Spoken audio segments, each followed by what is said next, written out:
All right, I want to call this meeting on Friday, May 20th, special board meeting to order. All rise for invocation and pledge of allegiance, please. Dear Heavenly Father, we just thank you for this day. We just ask that you be with us today as we make these decisions, these tough decisions, and we just pray that you give us clarity and wisdom as we go through this meeting.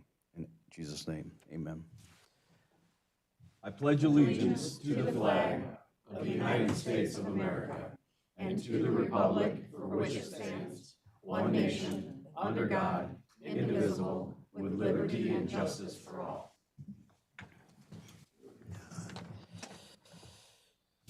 Madam Clerk, would you do the roll call, please? Yes. Commissioner Arndt. Commissioner Peak. Commissioner Haskell. Here. Commissioner Pearl-Wright. Commissioner Whitaker. Here. Commissioner Moudry. Here. Commissioner Jones. Here. Commissioner Drosha. Here. Commissioner Toomey. Commissioner Hanson. Here. Commissioner Christensen. Here. Commissioner Holmes. Here. Commissioner Barber. Here. Chairman Mott. Here. Are there any changes to the agenda? No, sir. All right. Move the agenda. It's been, agenda's moved and supported. All those in favor? Aye. All those opposed? Motion carries. All right, that brings us up to the first portion of our limited public comment. If anyone would like to address the board, please approach the podium, and if you keep it to 3 minutes, appreciate it.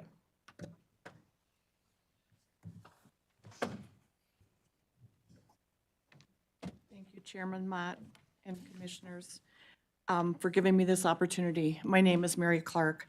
I am the elected clerk in Delta Township, but please be clear, I am here today speaking as a 46-year citizen of Eaton County.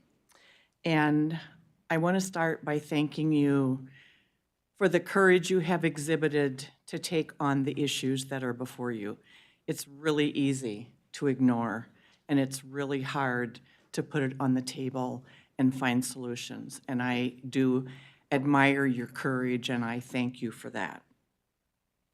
And I thank Chairman Mott for always taking my calls, which I'm sure sometimes he rolls his eyes and goes, oh my Lord, there she is again.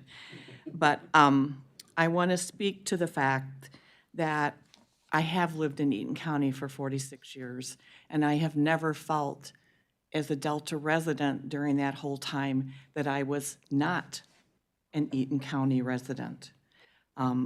Delta has continuously voted and supported issues that are of benefit not only to Delta but to the county, and oftentimes benefit more the county than the township. But because we feel we are a community, Delta is a community of Eaton County. It's not a separate island. The road millage, for example, Delta overwhelmingly passed that road millage knowing that we were putting $10 million more in the repair pot than we were going to receive in road work. But because we are part of a community, it mattered, and we voted yes.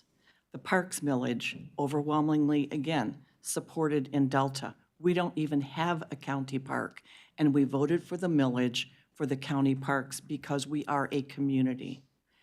We supported the 3 mil levy in November. We supported the 2 mil millage in May. And I'm asking you to remember that we are your partner, and I encourage you to keep working on our issues before us with Delta Patrol. Thank you. Thank you, Mary. Is there anyone else? All right, there's another opportunity at the end of the meeting. All right, we're going to get into it. Next up is the budget discussions. I think Melissa, if you want to start us off, you have an update on the budget. Certainly. So in your packet that was uploaded this morning, we have included an updated budget presentation. You'll notice the very first page shows the changes that have happened since our last meeting.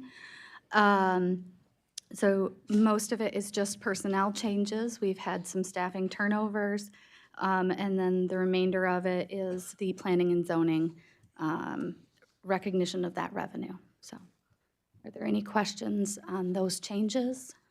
Any questions for Melissa?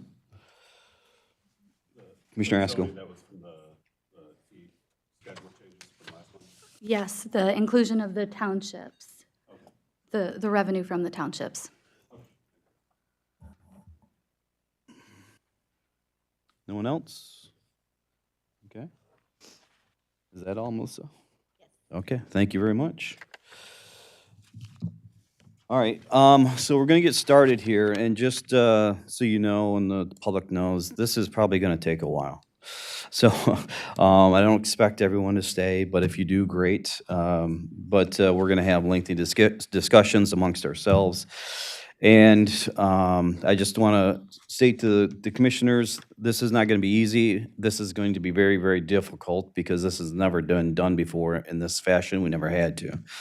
So, we need to make deep cuts, and I'm not talking surfacey cuts here and there.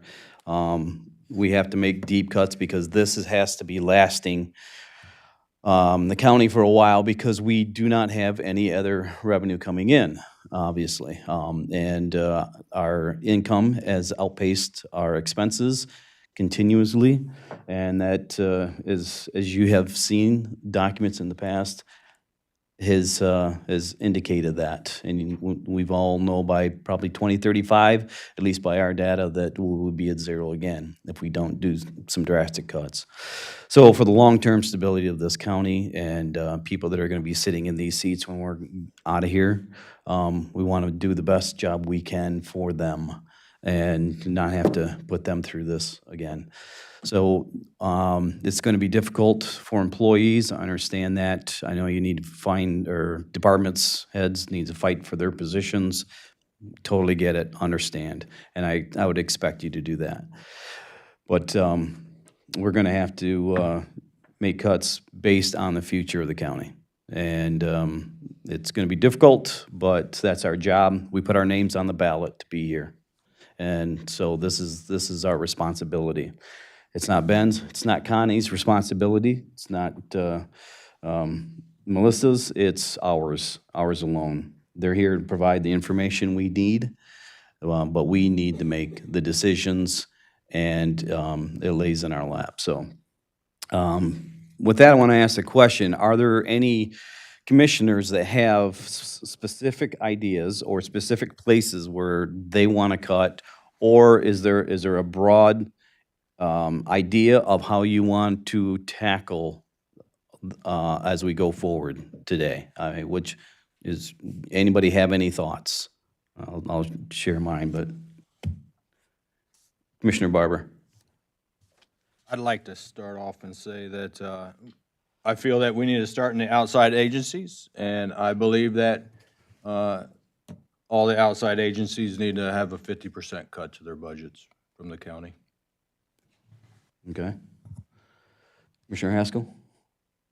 Oh, I didn't raise my hand, but I can talk. I'm curious if there's any like consensus, maybe on like the low-hanging fruit, to see, where that, if there's of understandable cuts that we just know are going to have to happen, and what is left after that, the delta about to get to a balanced budget. You know about the Delta talks, contracts, or? No, just in general. Say that, I guess I didn't follow. So we talked about animal control. We talked about a lot of positions that would not be filled but were still projected in future budgets. Those, I guess, the low-hanging fruit there that we wouldn't obviously fill those positions. We don't know what's going on with animal control. What if we do those cuts that I think everyone's kind of expecting? What is the remaining cap that we need to reach? Okay. That makes sense? Yeah. Okay. So you're saying, so the people that are expected to leave, because those positions are gonna be gone. Right. You're using animal control as an example. As an example, yeah. Yeah, yeah. And what can be, what additional positions need to be cut? Is that what you're? Yeah, I mean, just kind of like walking, like, we have to have a target, right, to get to a balanced budget. Like, as we're walking that back, what, being able to see that delta count down. So throughout this process, we've provided information on what cuts that we knew were non-mandated. We talked about sheriff, we talked about road patrol. So those have been provided in the packet. Okay. Each month it's changed. That included the elimination of county road. It was positions that I had kept in there. The sheriff still has to go, I have to sit down with him and hash out as far as courthouse security, what he needs to keep as far as the property and evidence. That's the stuff that we've talked about, right? Sure. So that's in there, but it included the elimination of the Delta contract and the revenue that we received from that.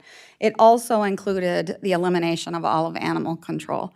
So today, given different discussions that we've had about animal control, there were discussions related to Ingham County. We've had inquiries from other agencies about what it would look like if they had contributions.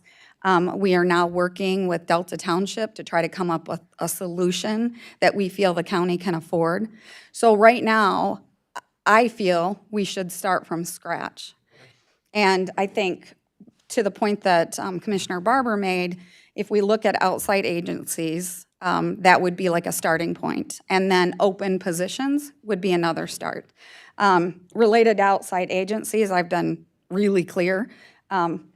You have to fund certain things that are public health, but it's up to a certain amount, which is community mental health. There's some other things that we have to fund, and we'll go through that. But we should look at keeping what we are constitutionally responsible for within our buildings here. We just need to do that. Also, I think some of the outside agencies have received 5% increases or increases throughout the years when we have left our employees without increases. So the goal for me, if you want my wish list, is to make sure that we consider those cuts before we start looking at what we're considering for the internal agencies. As far as positions, again, something we can talk about, but the open positions that exist right now, we need to thank all the offices that have kept them vacant. They've done that, number one, because they wanted to ensure that they didn't hire somebody and then have to make a cut and that person's out of a job. They've been very honest, I believe, with their staff, that there were positions at risk. So there's a piece in your packet that shows the value of the open positions in total for an office. In June, we'll have elected officials and department heads come in to do like a budget hearing where they'll be able to say, this is, you can't make the cuts that you proposed. We can't live with that. This is what we would propose instead. So this would be your starting point to say, you've left these positions vacant, and you've been able to do it. So not saying you don't need them, and I'm clear to departments and the employees that have a vacant seat next to them. It's not because you don't need them, but your offices have kept them open in order to shift potential non-mandated positions that may lose their job over into the position that is vacant. So rather than to make that mandated move at that time, they're strategically thinking about what works for their office, consolidating offices and whatnot. So I think that's where we should start, but I think we need to start fresh. If we put a value, and thanks to Mary Clark for speaking, if we put some type of a value on anything, we don't know what those negotiations are going to look like, and I don't really want anything there to get in the way of the really positive discussions that we've had with Delta and with the animal control and the innovative ideas that are coming out of communities. So I just want to make sure that we keep kind of on track for where we are today, if that makes sense. Does that make sense? Commissioner DeRocha, then Commissioner Christensen. Thank you, Mr. Chair. I'm going to echo what Connie just said. I think that the best thing for us to do is to take mandated services along with any department that produces revenue or is self-funded, whether through grants, permit fees, whatever, take those off the table because we can't touch those or shouldn't touch those. And then zero that number and start building back up. I don't think it's a good idea to start at the top and tear down. I think it's better to start with that zero balance, maintaining only mandated things and revenue producing, and then work our way back up. Yeah, I make one more point on the positions that I had meant to make. We want to try to keep everybody who's currently working. And so that should be a really good message to the employees that we want to keep you here, so hold on. We also know there's going to be vacancies that occur between now and next month or now and next week. So that goes along with that message, I think. So. Commissioner Christensen. So I am going to echo you now. I highly agree with what they both have said, and I think that that's a good way to start it out. We definitely know that the department heads have all come to us. They have told us exactly what they need. They've shown us their budgets, unfortunately, except for one department. I know it's a mandated department, the Drain Commissioner's Office, but he's not once come to us. He's not explained his budget. He's not told us what his department needs to sustain. And I think that we need to really highly evaluate that today before we make a decision within in his department. We may get to that today, we may not.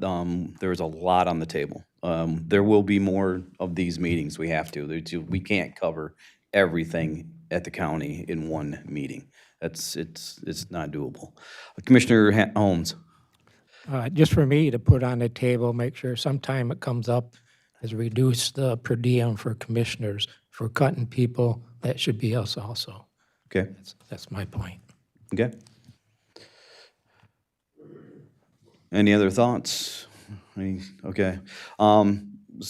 So the discussion for outside agencies, and I agree with that. We need to protect our people here. And it's not that the outside agencies are not important. They are. We all, most all of us, serve on some type of board that's an outside agency that are going to have we're going to be making some cuts too. So it's not that they're not important. They've been great partners, and we appreciate them. We appreciate all that they do and the hard work that they do. It's just unfortunate we're in this position that we have to do this. So with that, I know Commissioner Barber, you mentioned the 50% across the board. I'm personally not in favor of doing it that way, but I appreciate the the thought and the it would be nice to be able to do that because we'd be over it, we'd be done. But I think each agency requires a little attention. I don't know if anybody else has any thoughts on that? Okay. Sorry. No, that's all right. Should we go through each one by one? I was going to say, I think maybe it's very detailed and it's going to take time, but maybe line item by line item and see what's necessity and what's not so much necessity. Okay.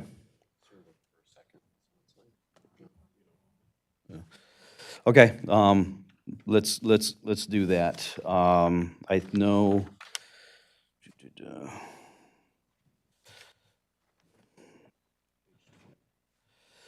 So what page is it on the? 5, and it's on your screen. Okay, there we go. We're up. It's a little blurry, but that may be me. It is definitely you. So, Jim, it's the last page on in your package.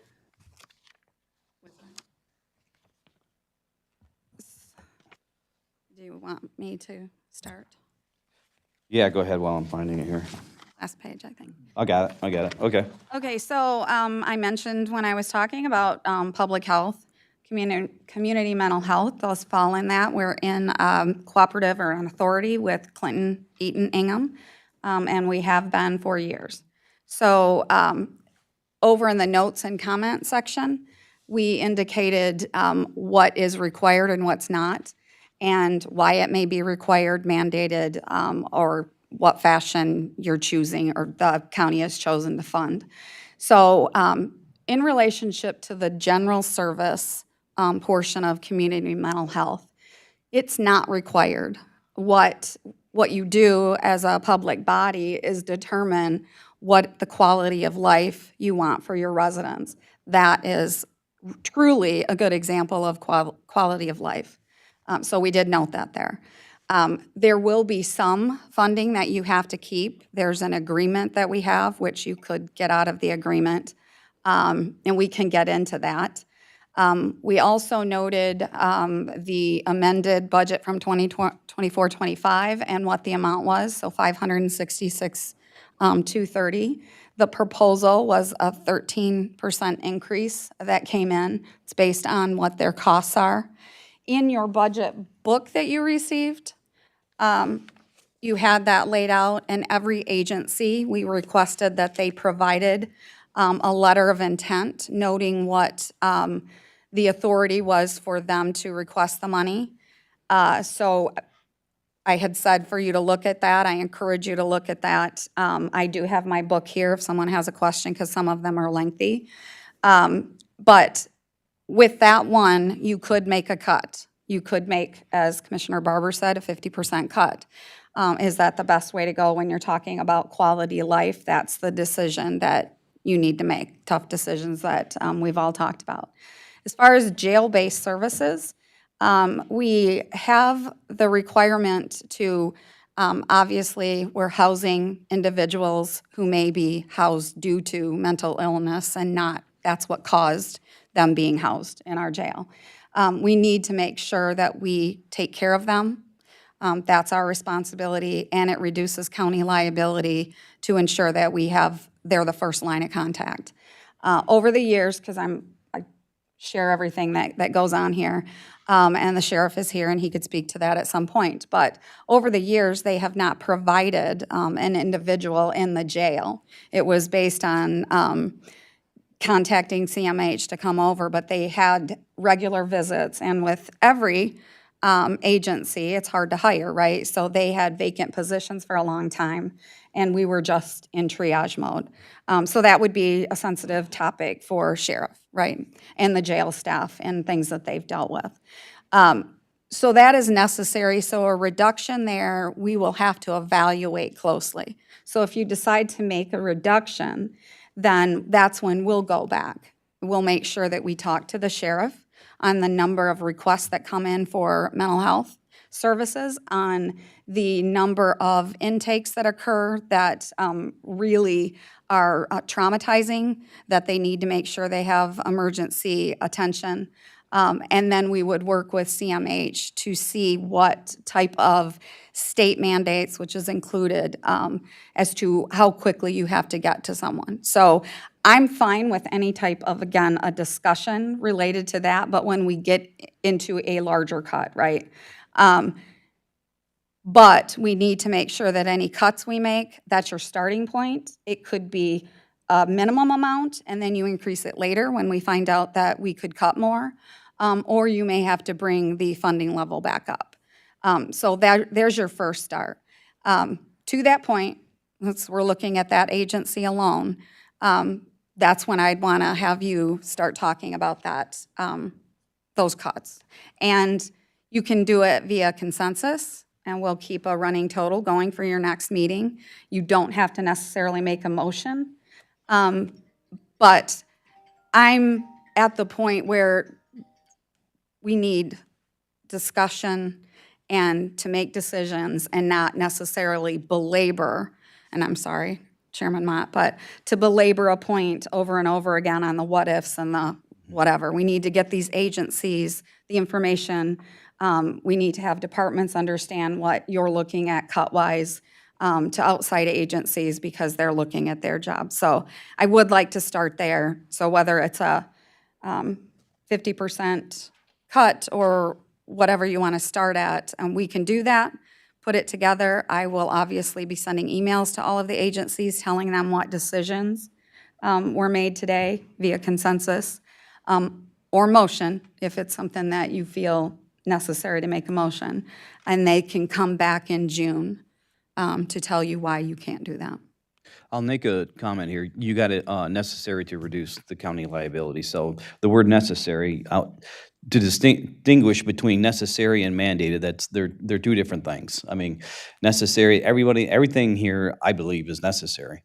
But, we're going to have to make some cuts. But when we see that, we want to take note that that may be on a higher priority to save or less reduction. Just a note. So, so my thoughts on this, my thought was around 30% for the mental health portion of it. But I want to hear, we need discussion on this. This can't be one or two commissioners. Can't be sitting on our hands. We got to talk about this.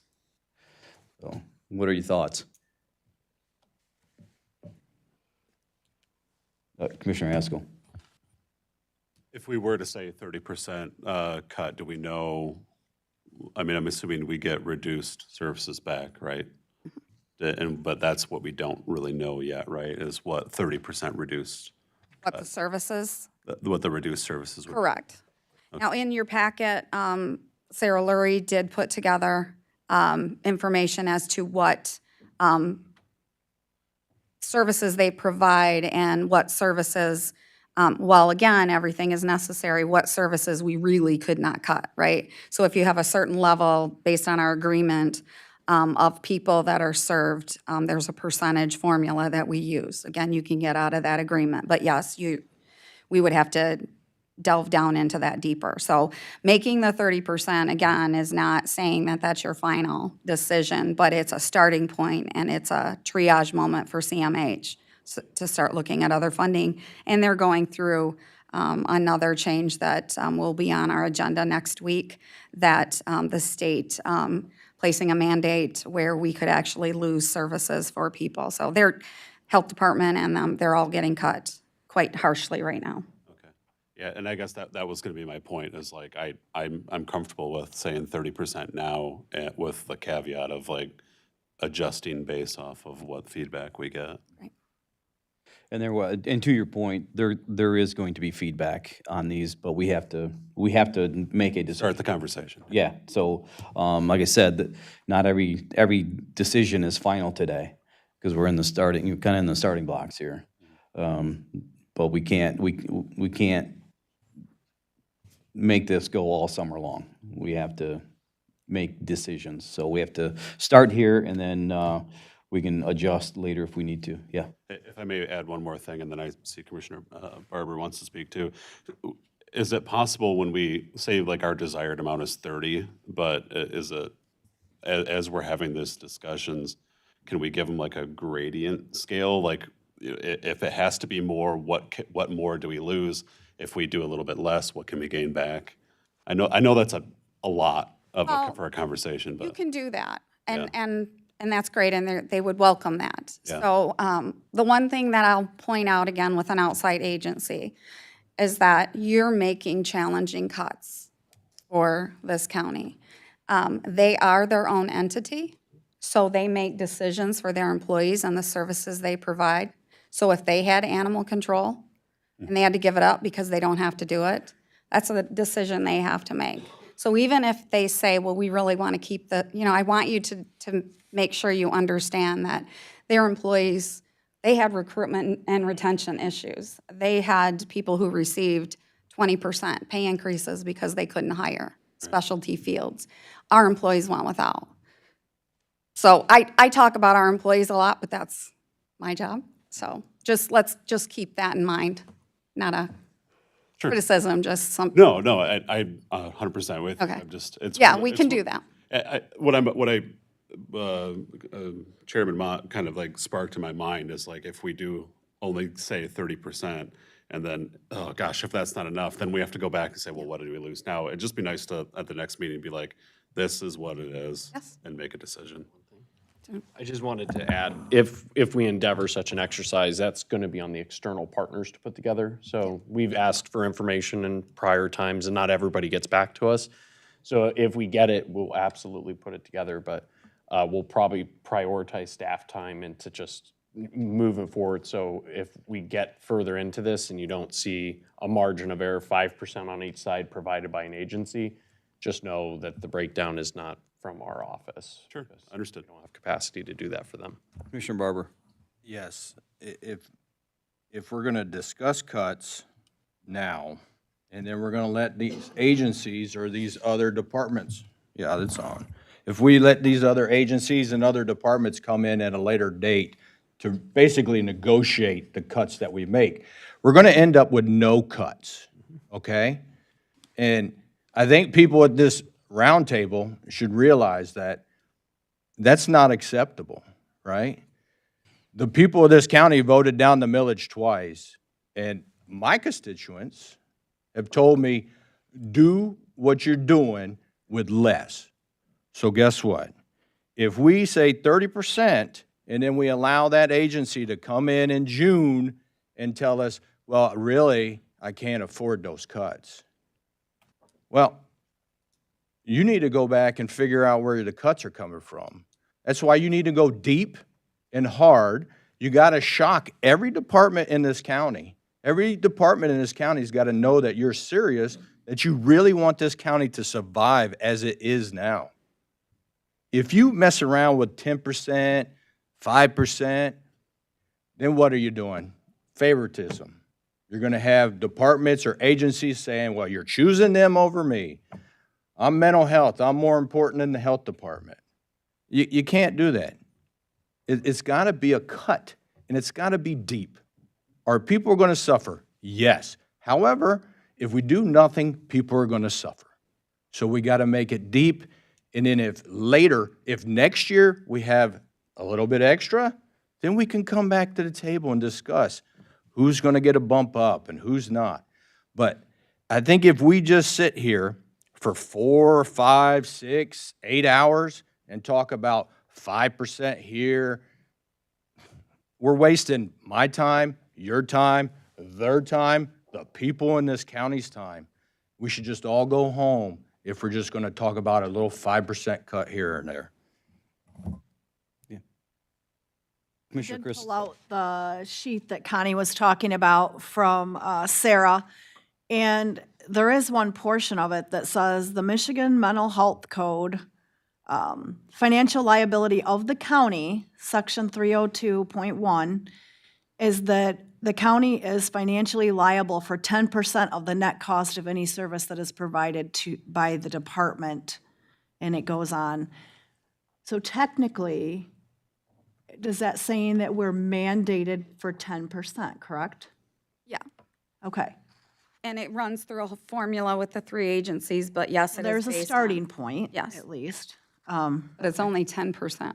And the then she services. did lay out as well, you know, what the funding they were requesting would go for: appropriations, jail services, Eaton Youth, and the Eaton TIP. So the Eaton Youth and the TIP program, which is truancy intervention, those are funded through the Child Care Fund and the Juvenile Millage. So we did not include those in because it's not a general fund cut, and those are necessary services for the courts to operate those programs. So technically, out of the 831,000, you could remove the 31 and the 64,000, correct? Yeah, correct. That's not on your Just screen for reference, for Commissioner. anybody that's watching or doesn't know, that is page 71 of that budget. Of the packet that was Yeah, yep, that way people, previous meeting. Okay. Any other comments? We're still on, Consensus? Commissioner Whitaker. Sorry. Remembering my name. I agree with Commissioner Rogers in terms of having to pick a number and sticking to it today. I don't think we need to be looking at drastic cut numbers yet. I think we should see, since if we had a number that we're shooting for, then we could do it differently. But if we're starting from zero and we're going to create a floor of, of a basic level of funding that we don't know where that number is going to hit yet. So I think we should be looking more at the general cuts than saying everybody has to get a 50% cut. Or I think at this point, that's why we're starting at 0, because we don't know what impact it'll have. And I think we need to see where, what does it do once we get to that number? I think we should look at the impact before we decide that it's a for sure recommendation. What do you mean, look at the impact? What does that look like? Look at the numbers. I mean, if 10%, if we're only going to give these agencies 10%, that would have a much different impact on the bottom line than if we gave them a 50% cut. So we don't know what the impact is of the numbers, financially, until we put them together, right? So I'm just saying I don't think we need to hit a level of reduction specifically at this point. I think we should go through and. So are you saying you agree with the 50% across the board? No, I'm saying I don't agree with that. Okay. I'm saying I think we should not worry about a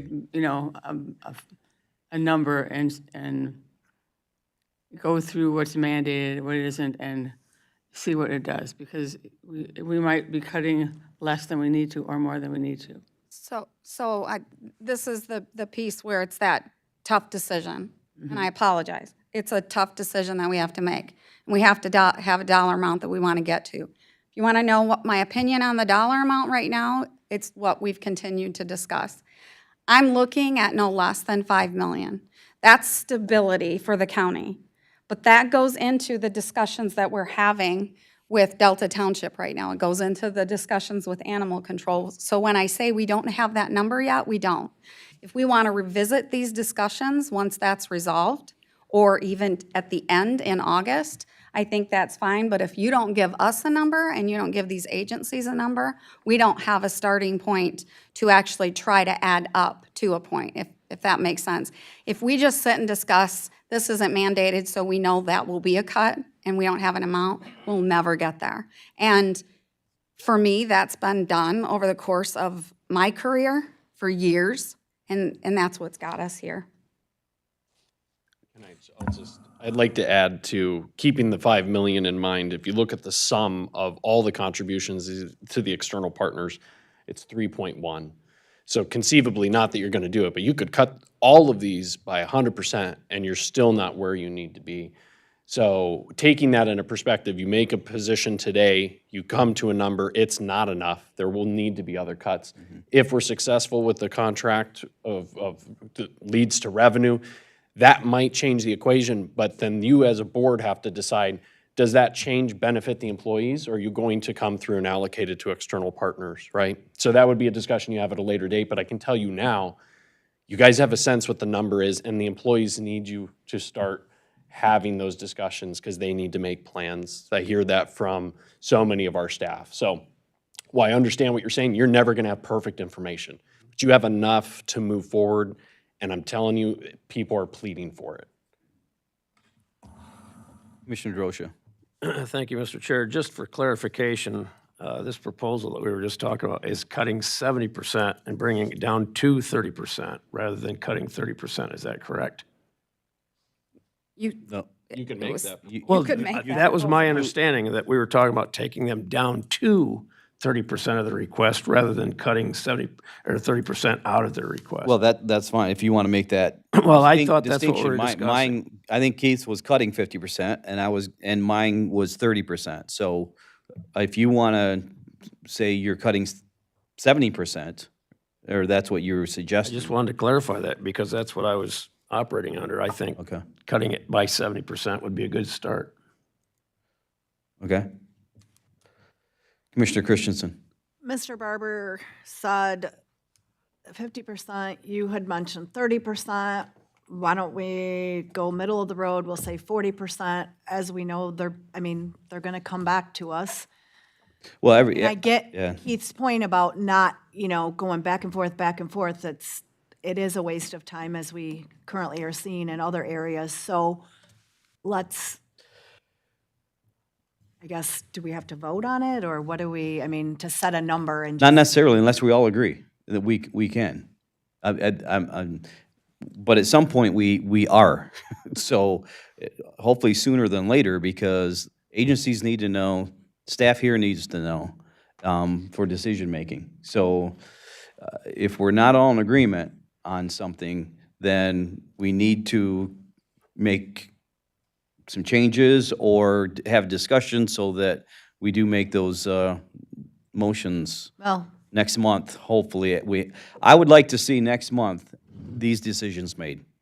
I know it's tough, but next month, during June's meeting, for everybody's involvement, staff, departments, I would like to see us make the decisions final and have motions and you know, we move on and deal with what we need to. And we're gonna have to make adjustments even after we make those decisions, because things are gonna change and happen that, you know, not aware of, but we have to make some decisions. Go ahead, Christian. so we are mandated 10%. I guess if we just kind of say middle of the road there and say 40%, unfortunately, it's not what any of us want to do. We don't want to do cuts anywhere, but Okay. it's the reality of not having the millage. Okay, and just so you know, the agencies they can come to us if they want, that's fine. You know, they have the freedom to do that, everybody does, departments do. After we make a decision, they can, you know, that's their prerogative, but it's not our job to spend time going through all of that and its consequences and this and that. Our staff doesn't have time, so whatever we decide, it's up to them to come to us and say, hey, that's gonna affect this, and that, and they can do that, it's fine. I expect them to. Did you have a? Well, I was just going to reiterate my previous point, whether it's 30, 40%, fine. But I'd like to know at the next meeting when we come forward, like, the gradient of, God forbid we say it has to be 40, but if we did 38%, we could have kept something, you know? It just seems really silly to be like so rigid on it. But I guess that's what I'm expecting the conversation at the next meeting to be. So, And that would be what I had said before. yeah. If it takes the agency, you know, 3 months from now to give you that information, that's fine. Your 40% cut can stand until September, when you have to adopt this budget at your board meeting. So, and I'll just say, and it's not like I'm trying to rush this process at all, but this is exactly, I don't remember, I think it was Commissioner Barber, and I think when Chairman Mott started, that we will never, ever get to where we need to be. And 38 years, 37 years, whatever, that's where we've been. I can look at the county clerk right now, and she would say the same thing. It is exhausting to sit here and not have a decision. And if it's a decision that people are frustrated with you about, you're a commissioner. Make the decision. That's me lecturing, and I'll stop. Commissioner Holmes. I see, it seems like the gravity of the situation, I'm gonna lean towards 50%. Go as deep as we can, understandably, and start there, for outside agencies, that is. Commissioner Whitaker. So if we are picking, I mean, you look at these agencies, there's a whole range of impact that they have in the community. So, you know, to me, I think of what impact are they having, you know, what impact will the reductions have? I mean, there's a number of ways we can evaluate what we're doing. But if we're just going to pick an objective percentage, then why don't we just do that and then be done? Because if we're not going to consider impact or any other, you know, any other aspect of the organization's request, then I don't know why we don't just pick a number and just be done with this. And if that's what you want to do, I guess, I don't know how to pick the number, but I think that it would save a lot of time if we just did that. I mean, that would be easy for us, but I don't think that warrants a good discussion for all these departments. Well, you just I said that. understand. We have to make a decision. Right. So let's We're pick a not number gonna and have, go we're with it. not gonna have all, in my opinion, we're not gonna have all the information that we really, truly need for the consequences of these decisions. That's the tough part of this. And, I mean, we can, in a normal world, you're not wrong. We'd sit here, we want to know the consequences, and we'd be here next year talking about it and trying to make a decision, because that's what has happened over the years. And I'm not trying to discourage that. However, we're in a time that we have to make decisions based on, what On we what? think On has to what? happen. So. You know, that's what we're not doing. We're not basing anything on, like, if I look at the impact that the health department has versus, the conservation district versus the courthouse square commission, I mean, they're not equal in how they affect people in the community. So if we're going to consider, the subjective aspects of these cuts, we'll never be done. And that's what you're saying, is that we've been too subjective. And if we're going to, so if we're going to be specific today and say we're going to cut, I think it's much more humane, and I think the method is much more definable if you say we're cutting a certain percentage. I don't mean to be rambling on about all this, but if we're not going to consider the value of services that these agencies provide as part of our discussion today, then let's just pick a number and get it over with. Because, like you said, if they want to come back and talk about it, that's fine. But if we're going to ourselves talk about the value of different services, that's when we'll never get done. Well, I'll respond to that, and I'm gonna say they all bring immense value, and I opened it with that, and they do, but this is the difficult choice we have to make. It's not about they're not valuable.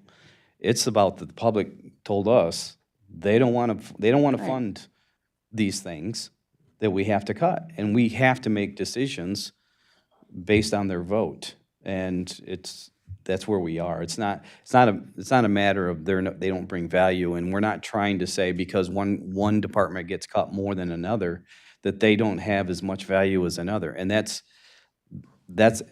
I know that's what's going to happen in their mind, and that's inevitable, but it's not the reality. So, Commissioner Grosha. Make a motion then, to your point, that we cut all outside agencies' funding by 75%. Support? Okay, it's been moved and supported at 75%. Discussion. It's too much.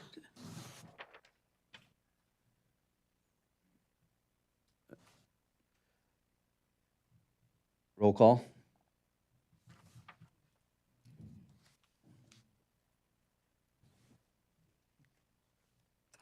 Commissioner Arndt, Yes.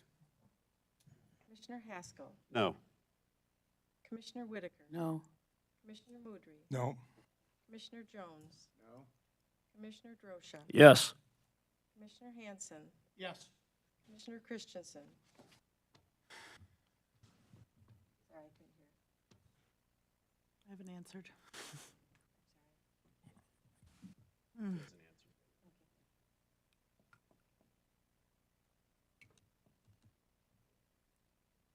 Yes. Commissioner Holmes, Yes. Commissioner Barber, Yes. Chairman Mott. No. Ayes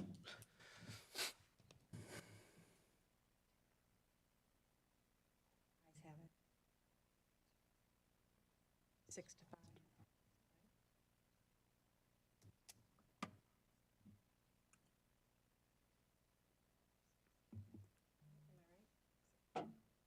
Rocha,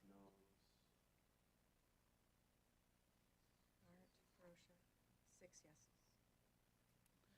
6 to 5. Ayes have it. Yeah, you're right. Okay, it passed 6-5. 75% cuts. So it's the board's responsibility to do this, and I get it, and I told you that, but we were going through each agency individually for the purpose of mandated versus non-mandated. You just made cuts, 75%. So the ones that are mandated, you can't cut. So now you've said that you won't cut Tri-County Regional Planning because we have to have that in order to get federal funding. That impacts our road commission and other agencies in this county to get federal funding, right? So now another agency is going to take a deeper cut. That's the exercise that we were going through. And I know you've made your motion and it passed, but now I guarantee you, you're going to come back to that because you didn't consider each one individually. So that's disappointing to me. That's just not the way we do business. Each of you should say, I find value in community mental health more than I find value in the health department. That's what the people are telling you to do. That is, Commissioner Barber made that point. That's what your jobs are. It stinks. We know that. But we're at that point now. We can't go another month. We can't go another week. I can't continue to do this month after month. Your people can't continue to do this. So if the motion stands, that is fine. What I'm going to do, Melissa's going to do, is we're going to go back and we're going to keep the mandated. And now you've just cut definitely down 10% for community mental health. They're only going to receive the 10%. So, Commissioner Drosha. I understood that going into this motion. My point is we got to start moving somewhere. And if we're going to have these agencies come back in another month and talk to us, we still have to start somewhere. So, Can I ask a clarifying question to the motion Yeah. you proposed? Would this be 75% to the aggregate impact for all of it, or is it 75% per non-mandated line item?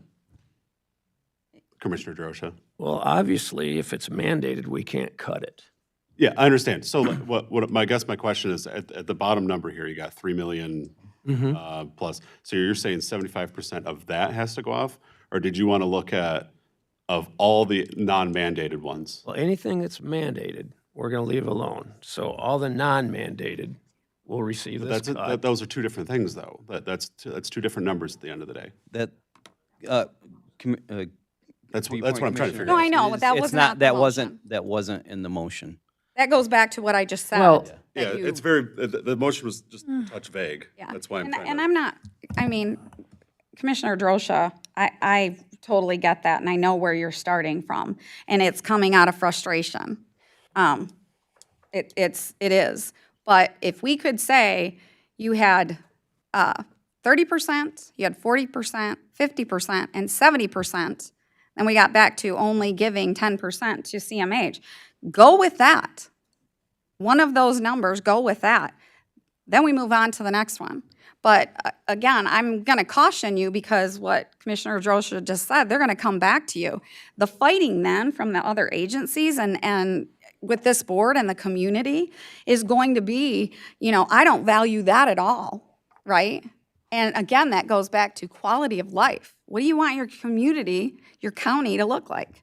So that's when you get into that discussion later, but you know that you need a quality of life here. You know you need jail-based services. I just told you that. The agency has already told you that in a document they provided. We can get to that point on each of these agencies.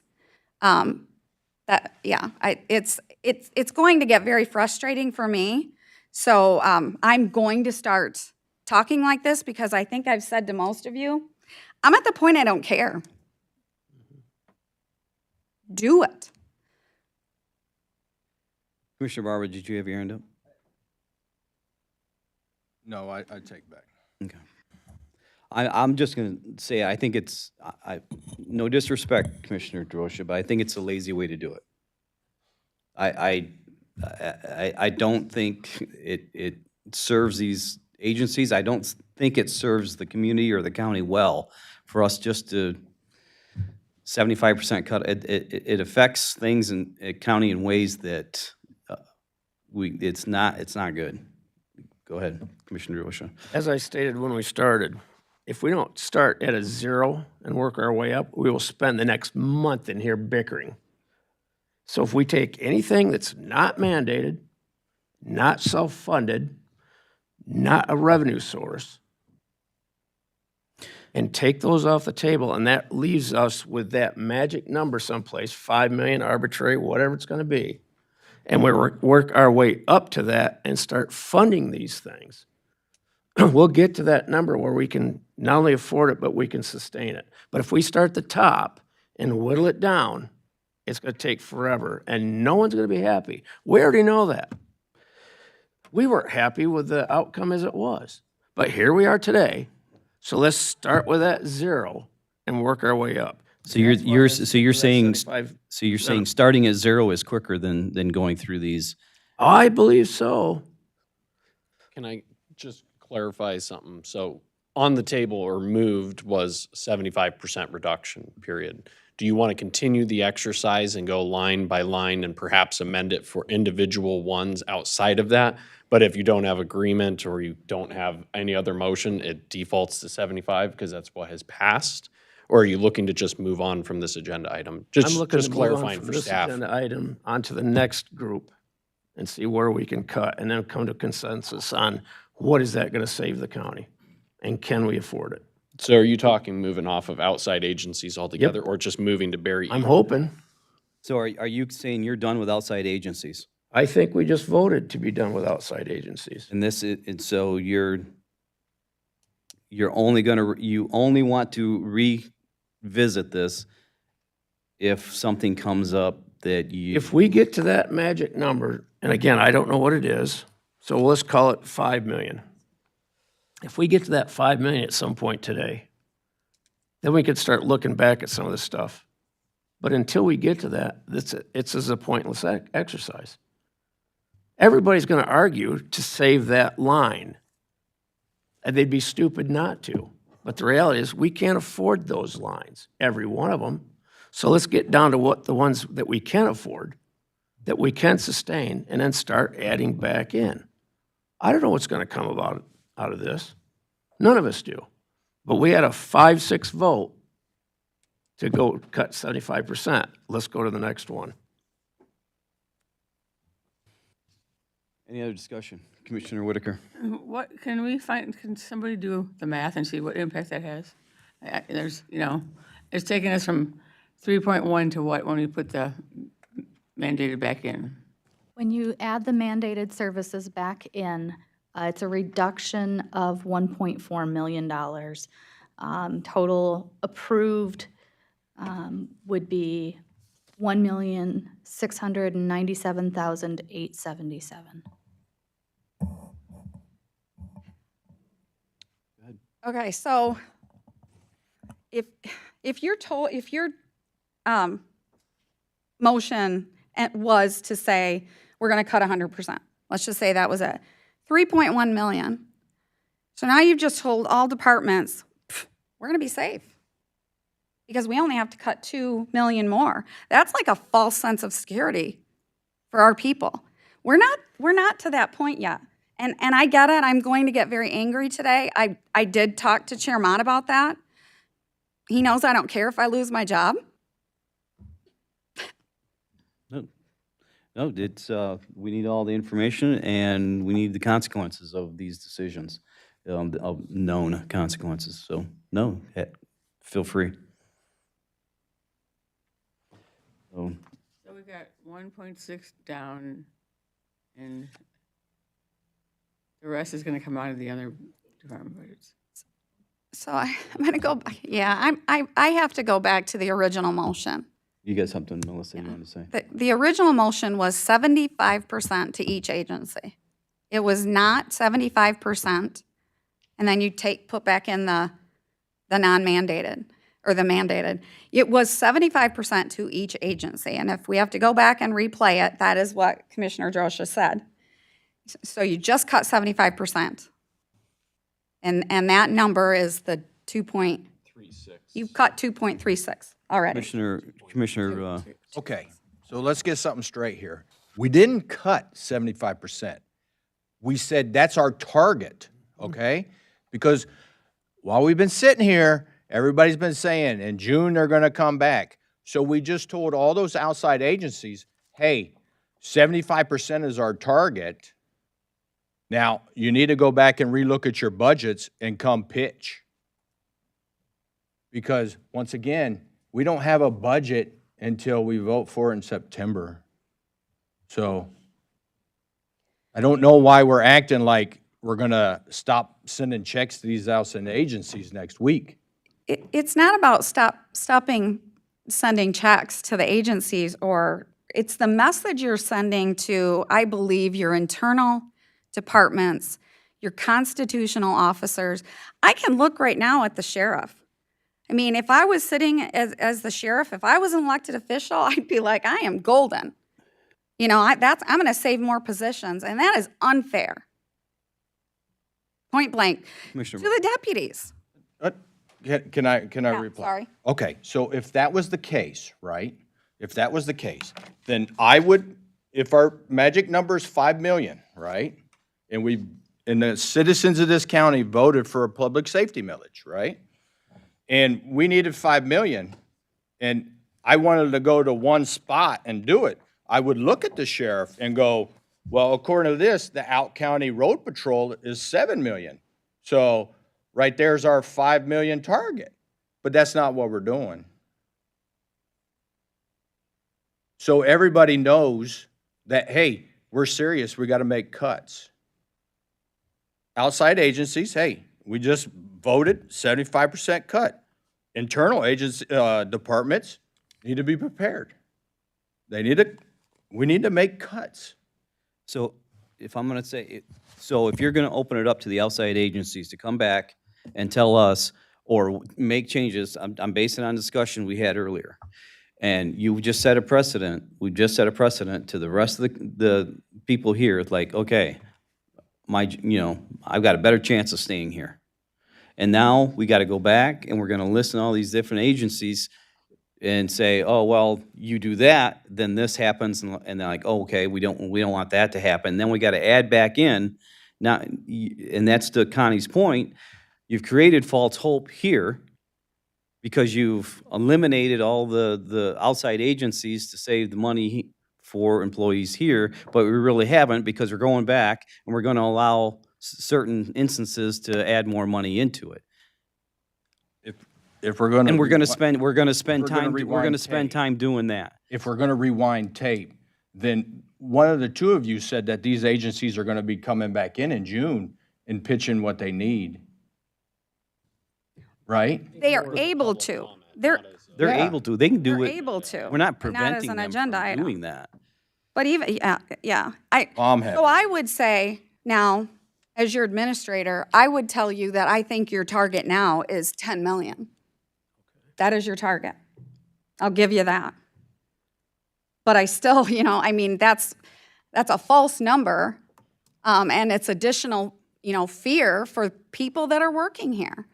But you're not giving them, you're not telling the public and you're not telling the people what each of these agencies have brought to the people of the county.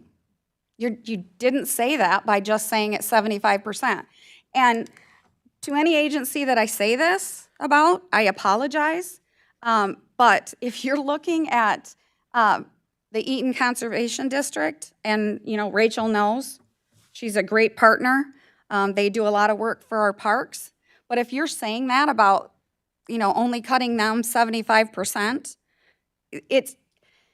and you're saying to the health department or CMH that we're going to take that amount and, it just does, to me, it just does not make sense. And I can tell you right now that I don't know where it was ever the intent when we've gone through this process so far.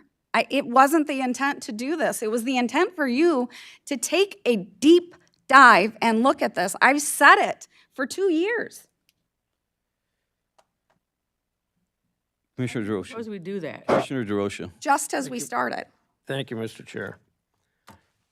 I know I've said it before, so I'll try to think of a different way to say it, but we know that our mandated services are a constant. We know that our revenue-generating departments, whatever it may be, is a constant. We know that the agencies that we have here, like, for instance, the Treasurer's Department, take in revenue. That's a constant. What we're going to have to cut are the variables. It's the same way with any business. You take your constants, you send them over here, you take your variables, and you look at what you can whittle down. The problem with whittling down is you get people that want to protect that thing. So if we say, okay, we removed our constants and they're 50% of our budget. Now we're going to take the variables and we're going to try to get $10 million out of our variables. So if we had a $50 million budget and we've got to take that 10 million out, and 25 million of that is the constant, then that leaves us $25 million of our variables to get $10 million out of. My assumption was, after I made my statement 3 times now, that mandated services, revenue producing, and income generating are off the table. Then take a look at all these mandated services and say, no, we're not cutting those by 75%. It's all the variables that we're going to cut by 75%. And if at the end of this conversation, 75% is extravagant, then we go back and say, okay, across the board, we can add 10% back in, 5% back in, whatever it takes to get that number that's sustainable. No business that's still solvent right now has started by whittling down the nickels and dimes. They look at the dollars and what they can sustain and what they don't need. And if you don't believe that, look at our auto industry. Thank you, Mr. Chair. Commissioner Haskell. I guess I'm going to return to my previous question then, because I think your explanation there sounds like you want to take the mandated services off the table for the 75% cut, those funds, and it'd just be the 75% on each line item of the non-mandated, correct? That would be correct. Okay, so I don't know if, does that mean that I do think if that's the case, you may need to do a new motion. an amended? An amended one, because your comments and the motion weren't like does that make sense? Like if we had Makes written it out? sense. I think it's open another can of worms, but I don't if we have to, disagree, we but have to. So I would submit a motion to reconsider then. I support the can of worms. So there's a motion to reconsider. Okay. And that's with the inclusion of 75% across the board exempting mandated services. Correct. And that would also include the minimum serviceable level of a division or group on here. Okay, I think it may need to actually be a motion to rescind because it was already It was already voted on. got it. Yeah, So rescind first and then pass again. rescind and make a new. Thank you. Yeah. okay, the motion is to rescind the previous motion of the 75%. Let's do a roll call. Yes. Commissioner, Yes. Commissioner Haskell, Yes. Commissioner Whitaker, Yes. Commissioner Moudry. Yes. Commissioner Jones. Yes. Only for purposes of clarification, yes. Commissioner Hanson. Yes. Commissioner Christensen. Commissioner Holmes. Yes. No. Yes. The motion pass. Commissioner Whitaker. So could we see what that looks like? When you say mandated services, not everything in community mental health is mandated, but the things that are, right? I would just like to see what that means, what the numbers look like then, based on what Commissioner Drosch is suggesting. I mean, I don't disagree with it, I just like to see what other than, we said that it was 1.6 million, but like, where does it hit? Who are we cutting what? That's the point I've been trying to make. You cannot look at these in whole. When you're looking at them, they are individual. So if you're talking about a simple mandate, required per public act, courthouse square is required. It's a public act that you have to preserve, but it doesn't mean it's 17,000. You see what I mean? Just because they Right. requested that amount doesn't mean. That's the individual decision I'm asking everyone to make. I'll speak for the public. I think they're asking that too, as a member of the public. And I'm just saying, well, I would just like to see what the numbers are. We don't know the numbers because you- they're going to have to then come back to Commissioner Haskell's I point. mean, based on the recommendation say. that Commissioner DeRosa made. But there's not a way for me to do that. If I Well, you say just to gave us a number of 1.6 million. Where did that come from? That was based on strictly saying, these are the required services. There was a couple of agencies. The services are so intertwined that they're not going to just isolate and say, well, this service is mandated and costs $15,000. It's a comprehensive package. So when you're saying 75%, it's for all of these services that they provide. It's not just one singular service. So that's, to Connie's point, is that's why it's so complex. And that's why we can't provide a number. That's why the agencies have to do that for you. Yeah, so what will happen is you made a decision, and I get the frustration from commissioners, but you made a decision to cut 75%. That, to me, is an arbitrary number as staff. And now you're going to come back to this in June, and you're going to have to tell those agencies to come in and fight for their mandate at a level. You can easily say that we can cut, I'll use 30%. You can easily say we'll cut 30%, because I can tell you CMH can make a 30% cut. They can survive it. I'm not going to say they'll like it, and it's going to be difficult, but they can cut their services back. You say 75%, guarantee you it's not going to happen. So now you get into push-pull at another meeting. That's why go through individually. If you say you can cut 30% and you have to take more later, take more later. But cutting 75% is totally dishonest and unreal. Commissioner Barber, do you have your hand up? I'm sorry. You had your hand up earlier, so Commissioner Arndt. Can't entirely remember what I was going to say earlier, but in response to that, they're all arbitrary numbers. And at this point, this is just the beginning of the unhappy process.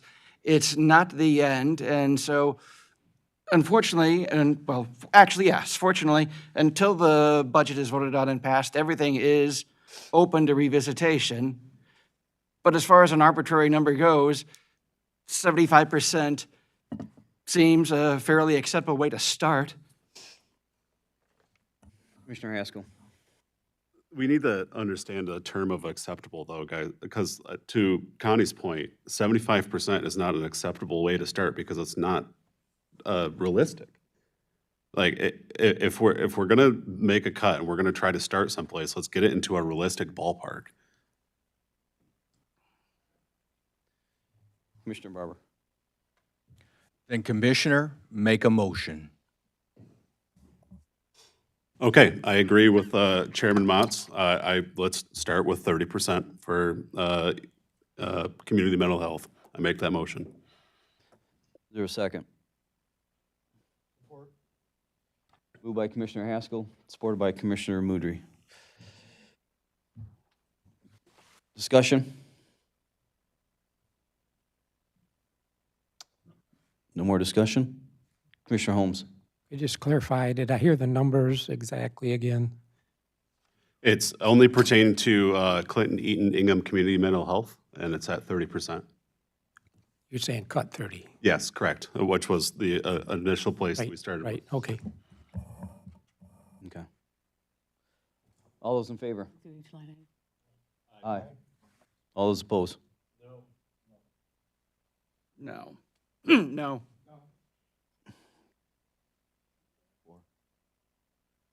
Mr. Chair, I suggest a roll call vote. All right, roll call. What are we voting on? Commissioner Arndt, No. The motion is to a 30% cut for community mental health, only that one line item. Yes. Commissioner Arndt, No. Commissioner Haskell, Yes. Commissioner Whitaker, No. Commissioner Moudry. Yes. Commissioner Jones. Commissioner Drosha. No. Commissioner Hanson. No. Commissioner Christensen. Commissioner Holmes. Yes. Commissioner Barber? No. Chairman Mott? Yes. 6 ayes, 5 nays. Passes. 6-4 vote, motion carries. Okay, the next up is the Barry Eaton District Health Department.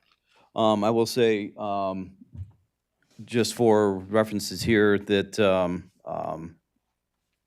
I know that there's been calculations on what it's going to look like for the health department. And I know, Colette's played with some numbers, and she's used the 25%. She just to help her and help the board kind of figure out the direction forward. So I'm not that that's what we need to decide on, but I'm just giving you a little bit of information, since myself, Commissioner Whitaker, and Commissioner Barber will serve on that board. So, yeah, Commissioner Christensen. So I just am curious, it's Barry Eaton. Does Barry contribute as much as Eaton does? So, no, if you look at the dollar amount, no. There is a formula that is used. You can adjust the formula, which is something that we would, again, look at later. So it's based on a formula that was determined by the board, the county board, our county board, and their county board. So it's not the same dollar amount, but they're a smaller county. Loosely based Yeah, on whatever we reduce it by, Barry's going to do the same. Just to be, So and I'll use the word even loosely. Just hypothetically, if we said 50%, then they would also, reduce it 50% of what Yeah. they're contributing. Yep. Commissioner Whitaker. I would move that we make a reduction to Barry Eaton District Health Department of 25%. Okay, it's been moved by Commissioner Whitaker to reduce Barry Eaton Health Department by 25%, and seconded by Commissioner Haskell. Discussions and comments. Commissioner Haskell. I know we talked about this previously, that, and I'm not sure if this is going to be part of the conversation with that reevaluating that calculation. But I know there's certain services that Eaton County only provided, I think it was in the way of technology, maybe. Is that something that we're going to look into as well, as far as making sure that there's fair cooperation? Right, so this is just for the services. This is not related to the technology contract. That is something that we would have to look at later. That is something that Technology Director Daly has been working on. Changes to that contract, we believe, are necessary. Yeah, yeah. that's a separated contract. It's not, Okay. it's not part of this. That Formula. makes this a little bit more simpler, thank you. Yeah. Commissioner Holmes. So do I understand that if Eaton County cuts 25, Barry is 25, is that then 50% of theirs? Just to clarify my question. What? That would be, It's roughly, there's other variables involved, but, I mean approximate, pretty close. yeah, because they receive other resources of income, so it's not, it's not going to be a 50% reduction in their total expenditure. Okay, yeah.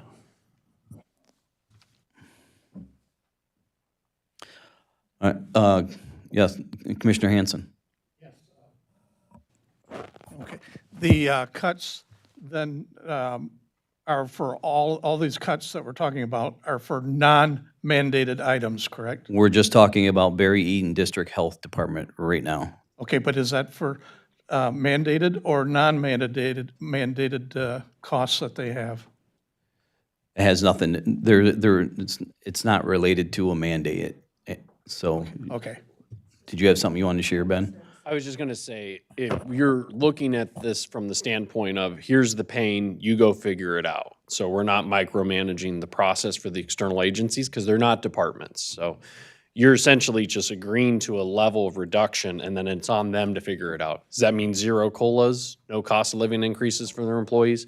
Does that mean increasing their deductible on health insurance or taking away, that's on the employer to determine. So you're just literally picking off the top what we're going to service. If we find that you cut below a serviceable level, we're going to have to come back and let you know that, but that's where you're at right now. And I don't think easily the 25% puts you in danger of that threshold. Yeah. Yeah, and just, so you know, the health department's in the same situation we are, because there's federal dollars that are not coming in, and we're cutting as well. And because of our cuts, again, like I said, Barry's gonna be making the cuts too. So they've got a lot of cuts they have to make at the health department too, as well. And so we're in discussions with that right now. So, is there any other discussion? So the current motion that's on the floor is 25%? 25%, correct. Can we counter motion that? They'd be open to a friendly amendment. Say no. So You can offer an amendment to the motion. I would suggest an amendment of 30%. So then the original person's Yep. motion can accept or not accept. Do you, My 25% recommendation is based on, being on the board of the health department, understanding all the cuts they've already made just this year. So, they have federal cuts, and the money that they get from us in Berry County is probably the most flexible for them. It's not, federal dollars, state dollars are oftentimes restricted. And they've already cut, how much out of their budget? $600,000 already, I think, out of their budget. So, to me, if they recommend the 25%, and we talked about that yesterday on the board, I mean, I know that would have less impact on their ability to provide services going forward. So, I would prefer to not accept the 30%. Commissioner Haskell? I was just going to say that kind of backing up Commissioner Whitaker's comments that these, our cuts are going to be compounded by others, so I think 25% is a good spot.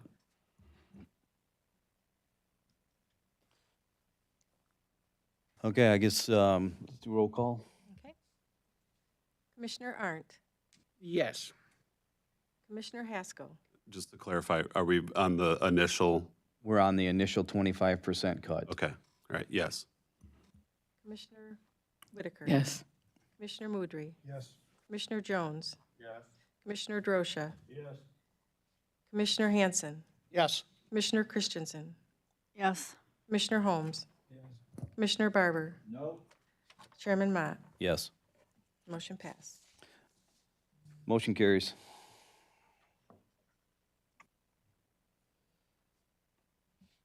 Okay, next up, we have Capital Area United Way. Or did I miss one? Oh, okay, Eaton County Health and Rehabilitation Service. I'm not sure that, because we have some new commissioners, I'm not sure that they know exactly what they do, who they are. A little bit of history real quick, if you would. Sure. Formerly known as the Medical Care Facility, which is across the street. What they do is provide services right now for rehab and also for long-term care. I will say the Medical Care Facility, it used to be where they just provided services to indigent people who could not afford long-term care. They do that, and a good share of their revenue comes from Medicaid. So if for commissioners who've been here, for new commissioners, it's been a struggle to actually get Medicaid funding. So you might remember that Treasurer Robinson had to front-load some cash. So he wasn't giving them money, but it was front-loading cash to get them by while they had unfilled beds in their rehab section without nursing. And then they have since opened a palliative care unit. So they're bringing in revenue there, but their purpose as a medical care facility was to provide long-term care for indigent. And as far as the medical care facility, it is not mandated by the county. If you have it and you're operating it, the $150,000 that you see in front of you is the maintenance of effort that they pay the state of Michigan. That's a required payment they make, so this board has obligated that $150,000, and it has been that way for years and years and years. I've said it a couple of times here, it's not a favorable solution, but again, not my place to make this. Would be the medical care facility being not mandated, does not have to be operated under the Board of Commissioners. It could be a private agency. What other counties have, do you know what other counties have a facility? Because I don't think there's too many left, is there? I'm not sure I remember for Okay. sure, It seems like, 20-some. whether it was an article I read or somewhere, It's that like there's not too 20-some. many counties that still have a health and rehabilitation service. And I'm not saying, Martha does a fantastic job over there, and they run a great facility, and she's done a really fantastic job. It's just a matter of, our option is, we could keep it or we could sell it. And I will tell you, I have been contacted several times by companies that want to buy it. But we just haven't gotten to that point yet, but here we are. Commissioner 34 Christensen. counties is the number, sorry. I'm sorry, what was it? 34 counties. Oh, more than I thought, okay.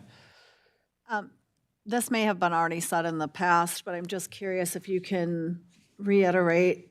We own that building as a county, and is that correct? I guess, first question. Yes. Yep, Okay. yep. And do we provide all of the maintenance and everything for the building as well? No, we provide the grounds, so plowing and mowing. Okay, thank you.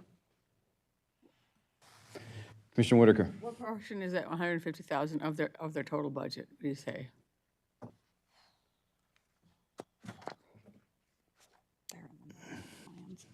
Are you pulling it up?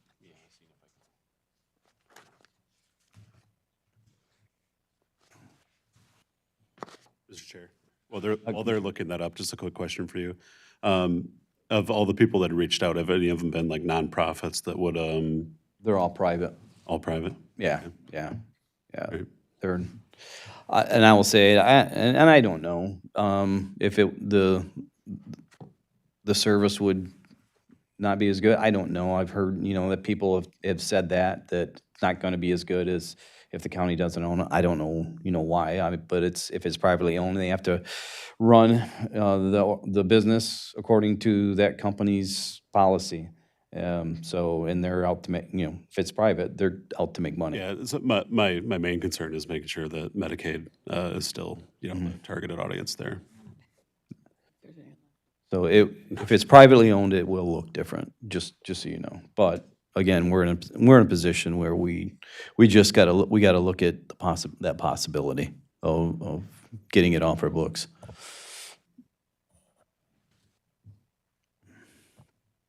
Any other discussions, or you got the number? Well, Claudine, I didn't know if you remembered which month they did their report. Thank you.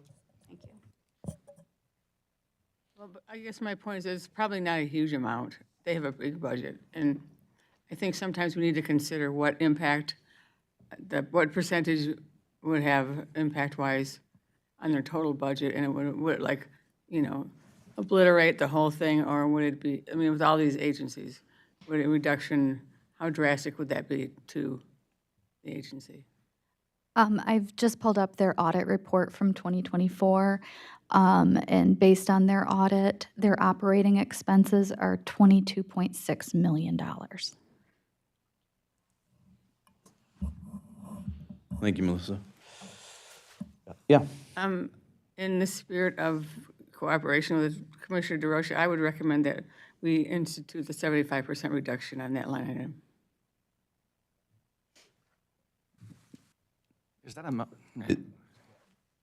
Commissioner Arndt, is that a motion? Yes. I support that. is there a second? Oh, you did? Okay, I thought you were just asking the question. Okay. So it's been moved to cut 75%, and supported by Commissioner Arndt. Comments, discussions? Commissioner Haskell? Just kind of understanding the requirement for the 150,000 there. The maintenance of effort required by the state if facility is owned and operated by the county.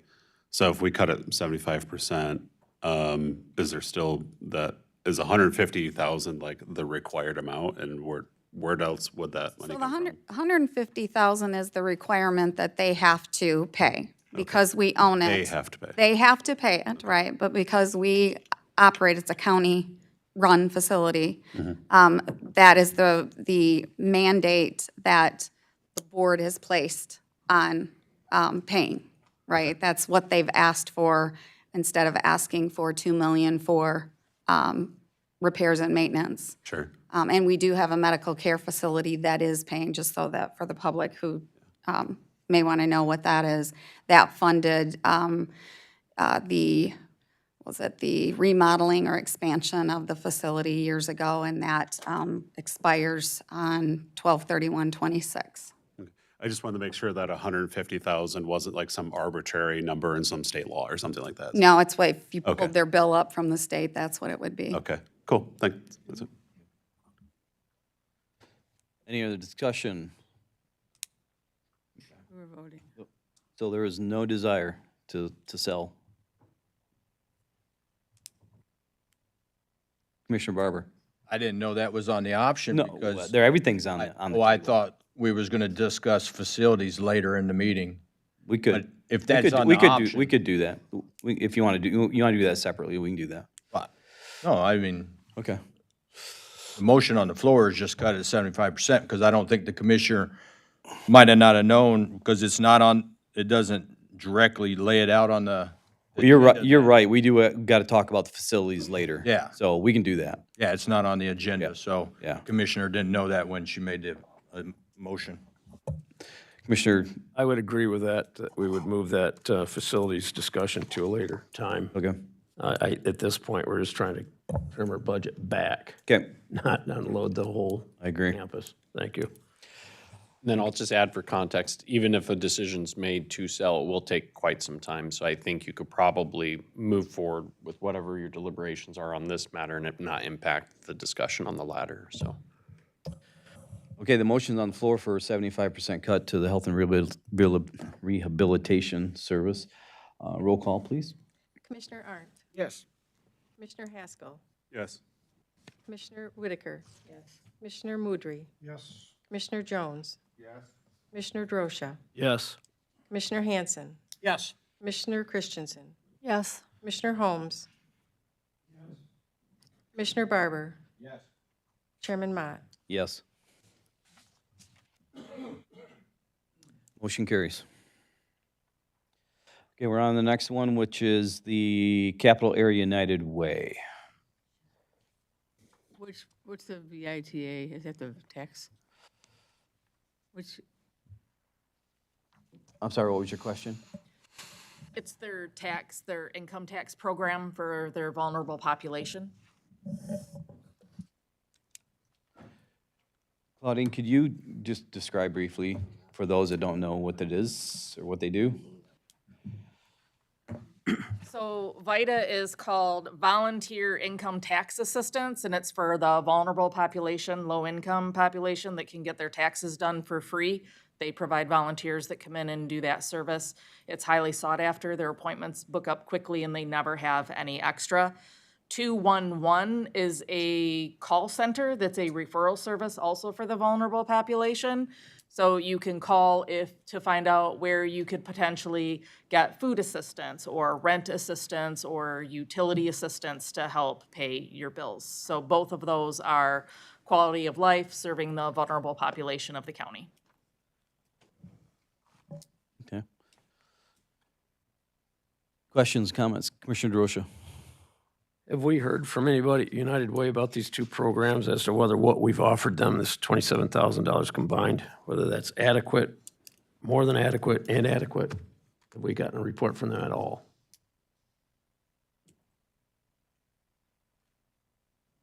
In the budget book, whenever Connie had mentioned earlier, we have a letter of intent from all of them. It's in the budget book where they've outlined what services they provide, and that's the funding that they have requested. So other than that, I don't believe we have any more information. All right, because we've got a note down here. It says denotes agencies that have not requested or received funding increases since 2021, 2022. So I would say up to this point, it's at least been adequate.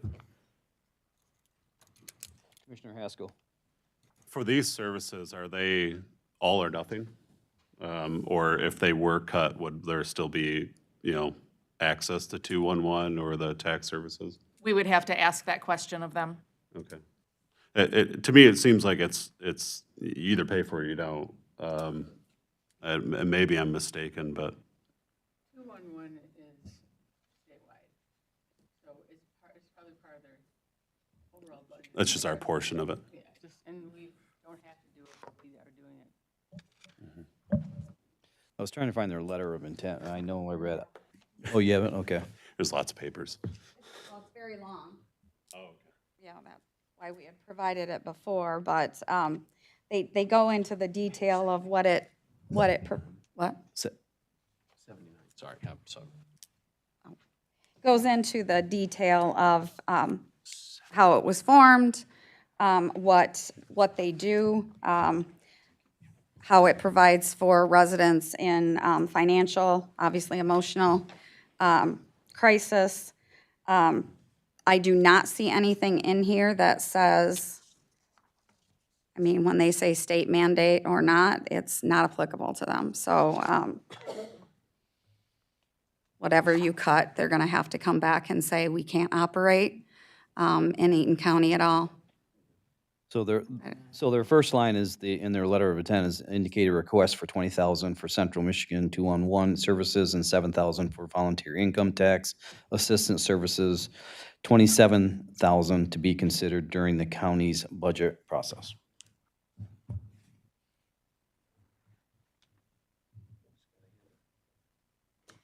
Commissioner Whitaker. Thank you. In my career, I've dealt a lot with human services, and 211 has become the way that if you have a need in the community, if you need help with food or shelter or anything, you can call 211 and get a referral to an organization near you that you can get help. So part of me says, well, I don't know what kind of services are going to be available because of all the cuts everybody's taking, but it seems to me that if we're going to that by continuing to provide that 211 assistance or support would be probably a fairly inexpensive way of at least supporting the human services and the people that need them in our county. So, instead of, paying hundreds of thousands of dollars for a provider, but this helps people know where to start from. So we are at least able to refer people to services that they need, and so they're not left out in the dark if they need help with an emergency situation. So I guess I would, if I could, I would move that we continue the 20,000 in the 211 budget, and I'd be okay with reducing the VITA services by 75%. Support.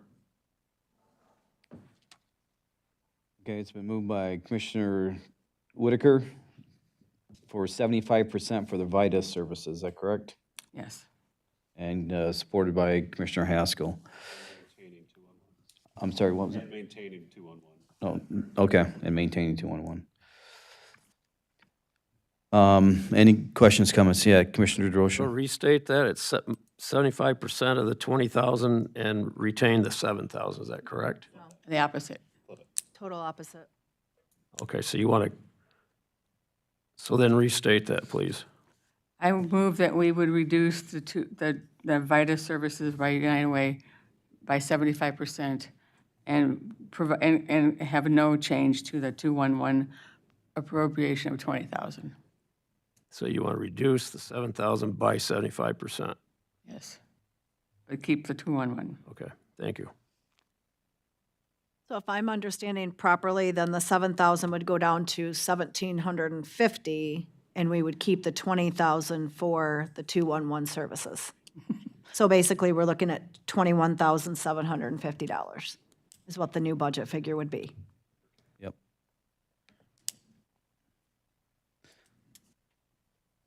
Any other questions or comments on that?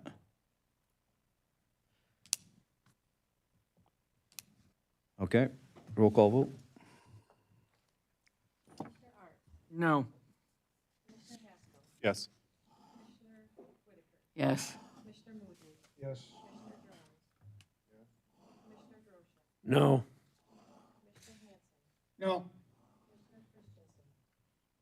Yes.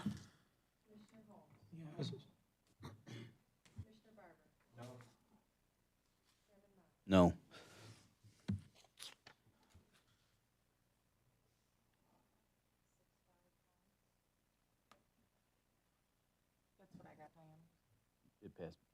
It passed 6-5, right? It passed 6-5.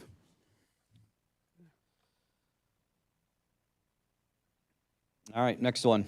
We're on to Capital Area United Way. We just, Oh, we did that, sorry. Soldiers and Sailors Fund. Claudine again, please. So we are required to provide soldiers and sailors. It's just one of those things where it's an amount. However, we do have this, as noted on here, that there are current fund balances sufficient to sustain the annual expenses for the next 3 to 5 years. So really, we don't need to change anything. I mean, Yeah, in It's- this situation, you could reduce the 100% of that, and it does not impact their ability to provide the services. It would just mean at a later date, between 2 to 3 or 3 to 4 years, that you would have to go back and increase the funding so that they can provide those services. is there a motion? Commissioner Barber? Yeah, I'd like to make a motion that we cut 90% of their budget. Okay. Is there a second on that? No second? Commissioner? I'll Rocha? second it. I want clarification on it, so I'll just second it for discussion. Okay. It's been moved and supported. Questions, comments? My question is, did you say reduce it by 90%? Okay, thank you. Yes, I did. That way, it was stated that the fund balance is sufficient for 3 to 5 years. However, if we reduce it by 90%, this will extend that timeline for us. So, they'll be able to provide the current service level for 7 to 10 years or something like that, allow us to have a little more room. Any other question? Cut it by Commissioner Wishman? 90%. Will it really have an impact, Claudine? Will it extend it at the same level for 9 years? That would be a better Controller Sobey question. Yeah, it seems to me that it would just reduce the amount of money very low for each year for the next 9 or 10 years. It would. It's not going to, like I said, if you remove the entire amount, it does not significantly impact them. Their fund balance is large, and I don't remember the amount right now, but I know it's over $75,000. So they're spending about $15,000 a year. So what we've been providing is the amount that they're spending. I would add it's mandated, but it's also one of those ones that Controller Sobey mentioned earlier, at what level. It is not stated. So it's mandated and you have to provide it. It's just at what level you would like to provide it to offer services to veterans. And you're still providing the service with the fund balance that you've retained.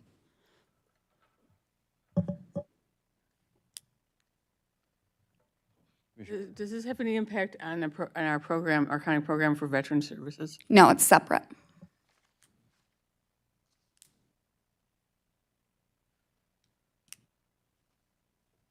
Any other questions or comments before we vote? Commissioner Holmes?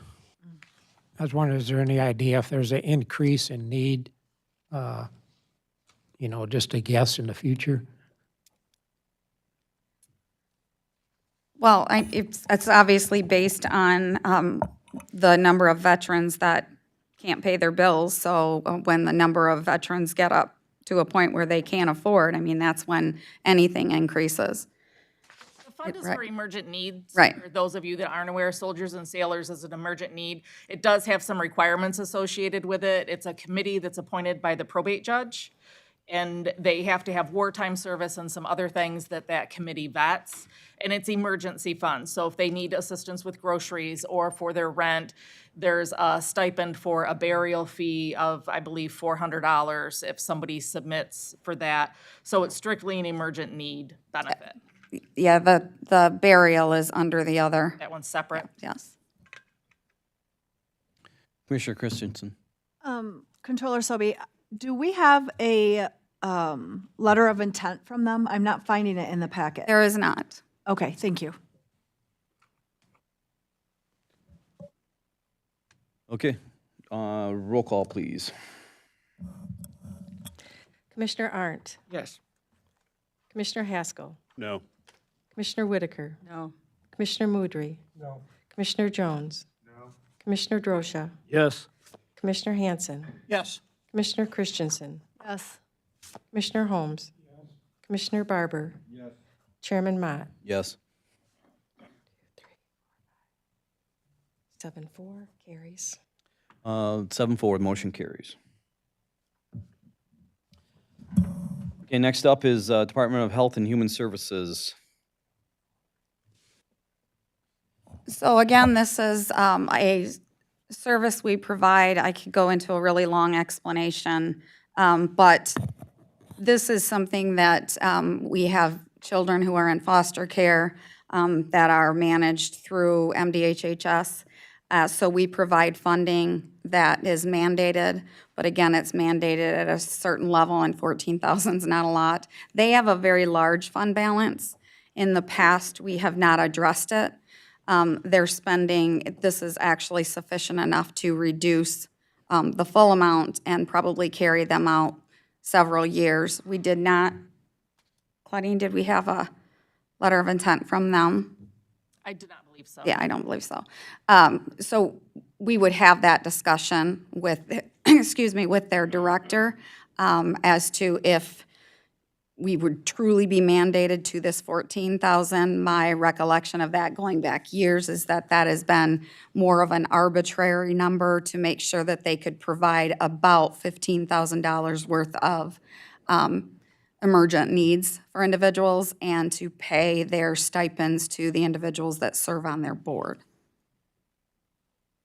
So as what I say when I'm talking about a child, it might be that they need to buy them a new snowsuit, new winter coats, things that are not running through our youth facility. That's what it's for. So to me, that's a decision. If you want a recommendation from me, $14,000 could be cut immediately, and we have a good fund balance to cover. Is there a motion, or is there more discussion, or? I'll make that motion. The recommendation, So you're talking about cutting it 100%? yes. I would second that. Okay, we're, motions on the floor for 100% cut from Commissioner Haskell, supported by Commissioner DeRosa. Questions and comments? Commissioner Haskell. I guess I would like to just kind of include, it doesn't have to be part of the motion itself, but obviously this would be pending any sort of feedback we get from them about mandates or whatever, but. Right. Okay, any more discussion? Roll call, please.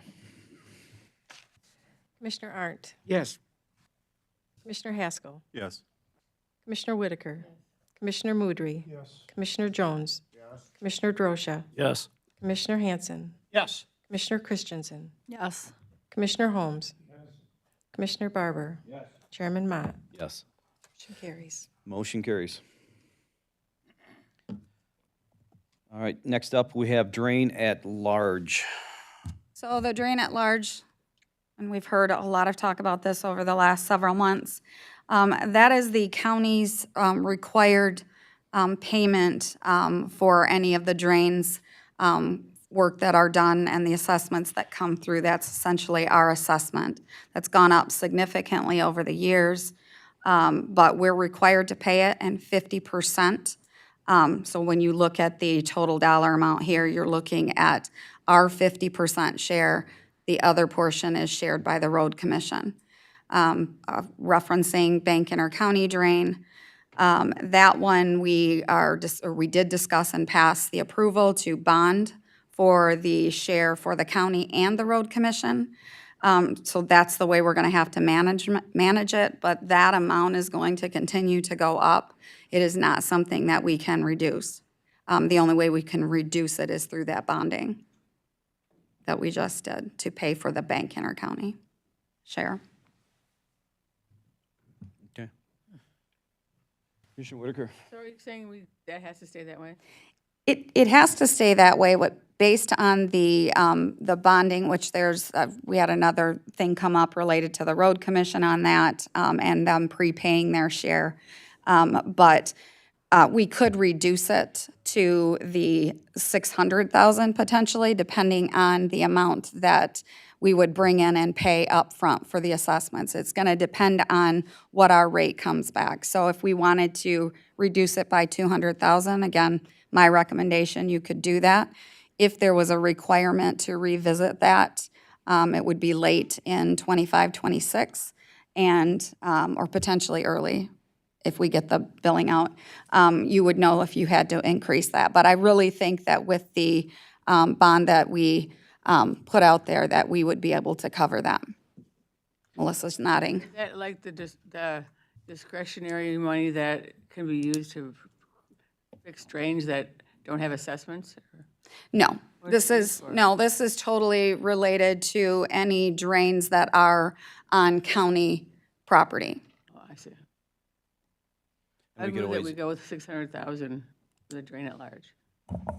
No, so it's a 14A calculation. When we had the discussion about the county portion and the road share, we're statutorily obligated to pay this, which is why we were so engaged in the 14A process with Bank County, because once that number is locked, you're statutorily required. So for instance, if the county didn't pay our portion, which isn't allowed by law, that money would have to get made up elsewhere by the other parties on that drainage project. So I think that's Connie's point. This isn't really something you can just choose to cut. The only thing you can do is be proactive in either projects not happening, financing them differently, or structuring them differently and paying off the debt right up front so you don't pay any interest and bonding fees. So you have limited options because this all is determined by work coming through the Drain Commissioner's office. Does that make better sense? Yes, thank you for that explanation, Ben. I guess to that point, and maybe this might get us off topic, so Mr. Chair, please feel free to shut me down if that's the case, but is there any way we can empower you guys more with some sort of resolution to like help be a little bit more proactive in the financing of them, or at least knowing when these projects? Well, not in terms of when they're assessed, So we can't, it goes through a petition process that we've learned is very complex. You can empower us, which is what we have been doing, to talk to the state of Michigan legislators, and we have been doing that, to amend or change the drain code, which dates back way too far. So when you talk about 5 petitioners for a drain project, and I'll look at Delta Township, it's an intercounty drain, they had to have more, and there were 55. But 5 residents, basically there was no development at that time, back in what, 1956? 1956. Yeah, so you had fewer residents, so you looked at a drain area and, you may have had 10 residents in the area, so 5 was sufficient. Today, we don't feel, as a county, to the residents that that's sufficient. They should have more residents who have to participate in that process of the decision-making. Sure. Well, if there's anything I can do in the future, I know there's at least one other commissioner across the way that would be willing to pitch in too, I'm sure, but. And the other, I will say, and maybe this is what Ben was gonna pull the mic for on the full faith and credit. Yeah, so because the way the statute works, you control the drain commissioner's budget and you have to manage the office at a serviceable level, which when you get to the positions, you'll notice there are vacant positions that have been there for a while, which I'm sure you're all gonna talk about. But that's the obligation of the board. But in terms of once an elected official has a budget, it's up to them to manage their obligations, whether statutory or constitutional, within that framework. So the real only control you have over these projects, because of how that statute delegates the authority to the drain commissioner, is your right to give or withhold your full faith and credit. So we have explored that as an avenue. It's not a winning position, because we all understand, after going through Bank County, those who watched, if the county doesn't lend its full faith and credit, all that means is that drainage district is probably gonna pay 2.5% more interest on the project. So it puts you all in a tough position to withhold because it really hoses those residents, but you could put some requirements on it because that's your chip. We have a right not to give you our full faith and credit, and if we don't think your process was above board, even if it met the statutory muster, but really, we expect you to do more for your residents. So instead of getting 5 in a big district, well, did you go to the wealthiest neighborhood to get those signatures? Maybe you want the signatures to be broken up over a greater variety of the district, right? Because homeowners on one end of the district might be like, absolutely not, right? So those are considerations that we've discussed, and that could be a resolution action. But I think as we have the discussion on positions, that can be something we bring up at a future meeting. I was just gonna say, I am gonna take you up on your thought there. I will rein it in. I know there's 2 more questions, so let's make them quick, because we need to get through this. Go ahead, Commissioner The Rocha. reality of this line, this $200,000, it's not like it's an amount we're placing in escrow. So at any time, we could do a budget adjustment for this amount, a lesser amount, whatever. So this is just an item that we're going to inject into that fund to say we would have it there if needed. So I don't have a problem reducing it. And did we make a motion on this at all? We haven't yet. We have not yet. I would make a motion that we subtract that $200,000 out. Jane made a motion, there was no second. What would you, can you state your motion again? Sorry. Was it 600, reducing it to 600? To go with the $600,000. Okay. And I would second that motion. Apologies. Okay, so been moved by Commissioner Whitaker, supported by Commissioner DeRocha. Roll call, or any more questions? The motion is to reduce it to 600,000, which is on your screen there. 25%. Yep. Are there any other questions or comments? Roll call, please. Commissioner Arndt, Yes. Commissioner Haskell, Yes. Commissioner Whitaker, Commissioner Mudry, Commissioner Jones, Commissioner Drosha, Yes. Commissioner Hanson, Yes. Commissioner Christensen, Yes. Commissioner Holmes, Commissioner Barber, Chairman Mott. Yes. Motion carries. All right, motion passes. Next, we have Tri-County Metro Narcotics. So this is a contribution that is not required. The Sheriff's Department years ago used to have a Tri-County Metro officer and was very active in activities related to narcotics. We have not had that for years due to budget cuts. I may be able to speak for the sheriff, and he can nod, but that would be a contribution or an appropriation that may save a portion of one of his staff, in that, given the fact that it's not mandated, he would prefer the reduction of that. Correct, he's nodding. And then I will say that Prosecutor Lloyd serves on the Tri-County Metro Board. I don't know if he wants to nod at anything, if he's here. Yeah, if either one of you want to say anything about this to help us out. I say that just because this is a quick one that I would say that we don't appropriate the funds. We are in a tri-county, and the city of Lansing participates in it. It just means that their activities would change in relationship to the county. Can Prosecutor Lloyd nod? Or? He doesn't want to say that because he's on the board. Tom Reich, your sheriff. Tri-County Metro has changed over the years, very much so. Yes, it's true, Eaton County used to have a deputy in Metro, where we actually were very active here in Eaton County, as well as the other 2 counties that are involved in Tri-County Metro. But since we're making cuts, I would say this be cut. I don't have anybody in Metro. I don't think a lot of departments who used to belong to Metro are involved in Metro anymore. I think it's a state police-run organization now. They might have a few agencies, but I'm not familiar with what goes on in Metro anymore, so that's my opinion. I'd make a motion to cut that by 100%. He can come up. We'll let the prosecutor speak on it first.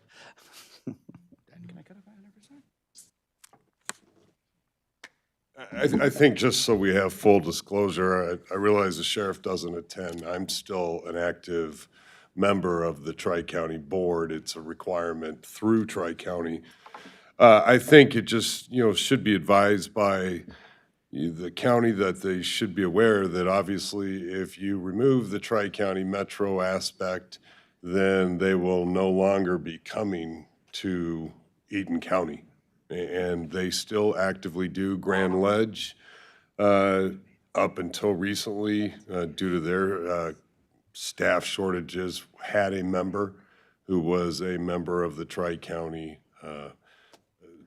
Metro. And so our departments within the county are still actively involved. And the thing that you have to understand, it used to be a lot more when the sheriff was involved, is that by having an officer actually involved, then that was your liaison to Tri-County. So when an officer would have a drug bust or would hear something within the community in regards to drugs actually happening, they would pass it on to Tri-County, and Tri-County would actually then investigate that on a larger scale.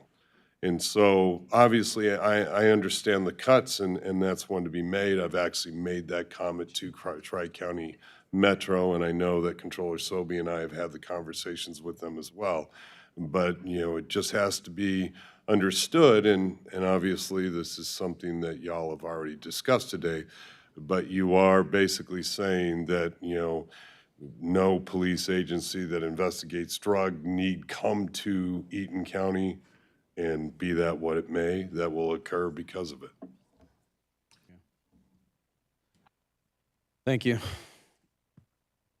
Okay, and you had, I'd like to repeat my motion to cut Tri-County narcotics by 100%. okay. Been moved by Commissioner Arndt to cut Tri-County narcotics by 100%, supported by Commissioner DeRosa. Questions, comments? Commissioner Haskell. I don't know if Prosecutor Lloyd would be the best to answer this, or if someone on the board can, but is this one of those, again, so amended currently is 10,000. They're proposing 55,000 for next year. Is this one of those scenarios where if any sort of contribution can still get us access to the services, or? Participating in it, yes. It is based on forfeitures that they take in. If anyone has followed that, forfeitures, there was legislation passed that forfeitures, that come in, you can't technically hold them and keep them the way that they used to. So Tri-County Metro used to be more self-sufficient because they survived on the forfeitures that they made. So more lately, we have had to contribute more, but when they have more forfeitures, they can retain our contributions less. So the $55,000 request is like a placeholder, telling us that they estimate that's what they're going to need for that year, which is, again, why I say not mandated, not having to do it. But as Prosecutor Lloyd said, if we're not contributing and we make that statement, they're not going to be in our county unless other agencies throughout the county wanted to contribute something to them as well, and I'm not sure how that would technically work. And there's no like grant funds or anything like that that we could secure to go towards this type of? Tri-County Metro does all of that now. They're very active in securing funding, so, Okay. part of the formula request that we get each year. Okay. Commissioner Christensen, then DeRosa. So this is an increase by $45,000, and I'm curious, it's Clinton, Eaton, and Ingham. Do those other counties contribute the same amount, or is it again something like the Barry Eaton Health Department where they're a smaller county, which Ingham is obviously not smaller than Eaton, but I'm just curious, Are we matching funds here, or? It is another formula, and in the information they provided, Eaton County is contributing 23.22% of the annual budget, and sharing the 100% offset with Clinton and Ingham.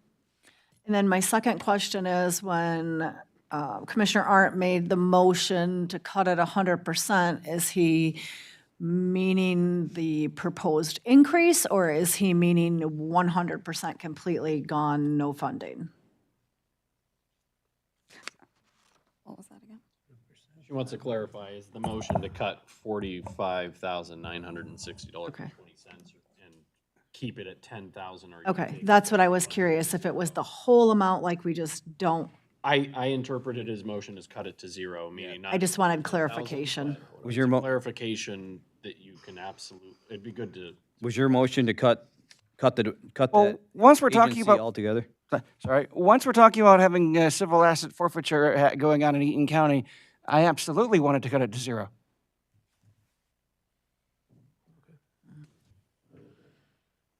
Any other? I'll go along with that too, then. That was my question, is what, was it 100% or just that increase? So I'll second Commissioner Arndt's. Okay, any other questions, comments? Okay, roll call. Commissioner Arndt, Yes. Yes. Commissioner Haskell, No. Commissioner Whitaker. Commissioner Mudry. Yes. Commissioner Jones. Yes. Commissioner Drosha. Yes. Commissioner Hanson. Yes. Commissioner Christensen. no. Commissioner Holmes. Yes. Commissioner Barber. Yes. Chairman Mott. Yes. Motion carried. Motion passes. Next up is Tri-County Office on Aging. So, as stated before, as we're in these tri-county regional cooperations, it is required by that agreement, but again, this goes back to the quality of life. And on their presentation they provided, our dues are $70,712, and there's $10,498 that goes to Meals on Wheels. So that you're going to be taking away services from your Eaton County seniors, which is the decision you make, and Meals on Wheels. You can look this all up, but obviously we struggle as everywhere on providing meals to seniors, very difficult. So again, it's a decision about quality of life. So you, when you say in the comments or in the, comments is required by agreement, does the agreement need to be undone? Yeah, I've been making notes on the ones that we would have to talk to them. Yeah, we would. Okay. Mhm. Okay. Any questions, comments on that? Commissioner Drosha? Then taking from that comment, then this is a mandated service and this is the mandated amount, or it's a mandated service and it's an arbitrary amount? It's a mandated services based on an agreement that we are in the Tri-County Office on Aging. So that's a mandate that you control. As a reference that you all can relate to, it is having an ordinance with animal control. So you rescind the ordinance, repeal the ordinance, you get out of that. This is getting out of that agreement. So we'll look into the steps to do that if you did not want to contribute. So in other words, to amend this amount, we would have to amend our agreement. Yes, and I'll read it. The dues share in the operational costs of the agency and are based upon a funding formula of the age 60 and older population in the TCOA service area as defined by the Tri-County Office or Aging Consortium Charter. So that's what we would have to deal Well, I with. don't know if it requires a motion then, but I would say to leave this alone based on that agreement. Support. All right, moved by Commissioner Drosha to not take action, or, Not even take action on it until we take a look. If we have to revisit that agreement, I would say yes, but Okay. at this point, no. I still think we need to vote for that. Who was the second? Someone second. Second by Commissioner Whitaker. Any other comments, questions on I was that? going to say, you could make an amount contingent on our ability to cut based on the contractual outcome. So you could do something like that. So make a decision and then add the qualifier, and we can report back what the verdict is. I'd say still at a later date, not today. Okay. Any other questions, comments? Roll call, please. Commissioner Arndt? Yes. Commissioner Haskell? Yes. Commissioner Whitaker? Yes. Commissioner Mudry? Yes. Commissioner Jones? Commissioner Drosha? Yes. Commissioner Hanson? Yes. Commissioner Christensen? Yes. Commissioner Holmes? Commissioner Barber? Chairman Mott? Yes. Motion carries. Motion carries. Thank you. Next up, we have Tri-County Regional Planning. Sorry, Claudine can speak to this probably a little bit better than I can, but again, I think I mentioned earlier, it is required for the county to be in this in order to receive federal funding and impacts.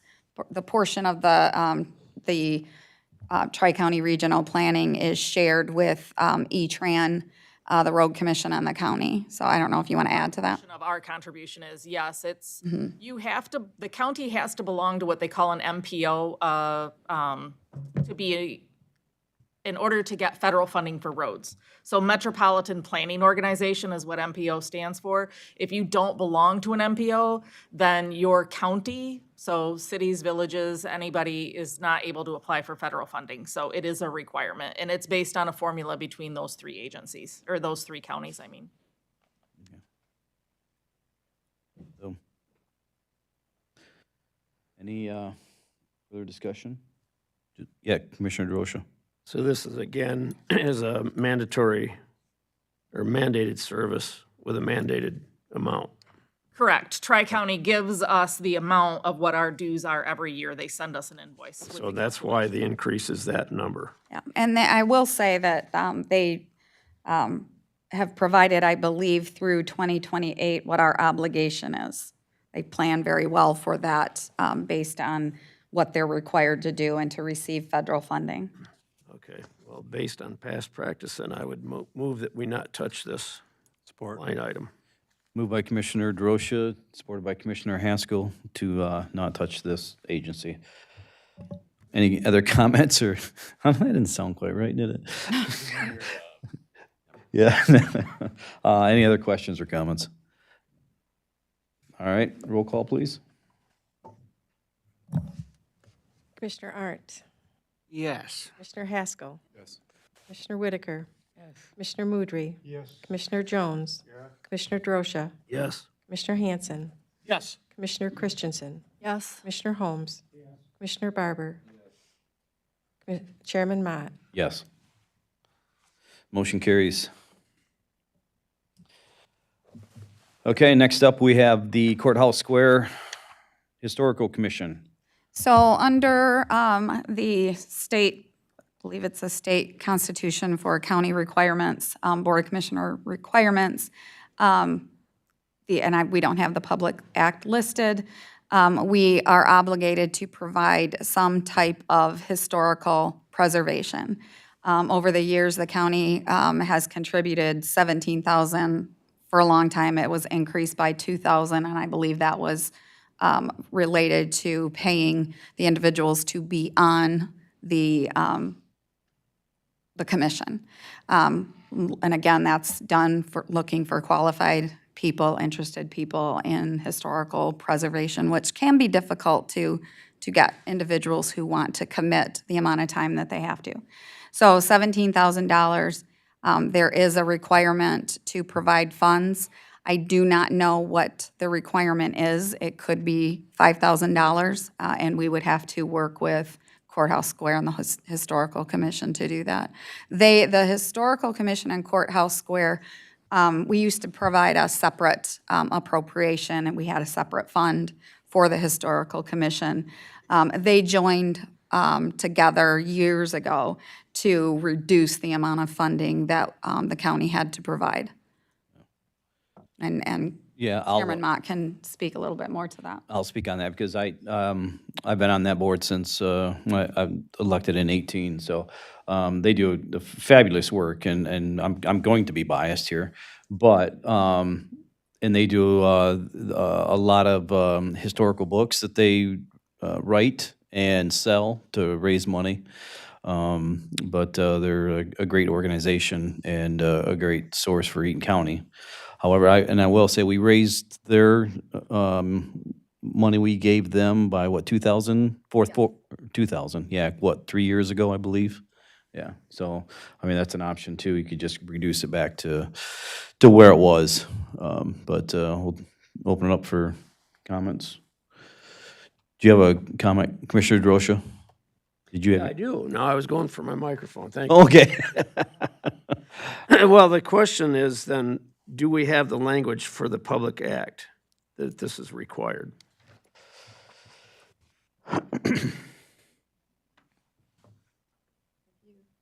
Beat me to it, Claudine, let me know. Historical Commission. Well, the language, no, but we have the three acts. Act 271 of 1913, 213 of 1957, and Act 169 of 1970. So we can go and find the actual language on that. Claudine, she can do the research on it.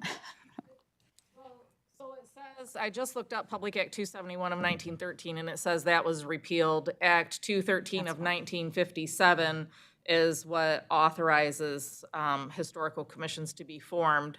I haven't gotten to 169 in 1970 yet, but it is, as Controller Sobey mentioned, it is part of the requirement of the Board of Commissioners to support the Historical Commission in some way. So that's the public act that I'll look up for you. So at this time, we don't have a formula to determine if this, excuse me, $17,000 is adequate or exorbitant.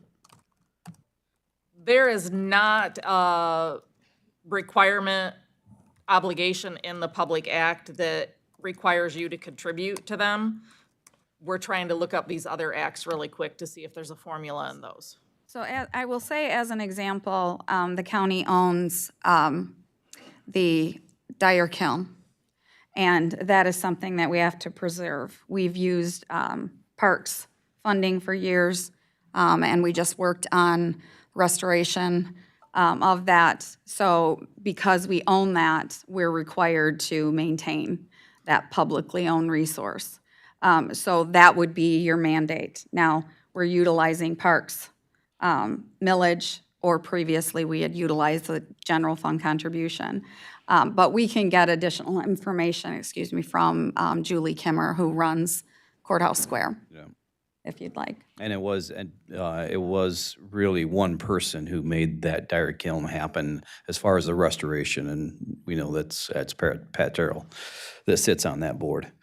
Well, I would make a motion then that we not touch this number today until we get more information on it to see what is required. Support. All right, it's been moved to not touch this item, and supported by Commissioner Hanson. Roll call, please. Or I'm sorry, any other comments or questions regarding this? Commissioner Hanson, or Haskell. We mentioned utilizing park funds for preservation. Is that, maybe this isn't good governance, but I just want to put it out to see what the other commissioners' thoughts are on this. But could this entire contribution come from out of the parks grant, or that? So, given the fact that we have the millage utilizing for parks, and again, Dyer Kiln is that's not the only thing that the Historical Commission would do. I can read again, pulled it up here. So it provided Historical Commission Heritage Awards, the Heritage Conference, again, that's, to make sure that they are doing what they should, obligated under the state.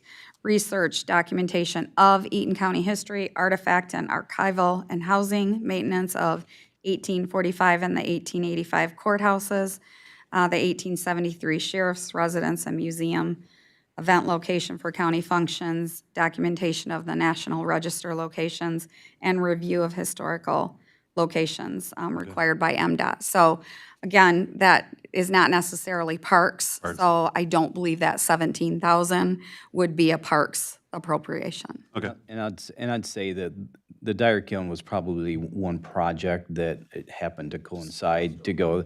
Most of what they do would be outside of a parks purview. Yeah. Commissioner Arndt.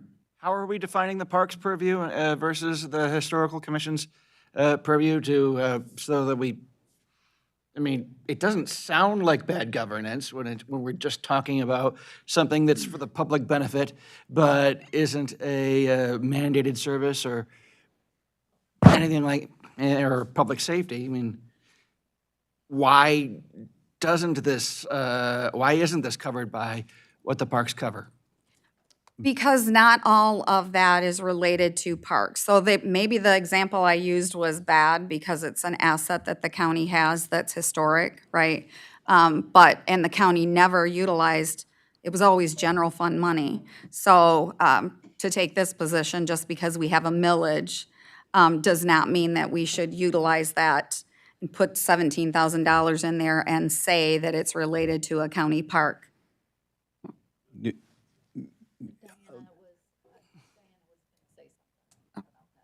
If I can just add my perspective, I deal with Julie Kimmer, the director, quite often because we often have documents, historical items in my 3 offices that need a home, and we don't have the space to store everything here. There are things that are not required for my offices to keep and preserve under statute, and Julie Kimmer is willing to come and write a receipt and take those things and preserve them forever at the courthouse square. So I appreciate her work. Just wanted to add that. Mm-hmm.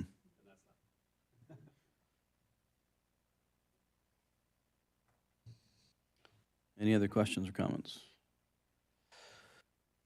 All right, roll call, please. Just to reiterate, the motion was to keep Historical Commission as it is currently. Okay. Commissioner Arndt? Yes. Commissioner Haskell? Yes. Commissioner Whitaker? Yes. Commissioner Mudry? Yes. Commissioner Jones? Yes. Commissioner Drosha? Yes. Commissioner Hanson? Yes. Commissioner Christensen? Yes. Commissioner Holmes? Commissioner Barber? Chairman Mott? Yes. Motion carries. Motion carries. All right, next up, we have CAPCOG. And myself and Commissioner Barber serve on that. Do you want to talk about it, or do you want? Okay. I'll give you a brief history of CAPCOG and what it is if you don't know what it is. So CAPCOG stands for Capital Area Community of Governments. Jeez, I haven't said it for so long. So what that is an organization that started, I believe, with Commissioner Mulder and commissioners from Clinton and Ingham County. And it is a organization that came together for these tri-counties to basically lobby the state government for funds for for the 3 counties. There's been these councils for Detroit, Grand Rapids, Flint, some of these bigger cities, and a lot of the funds from those state dollars kind of go to those different places, but we didn't have a council that focused on the Lansing region to, lobby for state dollars. And like it or not, that's just how it works. And a few of us have been in the Capitol and worked there, and that's just, you need somebody in our legislators' ears all the time if you want something to happen in your region, or else because those dollars are going somewhere. So since this has been organized and ran, I believe it was 16, 17, somewhere out in there that it was formed, I believe. So just to give you an example, in these last couple of years, because we had the fortunate situation where both our senator and representative were appropriations chair, we were able to get a lot of funds, CAPCOG was, and bring them back to our region, Lansing region and here. The project out on 5 Point Highway that's supposed to happen shortly, and raise that was a project that was on CapCog's list. And there were several others. I think Grand Ledge, I think their water treatment plant, I think Delta has some stuff on there requested through CapCog. And so there was someone at the Capitol constantly lobbying on our behalf to bring dollars back here. And if you remember, Commissioner Showers and Steve Jappinga from Lansing Regional Chamber, CapCog runs through Capital Regional Chamber. And that's who is the operating body for the 3 counties. In my opinion, again, I'm going to be biased, but this is an organization and a council that brings money back to the district more than what we pay in by far. But I'll leave it there, and then you got something you want to say? Well, because this is a big impact statement, I will say that as Logan was working on the bank intercounty funding from the state of Michigan, that is one of the entities that assisted by writing a letter. They work closely to try to get that bank intercounty funding for the county and for the residents, so. As well, CapCog assisted in the request for the animal control building that's currently active right now. So we work closely with Steve Jappinga and their team. It's been a vital partnership, and $10,000 to participate in it is not a lot of money. So again, that's one of the decisions you need to make. Commissioner Barber? Yeah, I make a motion to keep the 10,000 funding. Support. Yep. Moved by Commissioner Barber, supported by Commissioner Haskell. Any other comments, questions? Seeing none, roll call, please. Commissioner Arndt, Yes. Commissioner Haskell, Yes. Commissioner Whitaker, Commissioner Mudry, Commissioner Jones, Commissioner Drosha, Yes. Commissioner Hanson, Yes. Commissioner Christensen, Yes. Commissioner Holmes, Commissioner Barber, Chairman Mott. Yes. Motion carried. All right. Motion carries. Moving on to Eaton Conservation District. Okay, I'll go back to where I apologized to Rachel earlier about using that as an example. But if you look at the report that she presented, it indicates that it is not required by state statute. And we don't have an agreement. It's just been funding that we've provided over the years. It has been vital to our park system, and I believe Commissioner Drosha would probably speak to that because he's been active with the parks and the work of the Conservation District. So I guess I'll defer to you if that's okay. Thank you. Yeah, I would make a motion to retain this fund, and the reason I say that is, like Connie alluded to, is Conservation District has worked hand in hand with our parks. And because we have bodies of water in our county that the parks maintain, and we have so many invasive species that we've dealt with over the years, and I worked not very closely, but somewhat closely with Sue Spagnola, the former director, and she educated me on a lot of these things. And it's an ongoing battle.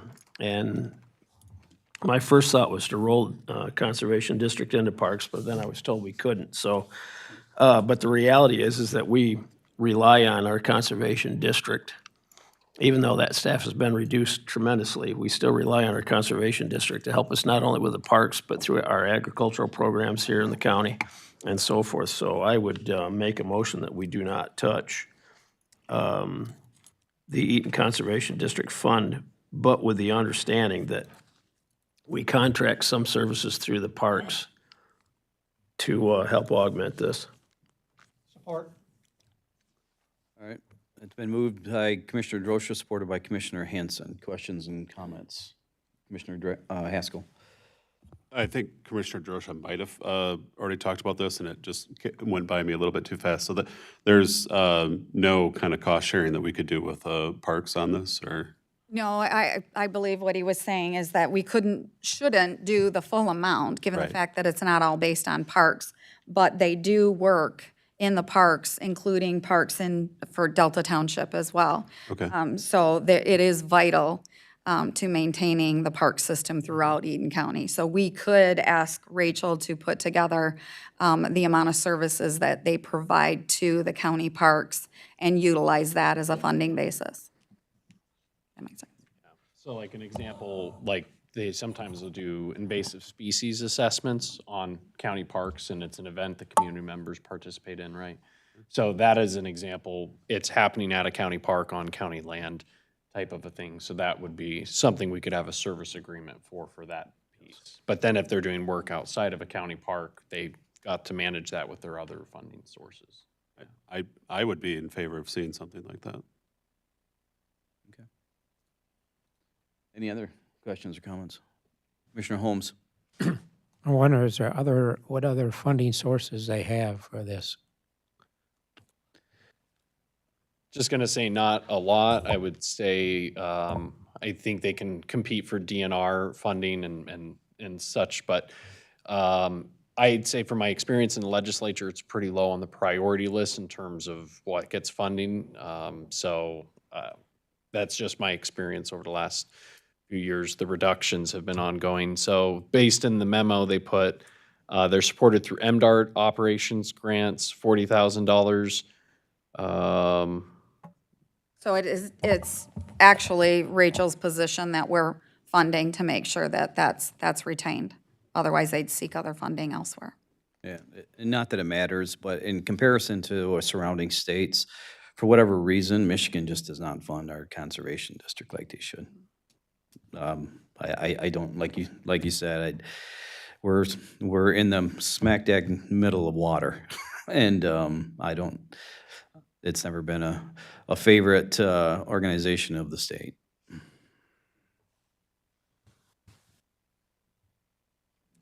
Any other questions, comments on that? All right, roll call, please. Commissioner Arndt, Yes. Commissioner Haskell, Yes. Commissioner Whitaker, Yes. Commissioner Mudry, Commissioner Jones, Commissioner Drosha, Yes. Commissioner Hanson, Yes. Commissioner Christensen, Yes. Commissioner Holmes, Commissioner Barber. No. Chairman Mott. Yes. Motion carried. All right, that motion carries. Next up is MSU Extension. Okay. So as the historian for Eaton County, I will go back to, I believe it was the 2008 budget cuts that we had. This is what supports 4-H for the county, and it does state the positions that it funds: a county 4-H program, 1 FTE for the 4-H program coordination, salary and benefits, and then the oversight by MSU.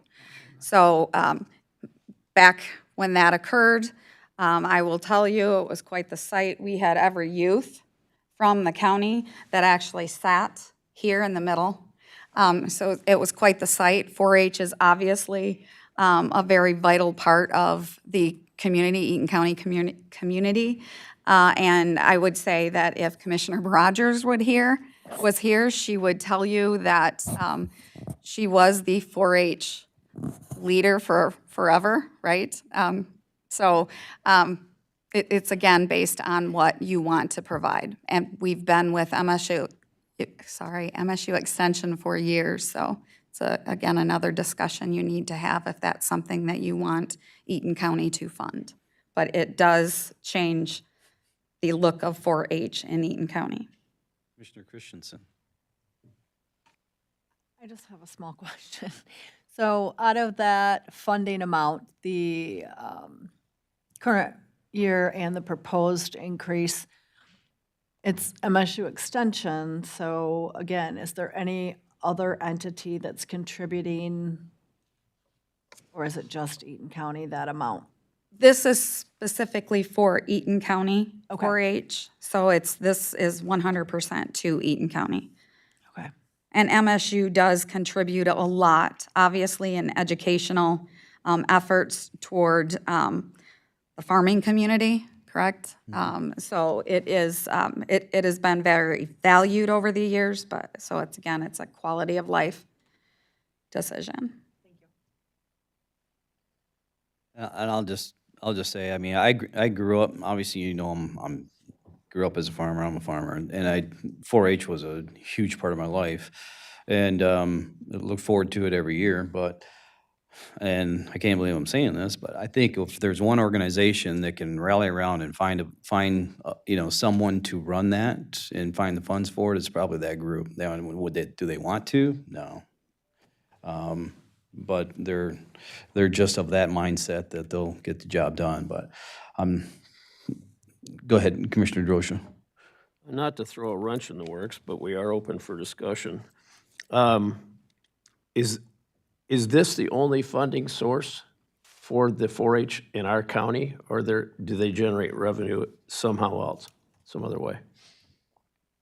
Well, that I'm not 100, I mean, 4-H, if you've been involved in 4-H, there's an awful lot that goes into it. I would say probably the largest contributors to 4-H are the parents. Yeah, it's mostly volunteer. I mean, outside of the director, I don't know of their, you know, they have fundraising sources and stuff like that, but I'm not sure that they get any funding anyplace else. So our funding would go through MSU Extension and then on to 4-H, is that what we're saying?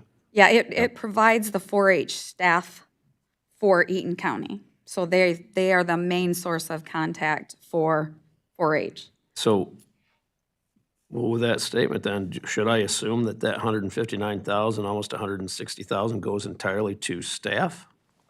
It goes to the 4-H coordinator, and then it also goes to MSU to oversee the coordinator, provide office supplies, office space that are actually housed here at the complex. But again, yeah. They are on the agenda for Public Works and Human Services next week, so they've already sent in that new form that we're asking everybody to fill out. So when asked what their organizational budget is, they say statewide MSU Extension is funded by a combination of grants, approximately 42%, state appropriations, 31%, county investments, 14%, federal appropriations, 11%, and the MSU General Fund, 2%. So this is overall for the state, but on average, their county investments across the state are approximately 14% of their operating cost. Well, I would say, Is that helpful? given that information, then perhaps we should table this particular item until that meeting, when we hear from them directly. And then we'll know whether or not to retain their increase or just zero that out. The only point to make on that, sorry, Commissioner Haskell, the only point to make on that is every agency comes at a certain time in the year. So going back to the Health Department, CMH. The Historical Commission and Capillary United Way are both on the agenda next week too, and you already voted on those. Well, then, to be consistent, if I may, then let's zero that increase and talk to them at the meeting when they come in. Just the increase or the whole budget item? The increase. Pardon? Just the increase, not the whole? Yeah, I would, my motion would be to remove that increase. Support. Okay, there's been a motion to eliminate the increase from Commissioner Drosha and seconded by Commissioner Arndt. Commissioner Haskell. I guess I'm opposed to only eliminating the increase on this. I want to see the MSU Extension and 4-H continue. But I mean, if we looked at community mental health and said 30% from there and wanted to, you know, kind of get feedback and continue this discussion forward, this feels very similar to that to me, where a 30% reduction from the 25, 26 proposed level, get it in, and then, you know, adjust based off of what we gain or lose. And keep in mind, I'll play off that sentiment, that the decisions we make on these agencies, the result is staff, okay? If we don't cut, that means somewhere in the county we got to cut. I mean, and that's why I made the statement in the beginning, and it hurts me to say it, but I think they could probably find funding somewhere. That's just. Years ago, the county actually had a county employee staff there, and that was eliminated. And what was retained was this contractual agreement for a staffer. Commissioner I Whitaker. just wanted to Oh, say I'm sorry, too- go ahead. Oh, it is a true dollar for dollar savings here. When you cut employees and staff, you have the unfunded liability that the county still inherits. So cuts made in other parts of the budget is not going to be a dollar for dollar savings as it is here. So to Jim's point, just keep in mind, to get to the same dollar value, you would have to go deeper on our side to make it happen. So it's just a good perspective to keep in mind. Thank you. May Yeah, Commissioner Whitaker. I? In my working career with, when I worked with different food systems and programs for low-income people, MSU Extension has been a player in doing lots of things other than agriculture, but it's, I think it's an important part of our heritage. But I think MSU automatically charges like 40% overhead on everything that they ask for funding for. So that, to me, means that a big portion of whatever we give them is going to pay for MSU's entire administrative system and campus and everything. And I've always objected to that amount. It seems unrealistically high, unreasonably high. So that's, when we're talking about paying for MSU's overhead, why would we do that when we could keep our money here? I just feel like it's too much. Commissioner Art. Just asking about our process here. So if we do pass this motion, it is still possible to revisit after the Public Works meeting and make further cuts down the line before the budget process is finished? We could on all of this, but you are correct. But if we have that attitude, we are not going to have. It's not my attitude generally in terms of. You could change your mind. I don't like the idea of changing my mind on every single thing down the way, but I'm kind of leaning towards her idea about cutting the money that goes outside the county. And so. I would probably default on making the decision, and then if something arises where it was not brought to our attention, then that becomes a pretty serious issue, then we could address it. But I would continue to try and make a decision on this. I mean, another phrase for revisiting it down the road could also be, revisiting it on a later date, could also be seen as kicking the can down the road. And I'm generally averse to that. Okay, thank you. Commissioner DeRosa. Given that information from Commissioner Whitaker, I'll withdraw my motion, but I would ask her, what do you think would be appropriate then? Well, I mean, we don't have a choice, right? This is how much they charge. We don't get to recommend that. We don't get to say we're not going to pay for that. It's whatever we give them, they're going to take 40% for their overhead, which, I mean, most organizations all have, nonprofits all have some kind of a percentage. And a lot of people don't like to pay for that because it seems like it's not specifically the programming. However, I'd say probably more 25%, 20 or 30% is probably a lot more realistic for what a big organization's overhead would be. So 30% reduction overall. Well, that would be what they would charge as overhead. So if they give you, if they applied for a grant for $10,000, they would take $4,000 of those dollars for overhead on campus. So I'm just saying normally, like for nonprofits I've worked with, it's been anywhere from 20 to 30% is what your kind of de minimis rate, the minimum that you could charge for overhead would be. Okay. Well, growing up on a farm, MSU Extension is not just 4-H. I put them in the same category as the Conservation District. They do a lot of things in the background that a lot of people don't even understand, myself included. But then, given that information, I would amend my motion then, or create a new motion to say, let's reduce that overall amount. So that would be the 25-26 budget proposal by 30%. Support. All right, it's been a motion out there to reduce by 30% by Commissioner DeRosa and supported by Commissioner Haskell. Any questions or comments? Yes, Mr. Woodry. I was going to mention before the motion was modified that we're kind of getting into a rut here. I'm keeping track, okay? No cut, no cut, no cuts. You know, and a lot of this stuff is feel-good stuff, okay? I appreciate that. But I think being in the rut where we've gotten ourselves into a position where are we going to continue doing no cuts? And our job here is to make some cuts, okay? Commissioner Whitaker showed me a number, and we are right That's now. not, don't. Okay, I'll retract. I did an estimation. I'll retract that. Okay, but I appreciate the modified motion. I think we've got to get ourselves back on track here. Thank you. Okay. Do you have a amendment to that motion? No, You just, He's supporting. okay, okay, I support his motion. okay. Any other questions or comments? All right, roll call vote, please. Commissioner Arndt. Yes. Commissioner Haskell. Yes. Commissioner Whitaker. Yes. Commissioner Mudry. Yes. Commissioner Jones. Commissioner Drosha. Yes. Commissioner Hanson. Yes. Commissioner Christensen. Yes. Commissioner Holmes. Yes. Commissioner Barber. No. Chairman Mott. Yes.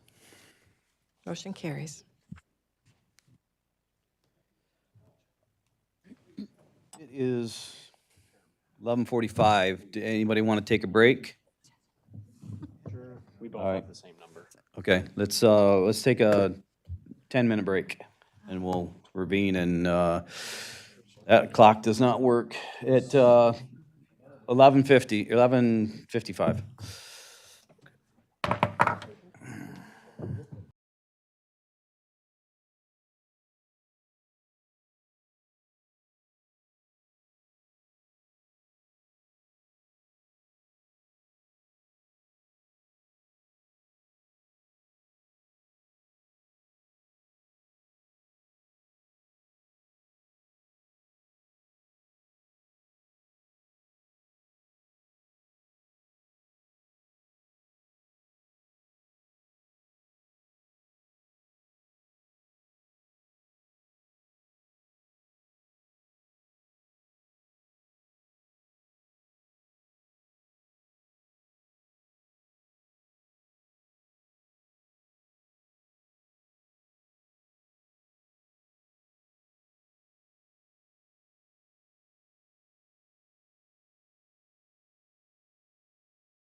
You know, well, just commissioners. Okay. Hmm? Okay. Yeah. All right, we're gonna get started again here.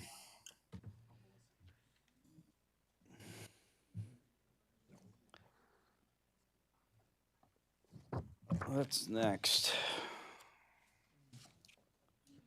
So we left off with MSU. I will note on that, to this point, Ben, you have the number that you and Melissa confirmed. He's waiting for his computer to open as to where we are with cuts right now. People have been asking that, so go ahead. $892,092.60. So for external partners, in the proposed budget for next year, it was a 28.8% reduction. Okay. All right, next, is that, that was the end of the outside agency? Yes. Correct, okay. Next up, we're gonna go to policy changes and additions. If I believe is that where you wanna go next? Yes. Okay.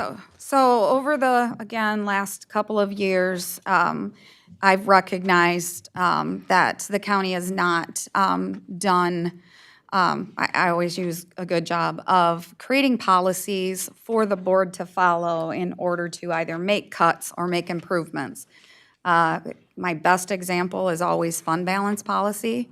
That was something in the past that was not recommended due to the fact that the board could at any time change that. But the position I would take on that is if you have a policy and your policy is to keep a certain dollar amount, and that's the way we run the budget, if you want to amend that, you are then going back to the public and you're telling them you're amending that, right? So it's a very transparent process to say, we're going to use an additional $1 million of the fund balance so they can participate in that discussion with you, right? So that's the best example. We're looking at fund balance policy, dealing with a policy on utilization of the delinquent tax fund, and we have worked with Treasurer Ray Nutt on that. We do have a fund balance, or not a fund balance, a purchasing policy. We have not done a good job on that as well. Related to purchasing, we do have a policy. It is not what we would consider to be sufficient enough to deal with especially major purchases. Those always go out for bid, but having something where we're having a policy and then departments have to follow that policy. So it's kind of a twofold process. The way you get a department to follow it is to ensure that we have staff at the county, that would be in my office, to manage those policies. We have struggled to have staff to go through every purchase that's made. I mean, it's fast and fluid here. I always use examples for the departments that purchase the most, and that would be the sheriff. If he has an emergency, they're right on it. I mean, they have to be, right? But you can create policies that are for emergencies and a threshold for those offices to have. That is what we're working on, and that is going to go hand in hand with the way in which you budget going forward.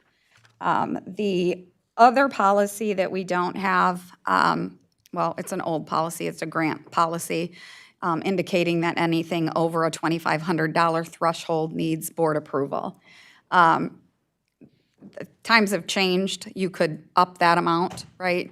But and I know Deputy Administrator Dawson is probably like ready to take the mic from me on the grant policy. So just to explain grants that we receive from the federal government or state government, they allow an administrative fee. And Commissioner Whitaker noted that with MSU. It's called the de minimis rate. It used to be 10%, it's now 15%.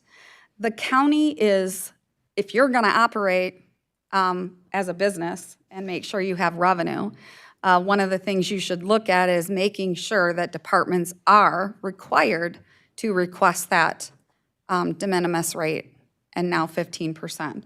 So some examples of mandated departments would be the youth facility. We do receive, it's just automatic, we receive 15%, which covers overhead. It's not required that you do any calculations. They just do that, and it makes it easier for the federal and state government to not have to monitor what your allocations are. So easier for them and obviously easier for us. The other is in front of the court and the prosecuting attorney's office. They have what's called a cooperative reimbursement program grant for the services they provide. That is an allowable admin fee. We will look at, we're going to start using the 15%. We have used a cost allocation plan in the past.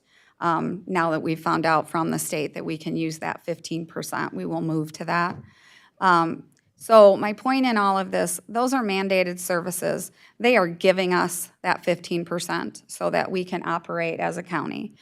That includes making sure that we're following purchasing policies, making sure that we are following the uniform code through the federal government, so that we don't receive findings on any grant funds that we receive. And I can go back to what people have pointed out. There were findings related to federal purchasing.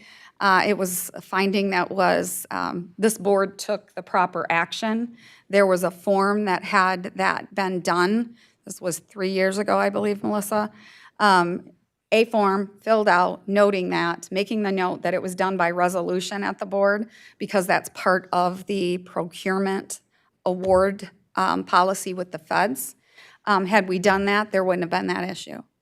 And we ended up having that finding 2 years back. So that's the stuff that we need to do. If we had a policy, grant policy, if we went through everything line by line and we had staff to do that, because right now you have Melissa and you have me. We have a purchasing assistant, financial assistant. I can tell you for years in that position, purchasing has not been the primary. It has been trying to pay the bills and monitor finances and do journal entries for the county. Purchasing should be primary. We should have had a purchasing agent. It is a requirement under the Board of Commissioners to appoint somebody. It can be done in different ways. You've appointed a controller. That is now my responsibility, but I haven't had that staffing to do that, just like every other department hasn't had that staff. So by saying about the grants that we are going to require, especially on a non-mandated service, that they seek that 15%. That's saying that you are taking in that money to operate so you can provide those funds. The federal government and the state government don't just give out money and say, go ahead and do it. They're giving out money for the intent of creating a program that affects and helps the nation, right? So any program that they institute, they can take it away again. You're now potentially spending money to create a program and hire staff, or you're breaking even. And that, to me, is not the way that the county should be functioning. We should be looking out for the finances of the county. That's a pretty important policy for my office related to everything that we've been going through. So we will bring that back to you, and our plan is to have at least 4 of these policies at your June 13th Ways and Means Committee meeting. So I went on about that, but again, it's long-term stability that we're looking for. It is also preventing inaction by the board or future boards, kind of like Chairman Mott had said earlier. Stabilize and make sure that you're making sound decision based on policies that have been set. Commissioner Pedrosa.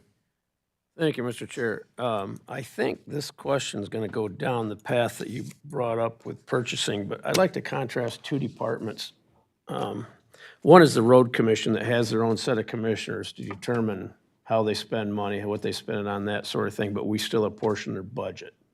We don't. No, we do not. Okay, so we'll remove that. So they are funded through millage and other things. So let's use the drain commission then. They don't have their commission. They have individuals within the office. So when they make expenditures, the purchasing policy for them is what are their guidelines? So they should be, this creates another policy that we should have. They should follow our purchasing policy. There becomes a difficult situation when you're dealing with elected officials because they have needs, they want to control their funding. In order to tie them to some type of, for lack of a better term, penalty for if they do not follow a policy, is to create an ordinance within the county for elected officials to follow that's a code of ethics. So when they are elected and come into office, that is what they should be following, and you can do certain things based on the policy that would penalize them in some way. The only way now that you could do that would be to withhold budgetary funds. That's not easy when you're mid-year, right? Because they're dealing with operating a budget. You cut them mid-year, it's very difficult to do, and cutting staff, I mean, we've kind of talked about that. You could get into a legal battle with an elected office. Yeah, they're supposed to follow policies, but again, having my office oversee that and dealing with an elected office it's just something that you have to do a little bit differently, which I respect because that's what you should expect from me. Have them follow the policies, but if I'm arguing constantly because they're not doing something correctly, it's just going to end up coming back to the board. So let's set that code of ethics policy if that's a concern. All right, now I want to contrast them, the drain commission, with the parks department, because they also don't have a commission, but yet even though they're funded by the millage, they still have to approve expenditures through the Ways and Means. So can we morph that drain commission into that same sort of policy, or can't we? Well, the parks department is different. It goes under Public Works. Again, any bill that comes through from the drain commission comes through the board. It's just that when you're looking at a drain order for a drain project, the expense has already occurred because it's based on assessments. So that's a little bit difficult to control. With parks, an expense is not made until it's gone through Public Works and you ensure you have a budget and then following policies. We can maintain that in a better fashion, right? So then a purchasing policy would have to be tailored per department.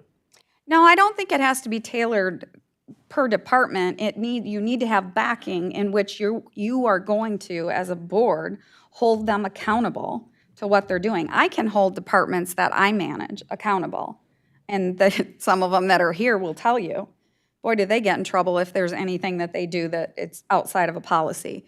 But an elected official is different.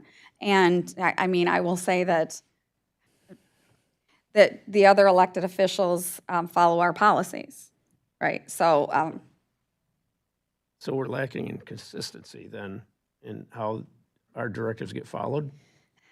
Again, managing it is what is not consistent, and that is the resources that we should have to make sure that they're complying and requiring them to come before the board, and you can do that if you have some type of a policy. So our elected official departments are which ones? So you have the sheriff, the prosecuting attorney, the county clerk, the county treasurer, and the courts. Okay. Which we're the funding agent for the courts, but they follow our financial policies. All right. So what would you like to see for policy? Well, I want to present a purchasing policy that has thresholds of what they can expend, that says that they have to they have to follow a policy and go out for bid for not only a large project, but for services, contractual services. So right now, that's not part of the policy, which has been concerning to me for a long time. Again, we're changing things over, and we need to go in these directions, so I've been pushing for a lot of this. I can say something about Commissioner Haskell. He's been very involved in that, wanting to see something. But again, you know, as frustrated as you may get, it's resources within the county and departments to deal with purchasing. Because even in Chad's department, facilities, or in technology, it's really fast-paced purchasing. And, you know, we can slow that down differently for policies. With policies, they follow them, but, I mean, they're the ones doing most of that work. And they don't have the staff either to devote to purchasing. I mean, Chad and his assistant, Amy, are doing that. And then the custodial supervisor deals with the custodial supplies, but they don't have a person who is that, operating that, and neither does Eric's office. He has Liz, which we all love Liz, that goes through managing that, and Eric and Nathan. So it's about resources, and you know, we're looking at budget cuts. You're not going to be able to provide resources, but you can provide policies that we can, you know, work to follow. Now, my last question, without calling any elected officials forward to the podium, do we see that as a hindrance for progress in the county at all, this policy that we're talking about? Or do you think it will just supplement or help our county? So, as I've talked about at our executive leadership team, and, you know, if we had a lot of time as a team, they're all in triage mode, obviously. We would sit down and we would go through the policies and how it impacts them. I think with my experience, I know how something is going to impact a department, and Sheriff is a great example. If there's something that he needs, that's where we can fit that into an emergency portion of the policy. Ryan Wilkinson, the same thing would be true. If we have an emergency, I have the authority under the Emergency Operations Center, along with Chairman Mott, to make a purchase of something that is a necessity to function. But we should have a policy, and if Ryan were here, he would tell you that he's been asking for a policy. So that would be part of it. It would be an emergency component. But yes, I mean, you do have difficulties with departments that it would slow down their progress. But, you know, at that level, we would have to make a determination of what we feel is best for departments. And you can pull out, you can do certain things that allow them flexibility. Okay. All right, thank you. I'll just piggyback on what Connie said. Commissioner Haskell's been at the forefront of this since, I think you got elected, right? I mean, yeah, it's been a passion of yours, and we've had meetings, and unfortunately, they've been pretty frustrating just because of what Connie said and the staffing issue. But it's an important piece that we need to have here at the county, and you know, it's something going forward that we need to focus on. The grant. Oh, I'm sorry. Go ahead. Yeah, I just will volunteer my time again if it helps. Since then, I've been able to get some legal opinions from other places about the concerns we had too. So call me. Yeah. Commissioner. Mr. Chair. Just one follow-up question, just for clarification. This would pertain only to purchases for equipment and not for personnel, is that correct? Personnel, we have a policy related to personnel, which is managed by the board. Do I want to have a better policy on how we post jobs? Like right now, what we do is we post a job, it comes to you, you approve it. We can do something better with that. So the intent for this is purchasing, equipment, services, and managing. Vehicle use policy, vehicle purchase, leasing, a lot of policies within a purchasing policy. Thank you. Commissioner Christensen. So Connie, just to get this correct, are you thinking or saying that some department heads are using the proper purchasing policy, and are there some that are not? Is there a way to?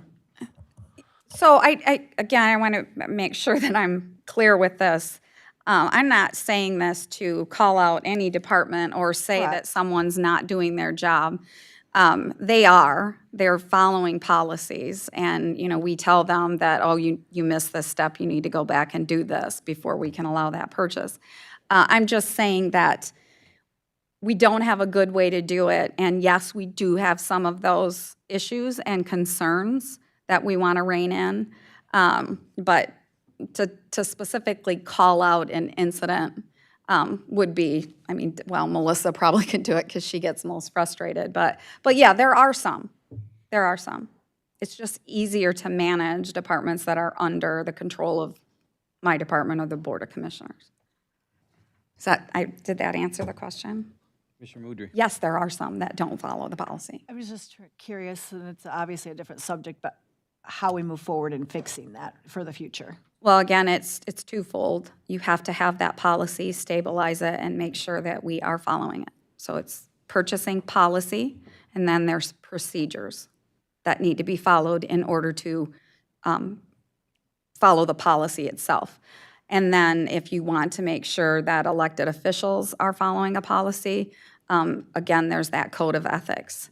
And we would have that reviewed again by legal counsel and make sure that departments all recognize what that means. Thank you. I think part of the hardest part of the policy is just, our policy is only currently one page. So it doesn't address all of the things that happen within the county government. So yes, they do follow it. There's a lot of ambiguity that we need to address because the policy is so outdated. Well, you can point out the child care fund review. Yep, our child care fund review, for the last actually 2 reviews have said we've received findings on our purchasing policy because our purchasing policy that we have is from 1997. It's the only one we have. It's one page. And child care fund has said both times they want it updated. So this time it was a little bit more stern. And so to be clear on that, does not mean that the court youth facility has not followed the policy. They follow the policy. It means that an agency has looked at us, state agency has looked at us and said, you need to create a policy that is not so outdated, right? So they're following the policy. I want to be clear on that. It's just that the policy should be better. Correct. And I do just want a quick civics breakdown, but as you look at government, and this goes to members in the audience too and people watching from home, there's always a trade-off in government. You can go for raw efficiency, the fastest process possible, or you can go with a more conservative approach, which gives better control mechanisms to make sure that there's no fraud, you're getting the best deal, et cetera, right? And on that pendulum, people are usually like, well, lean closer to the free market, lean closer to a command control center. So what we're really talking about in part of this is what does that portion of the county do you want it to look like? Because if it's better control in advance and in arrears in terms of like curbing expenditures or telling departments, I know you want to order those hats, I know you want to order those uniforms, but let's do it once a year in bulk. And I know it's painful waiting 3 months for a purchase, right? But if we do it in bulk, maybe we get a better deal, right? So it's cramping the style of how things have run for a long time, but that's kind of the discussion you guys are going to be having. And then the other thing that we talked about when we initially looked at this is whatever framework you adapt needs to reflect the organizational structure, right? So if we end up very lean, even leaner than we are now, adopting rules that are overly cumbersome just set you up for failure when it comes to adhering to a policy, right? So you wouldn't adopt a policy you knew your organization's incapable. You have to find that sweet spot, which is based on the capacity of what we have, what can we do to be successful while managing where you want that line. So I say that to commissioners because, you know, we could come up with something, but you need to make sure you strike that perfect balance of what's our capacity, what can we afford, And I say that when we did the look around, most of the counties that have purchasing have a whole division, and that's kind of what we talked about. And some of the bigger counties, it's headed by an attorney. So you have an attorney with 3 to 7 separate contract specialists, but they take demand off of your IT services. So right now, Eric spends a ton of time in procurement and negotiating to get the best deal, and he does a fantastic job. But at some other counties, that work is off of an individual director's plate because their job is to go and get the best deal for every department, right? So I wanted to add that as people think in that section. And Melissa's right, a policy from 1996, 97. When did the first Matrix movie come out? Probably the same year. So that's the perspective, is like, that's how old this policy is. So, yep. Commissioner Arndt. In my experience, in all of my experience in government, efficiency usually comes at the expense of transparency, and transparency is absolutely what we should be leaning towards in all of this. Any other, Commissioner Drosha?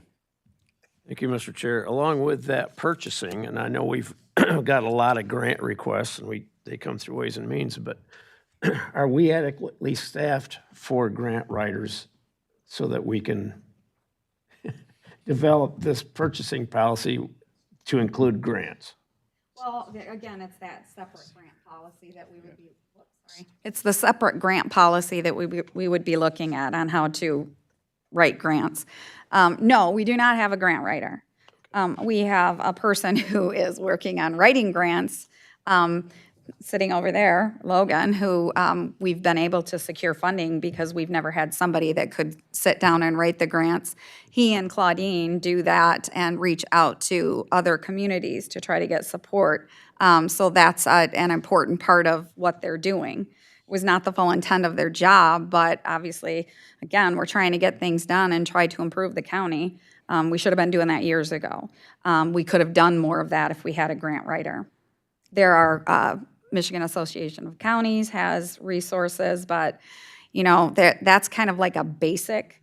When you talk about a grant writer, you want somebody that's home ground. They understand what Eaton County is about and what the needs of the county are. That's where you get the more bang for your buck on something like that. Thank you. All right, Commissioner Moudry. Thank you, Mr. Chair. Two things, one about grants and one about purchasing. Okay, the grants are, I cut my teeth on grants with Delta Township and the Planning Commission. I found out how much horsepower grant writing actually does. It's an art, using the right words, sending whatever. My daughter had a class at Eastern Michigan specifically on grant writing. So I know the power of grants. What you got to understand is all grants are not the same. There's targeted grants, which are very specific, and then there are block grants, which are a financial person's wish, dream, because they're not restricted in so many ways. With purchasing, I have a love-hate relationship with purchasing in my career. Somebody would say, well, you know, I want 5 bids on a widget. I need a widget. Eric and Nate probably know something like this. I need a widget, and the restriction on the purchasing is, well, you need 5 bids or you need 10 bids. Okay. Well, that's great, except that there's only one company that makes that particular widget. So you're out of conforming to what the policy is. And we can't have that. You know, something for IT is not as good for the road commission. And I think that has been your conversation also. Okay, I can testify, yes, that is absolutely true. And the bids, yep, and the block grants, yes, I am finished. Thank you. Thank you, Commissioner. Oh, yes, somebody else had a. I just was curious if we could form something like, I don't know, like a clearinghouse, where if it's above a certain dollar amount, they have to get exact permission to spend that kind of money so that we're not having wasteful spending, or it gets spent and then we're like, oh, wait a minute, that should have never been done type thing. Yeah, that goes back to originally when I said, I think our current grant policy says that if it's below $2,500, they can apply for the grant without any kind of board approval. So yes, you can set those policies and include those items within the purchasing policy as well to give offices the authority to do that. I do want to point out one other thing related to grants. We talked about having a grant writer. When we talk about that, it's having somebody who specifically sits down and they can either review work that's been done to write a grant, or they write the grant themselves. Offices have been the ones writing the grants. So they write the grant with little to no resources and staff, but they're doing it because they want to hire staff. They're doing it because they want a certain program. And we've seen that within the Parks Department with the Michigan Trust Fund grants. Those are really tricky to apply for. If you do not write that grant specific to meet all the requirements and what they're looking for in scoring, you're going to miss the mark every time. I think it happened to us. I'll look at Claudine 4 years in a row. And now we have a new one that's been really a total review by both Claudine and Logan.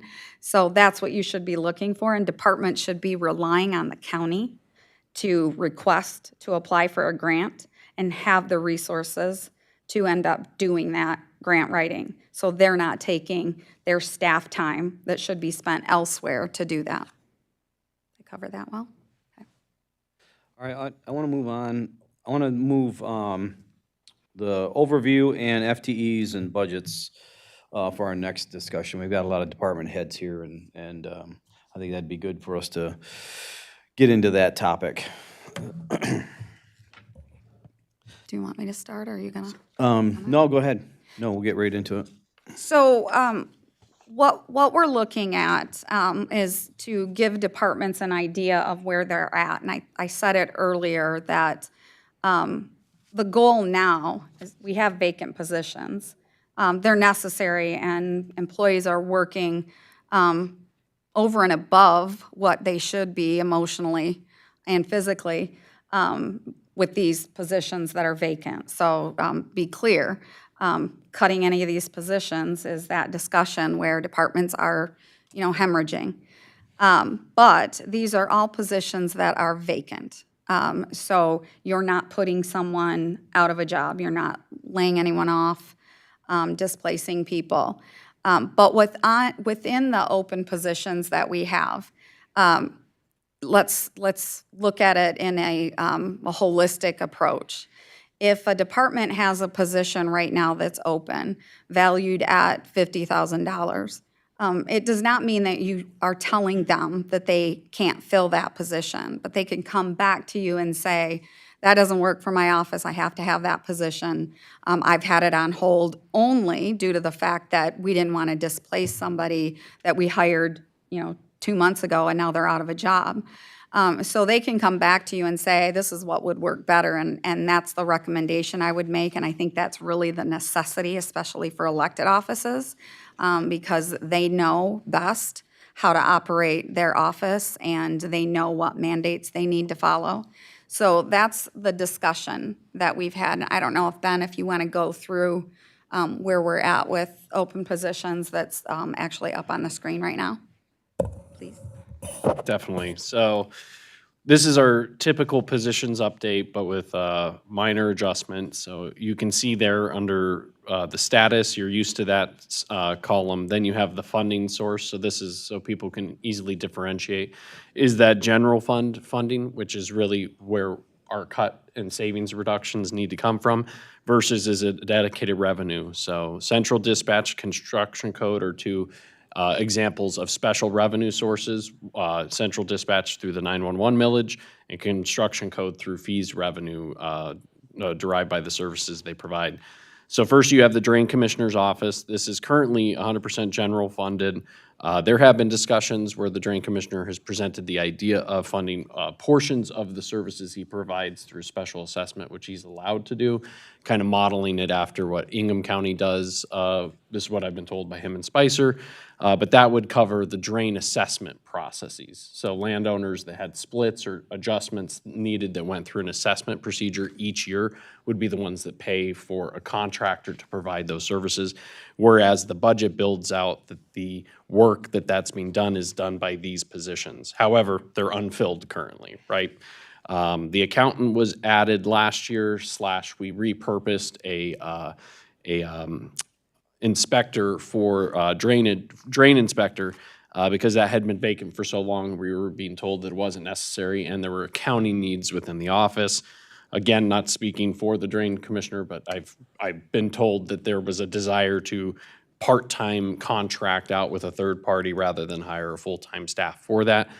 They're on hold now, and I've had discussions with the deputy, but those positions are valued at $227,558 of general fund money. Equalization, we have a property description clerk currently on hold. And let me say, as we go through this, you will probably hear from every department head that they're, I think we want to talk about the prior one, but I just want to say that you'll expect the department head would want to say, I do need that position, this is what it brings to the table. So we're not inviting people necessarily to do that. That would be in June, but I just wanted to, before I move on, go ahead. Barb. Thank you, Ben.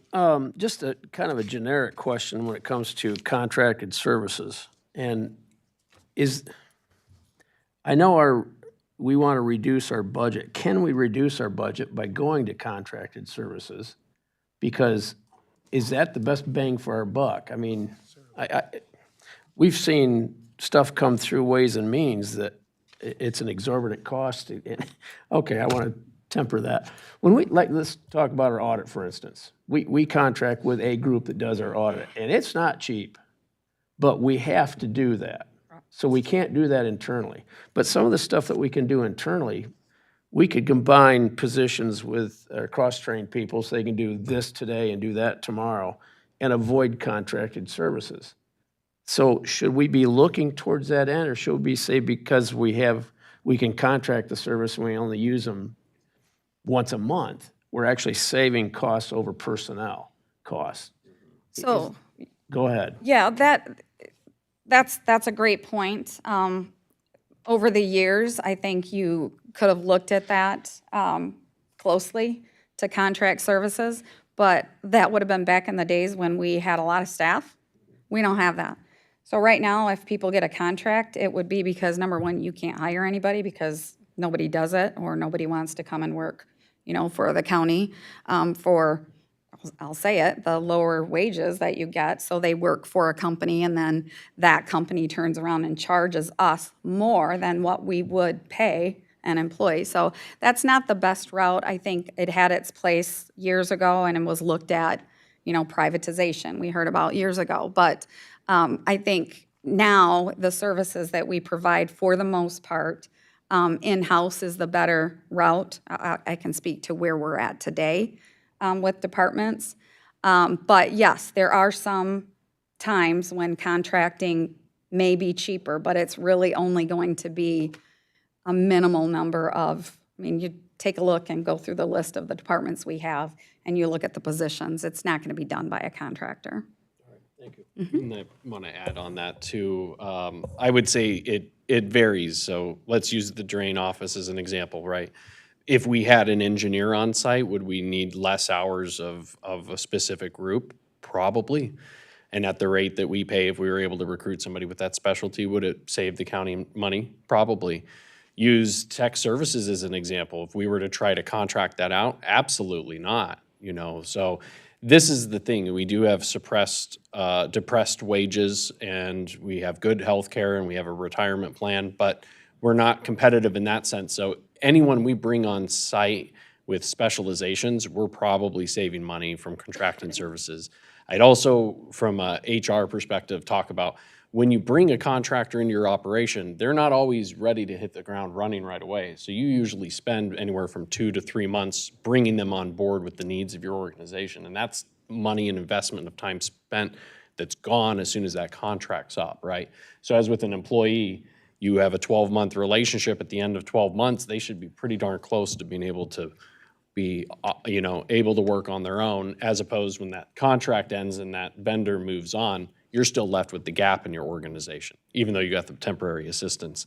And then I'd say the other thing too is to be aware of is when you dismantle a public institution, you might be able to do it for cheaper in the beginning, but in the end, you end up paying more. And I'm gonna use a private sector example, but how many remember the promise of Netflix was gonna save everybody so much money from DirecTV and it's gonna be so good, it's gonna be so good. How many people have like 5 streaming services now that amount to what you used to pay for DirecTV because all your shows are split up between different, that happens in the public sector too. When an institution gets broken apart, other companies might come in at a better rate, but 5 to 4 years down the line, what you realize is once there's no longer competition, it's become a monopolistic market and those prices go up. And it's often at a detriment to the service that was provided because when we do it, you have people who are willing to work for less because they love the work, they love their community, and you don't always get that same spirit of excellence with a private entity because it has to shake out at the end of their contract. Yeah, they have to make a certain amount. Anyway, I don't know if I'm losing the thread, but I just wanted to add those thoughts for people. Yep. Yes. The sheet that's in front of us, the Ways and Means sheet here, okay, are these budgeted positions that we're looking at here? Yep, and it's full salary fringes, it's the whole thing. Okay, so the elimination of some of these doesn't actually impact a particular person, but it does impact the budget and the department they're Correct. associated with. Yep, you are correct. Okay, and since I've got the floor, outsourcing, story. We had a full heat treating facility in a plant I worked at. Somebody came in and underbid what they figured was the cost of the in-house facility. They were given the work, and one of the stipulations was that the in-house facility had to be dismantled. Why would they ask that? Okay, so we went with somebody's brother-in-law that offered the thing, and it lasted for a little while, and then all of a sudden the prices got all jacked up. We had no in-house capabilities of taking that work back. So it's kind of a reinforcement to what Ben just said. 100%. Yep. Thank you. Okay, continue. So we have property description clerk and equalization. This is a position that's been on hold for some time. We increased overtime to help the department continue to move forward, but that's a position that's currently on hold. Parks and Recreation, we just filled the groundskeeper foreman. Next, we have the prosecuting attorney's office. Prosecutor Lloyd put these positions on hold some time ago because, again, filling a vacancy when you didn't know whether or not you were going to be able to keep the person in a role 6 months from now was not something he was comfortable with doing. So those positions are there, valued at a little under $500,000. Public Defender's Office, some of these positions have interns or law clerks holding their positions, but these are largely funded by MIDC state dollar funds. But those positions amount out to $600,000. Sheriff's Office, so we have this broken between road patrol, and so you have animal control, support staff, and corrections that are in that same category. The current openings within those areas is $787,000. Road Patrol Division, you currently have $1.2 million in openings that are there. And while we work through what a future could look like between a Delta agreement potentially with the county and such, people are making plans, So I'm getting updates from the Sheriff's Department. There are a lot of folks in background right now. And we know that as we're working through this, that there's a clock above our heads as we're trying to work for that. But we also respect and understand that people have to do what's best for them and their families, and but we're trying to race against that clock the best we can. Trial courts, so this is broken up. We have the youth facility run as like a programmatic, but technically youth facility functions under the trial courts by agreement with the county. So the $836,327, that is just for the positions specifically outside of the youth facility. And that includes the deputy trial court administrator, which just opened up recently, and, well, today, I guess, yeah. And then for the youth facility, the amount of the open positions here is $847,327. These are childcare funded positions, so just meaning they're not, don't think of them in the same context as general fund positions. And the trial court has a few others that have some other sources of funding that are listed there as well. The next is the position recommendation. So these are what we put forward. Positions that aren't under the purview of an elected office have to get recommended and moved by Ways and Means and the full board. So this is the update. We have opening in the controller's office. For the accountant, we just had a recent resignation that took place. Central Dispatch has another public safety telecommunicator position opening, so we're recommending both of those positions be authorized. We have a vacancy in the Parks Director, which is new, and a vacancy at Veteran Services, which is a new development. We are wanting those two positions to remain on hold while the budgetary process works out. And that's our open position update for right now. Commissioner Rocha. Clarification, the Parks Director, is that through the millage or is that general fund? Millage. Millage, okay, thank you.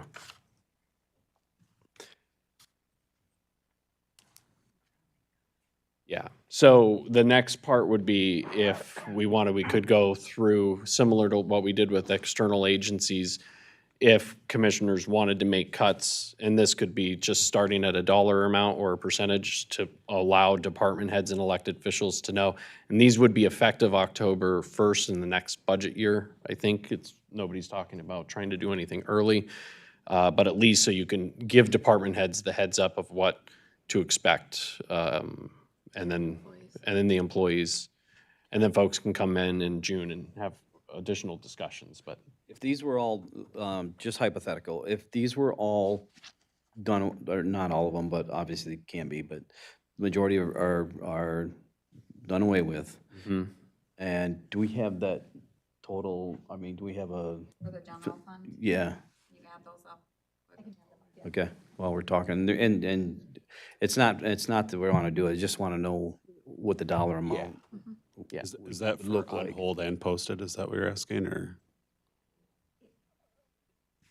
I think, yeah. Yeah, so we would be asking for that. I mean, you have authorized positions to be filled. But if you want to place a dollar value for the offices to know what they would need to cut, this is where you could do that. And I only say that again because I want to be clear, and I can use the deputy trial court administrator position that's vacant right now. I mean, we know there's no way that you cannot have a deputy trial court administrator with as large of the courts as the courts are. But if the courts had a dollar amount, they would know where they can move employees around and retain people potentially that are skilled, qualified to do jobs that are vacant.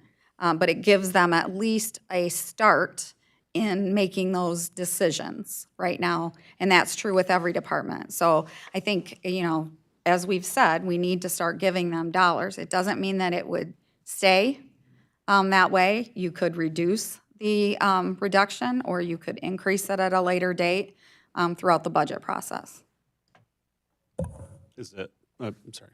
Oh, go Is it possible, as we're looking through this, to adjust the numbers? Because I see that, like, under Sheriff's Office, it's got an aggregate of all the positions, but one's listed as filled, right? One's listed as evaluating, so someone's in process there, I'm assuming. Yeah, well, filled, Yeah, so we put the ones that are filled Okay, on there, but that's, to me, right now, those are filled. So we want to retain, and I'm looking at the people in this point, yeah. Yep. The evaluating means that they're evaluating whether they technically need that position or if they need something elsewhere. It's not that they're necessarily in like a background check. okay, all right, good, I'm happy. So for the 787,000, I'm sorry to keep picking on the sheriff's office here, but does that include the filled position? That one, I believe she did include in there, but that's modifying it. We added a couple that just occurred this week. Okay. So I guess to that point, when we accumulate all these numbers, it's probably, the number is really slightly smaller. So I can actually, while I'm working on this, accumulate that without the filled position. Oh, perfect. Thank you. And in addition, there is a position on here that is the part-time veteran services admin assistant. That is 100% grant funded, so I would not include that in the calculation because it is reimbursed. So right now, all of the general fund positions added up without ones that have been filled totals 3.4 million approximately of wages and fringes. So And on the, I will note, because you mentioned the sheriff's office, that position that was filled, just as a note, so people understand, that's in the jail. It's a medical assistant, EMT, which is vital, obviously, in caring for those that are housed in our jail. And we have been waiting to fill that position. It's very difficult to find someone who wants to work in a jail. We've gone through that with a nurse as well, but that position in and of itself, I would say there's really no way that we can not fill that position, which is why we authorize the sheriff to fill that.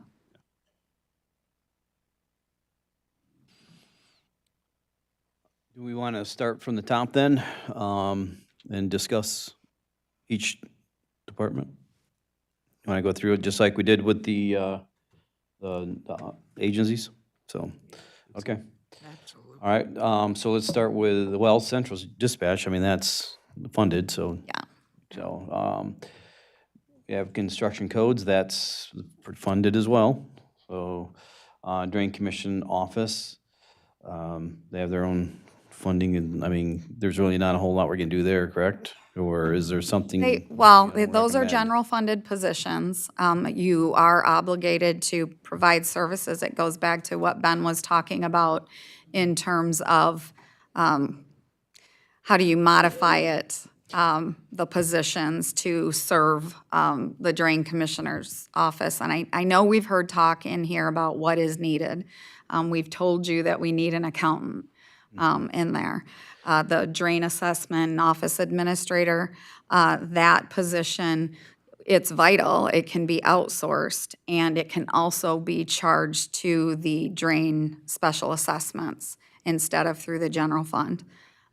So, I mean, yeah, it's just like any elected office, but I think at this point, it's sending the message that you make a dollar amount cut so that they know what they might be looking at having to cut. In the drain office, they need a specific accountant for just them. Well, yeah, for their own operation to manage the financials. I mean, Bank County Drain again, I can tell you that. How many millions? $55 million that ran through in special assessments. And our treasurer's office, which not his responsibility, but actually assisted in collecting the prepayments. And thankfully we have a treasurer and have had a treasurer that's willing to assist. But yeah, I think it's vital because we did have situations within our audit in which we're trying to get information from Drain and we're not able to get that information. So they should have someone. Can the accountant come from a different department, let's say, because your office needs an accountant as well? Is that too much for one person to be? So able for our vacant open position? No, I don't, you can't combine those. That accountant that's within my office is dealing a lot with the grant accounting, but they're doing a lot of other financial assistance too. I assume so, but I just. Yeah, okay. You're just making a point. Yeah. I don't know what it was, but Commissioner DeRosa. Using the drain office as an example here, because you made the comment that someone could be funded through special assessment, do we dictate how those positions are funded, or is that internal within the Drain Commission office?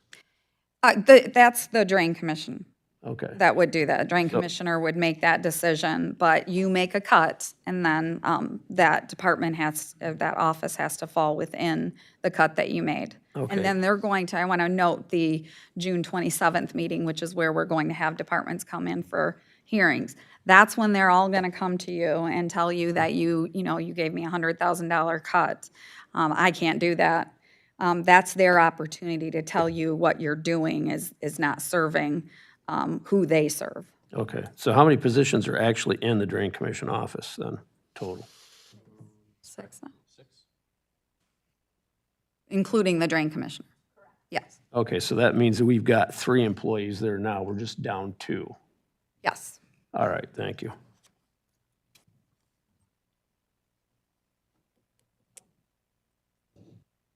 Did I want to do something on that one? Yeah, any thoughts on that? What, anyone want to take some action? I'm just looking at the most vocal here. Commissioner Haskell. I don't want to take it from Commissioner Christensen, so she can jump in if she needs to. But I think it makes sense to throw out a decently, I don't want to say high number, but a decent number here to start the conversation with the Drain Commissioner about what funding could come from special assessment. So I don't know if that's like half of what the open positions are now, or You want that number from the Drain Commissioner? Well, I mean, I think if we were to say if it's at 227,000, if we said like, hey, you get half of that, I think that kind of forces the conversation, right, about it's time to look into what special assessments can fund. I heard a motion in there. Sure, I'll move it. I'll second Second. Thanks, guys. All right, Commissioner Haskell had moved to 50% cut, and we're talking the 50% off the 2 positions, yeah. Yes, of the Just wanna be clear, just so 227. everybody knows. 13,779. Yes. And seconded by Commissioner Drosha, so, okay, Commissioner Drosha, then. Now, I'm going to throw a hypothetical into this mix. Supposing, just for example, our Drain Commissioner comes back and says, I will contract out 1 position out of that. Is that something we can say, we don't want you to contract, we want you to come up with some other funding source?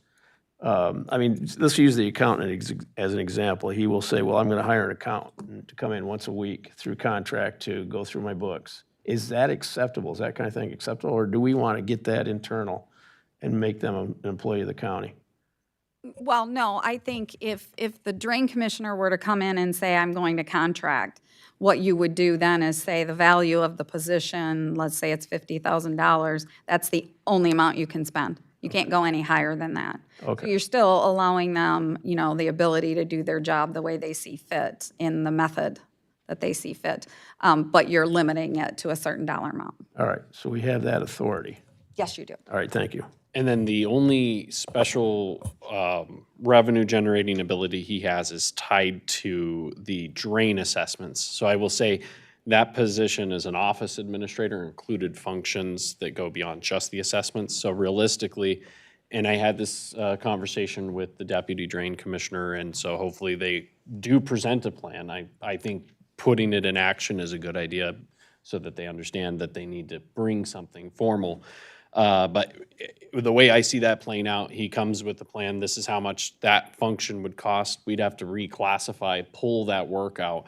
So then from 227, you're now going to see a reduction in how much that is. And then you'd reassign some of those functions between maybe the deputy, maybe their admin assistant, I don't know what they are gonna bring you, but, so you may end up paying one position or two a little bit more, maybe a step up on a grade, and then take the rest of it out. And then for the contracting piece, to Connie's point, it really depends. I think you're gonna get better service in-house, but, which is why we fought to try to get an accountant for that office, because it was critical for taking pressure off of our team, having to make sure that their figures and spreadsheets were accurate and, anyway. But we are where we are, and the position's been vacant since it was authorized by you all last July, so, yep. Commissioner Christensen, then Commissioner. I'll just say that Commissioner Haskell was much nicer than I would have been. I do support him. I think that it's time to hold feet to the fire, and when the next meeting comes, that a report needs to be given. He needs to be the one. Richard Wagner needs to be the one that's here giving that report and explaining to not only the board, but his constituents as to what is needed and what's going on. Commissioner Barber. Yes, I would like to just say, doing quick math, we could cut every one of these positions that's unfilled, and we still need to find $2 million more. So just take that into account, like, we are a long way away from the target. Right, and yes, definitely. But these are just talking about the people who, there's no one filling it. You're going to have to go back. So if you look at the sheriff's office, road patrol, we know we have a lot more people in road patrol. So those cuts would be deep there. So yes, you're correct. This is just looking at it for the people who are not here anymore and cutting those. Dollar amount. I was just reminding my fellow commissioners. No, you make a good point, but this is, We and still I'll say got this is, $2 million to find. this is a good starting point because of the position's not filled. But yes, you're absolutely correct. And I think we all know that what we got to cut is far beyond this sheets. Unfortunately. Okay, any other discussions on the drain office? Seeing none, roll call, please. Commissioner Arndt. Yes. Commissioner Haskell. Yes. Commissioner Whitaker. Commissioner Moudry. Yes. Commissioner Jones. Commissioner Drosha. Commissioner Hanson. Yes. Commissioner Christensen. Yes. Commissioner Holmes. Commissioner Barber. Chairman Mott. Yes. Motion passed. Next up, equalization. Is there any information we need to know on that one?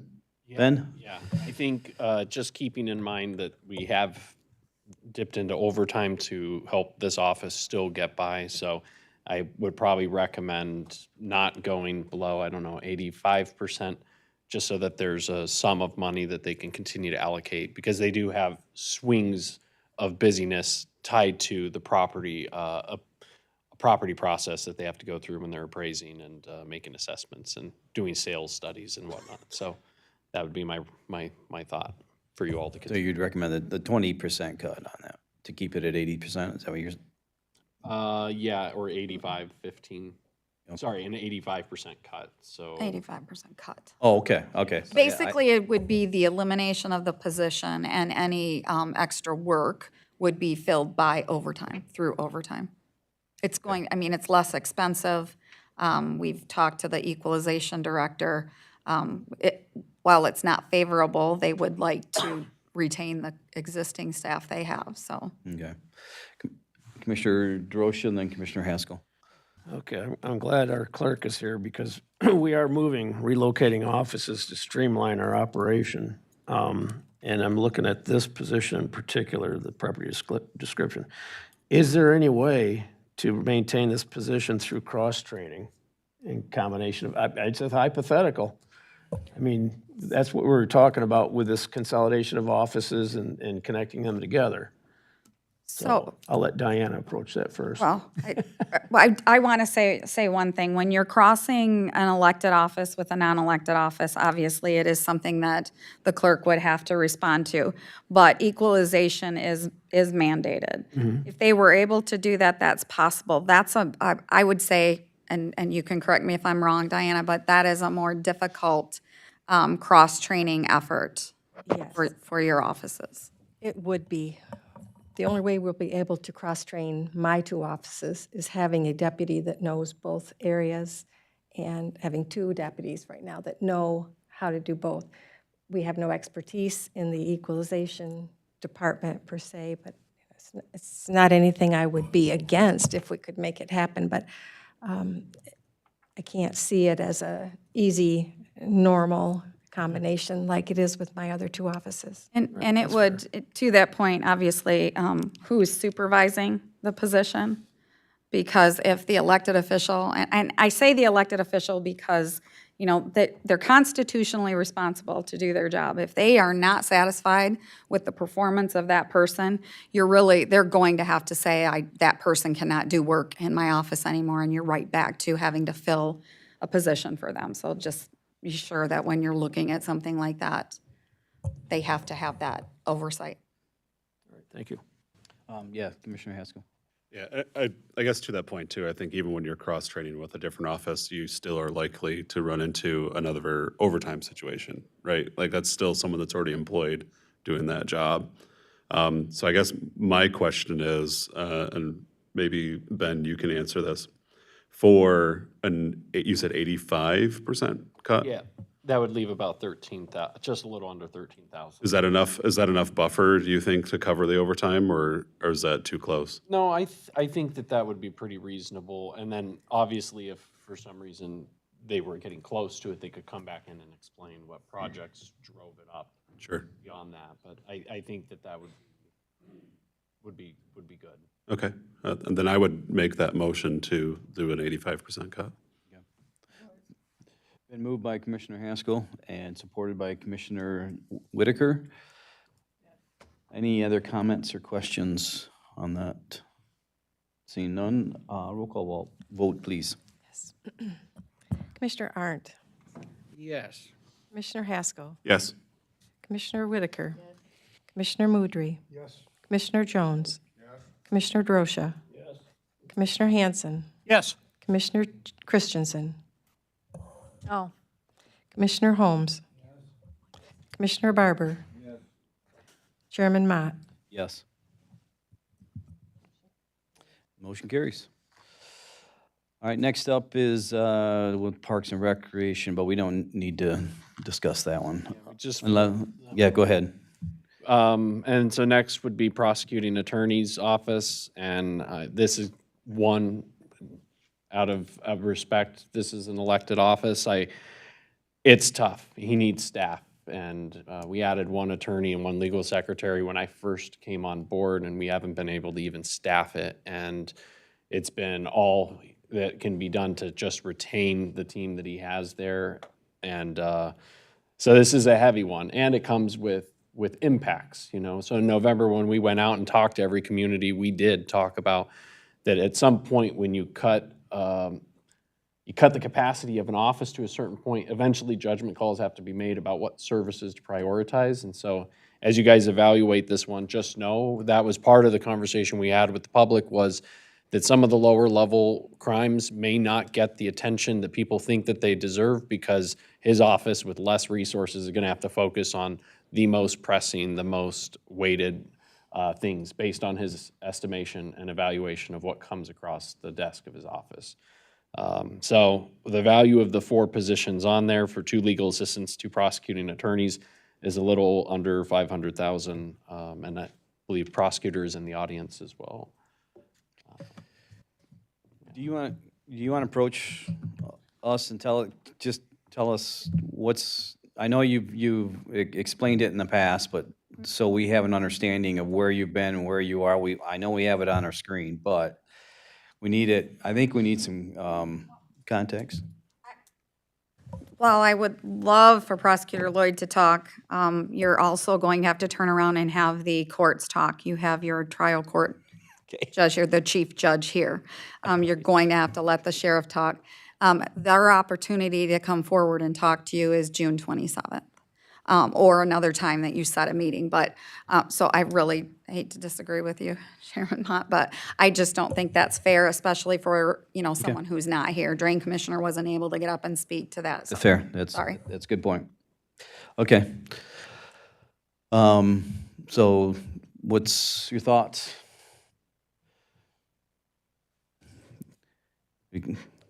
Nobody wants to make a decision, I know. It's tough. Yeah, Commissioner Haskell. I'm not going to put out a number here, but I think there's other items that need to be considered as well. For specialty courts, all those cases are referred over by the prosecuting attorney as well. So it's hard, I think, sitting here today to throw a number at it without understanding what that would also do to other departments. Like, what is the domino effect if these go unfilled? So I'm going to tell you, there's a domino effect with everything. Yeah. There's really not a good way to quantify that.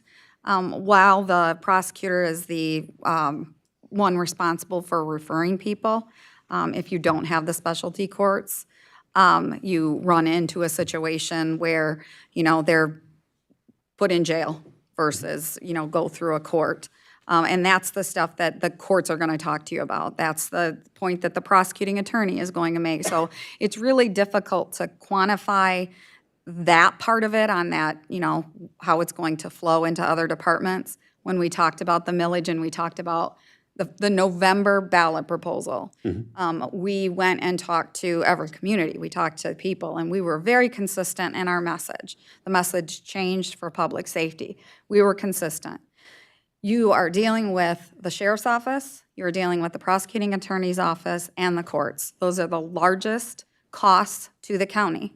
So we were clear with the public when we said, you are going to lose road patrol, you are going to lose prosecutors who deal with victims, and you are going to lose court personnel, where the court is going to be in triage mode as they were during COVID, where they couldn't get people through the courts enough. And then the board is going to have to fund, we're the funding unit for the courts, have to fund them in order to make sure they're meeting any deadlines that are required. So that gets to be a slippery slope on that. So I think the start, again, like I said before, is you put a value. And I'll say to every department, y'all know I don't want to cut. I don't want to see that happen in any way, shape, or form. Right. But right now, if you tell the prosecutor he's not going to be able to spend $490,800, he's going to know that he's not going to fill them, and his staff is going to know that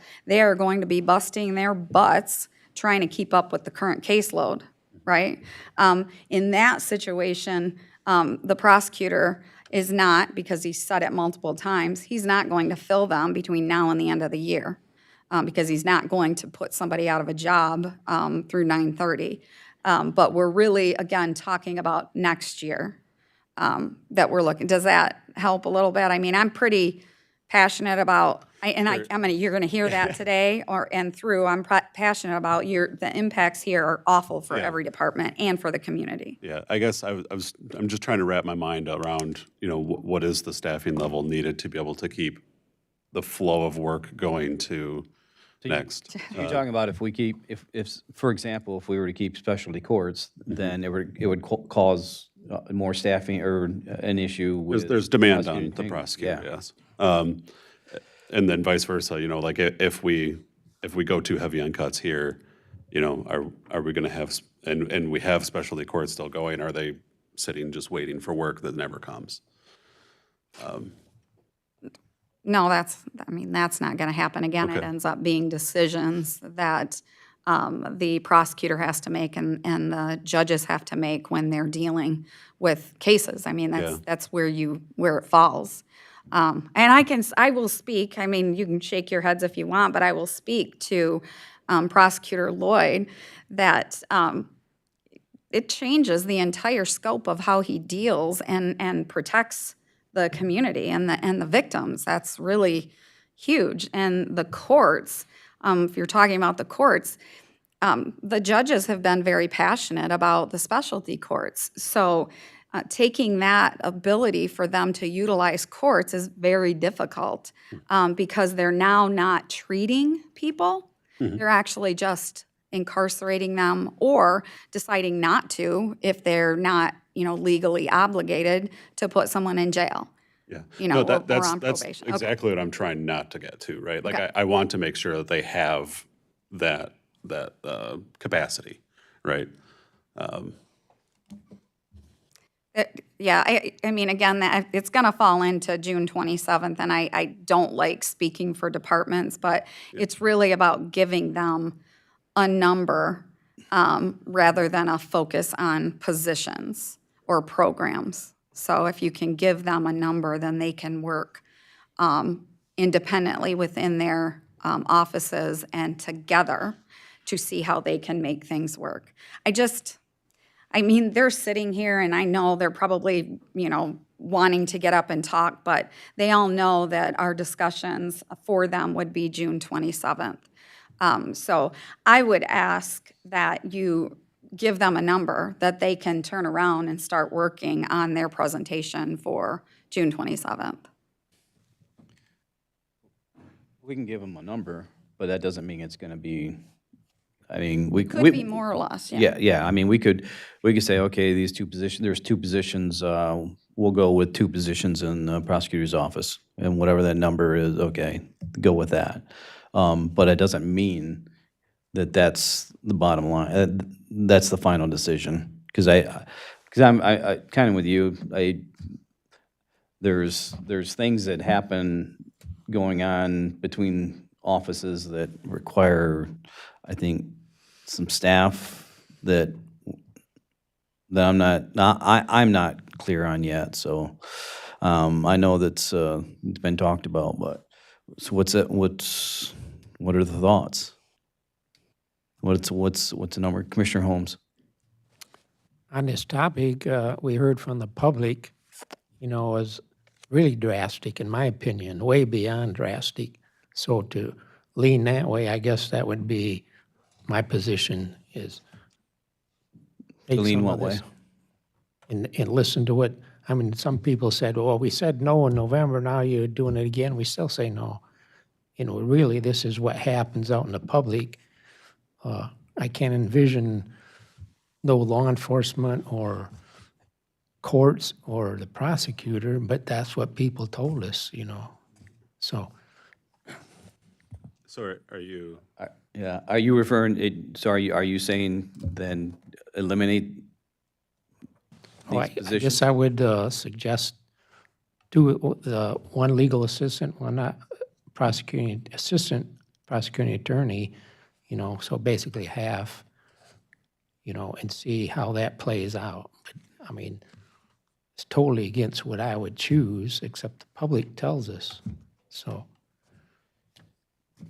Commissioner Arndt? When will, all of us, keep hitting the microphone, it appears to be that everyone here is very uncomfortable about setting a number. And are we going to be comfortable setting a number on after June 27th? Or should we set a number now and then vote on it? Regardless of whether we're comfortable, we're never going to be comfortable on this. I make the motion that we go with 50%. The Commissioner Holmes suggested, and we'll see what happens in the next few minutes. was that your second? No, that's my motion. I'm hoping he seconds it. Or maybe it's his motion and I'm seconding, I'm not sure. Is there anybody that wants 100%? Commissioner Barber? I'd make that motion for 100%. I'll second that. Just, let's see what happens. Okay, any comments or questions? Okay, roll call.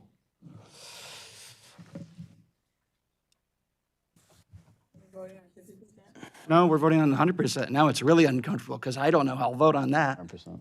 Let's find out.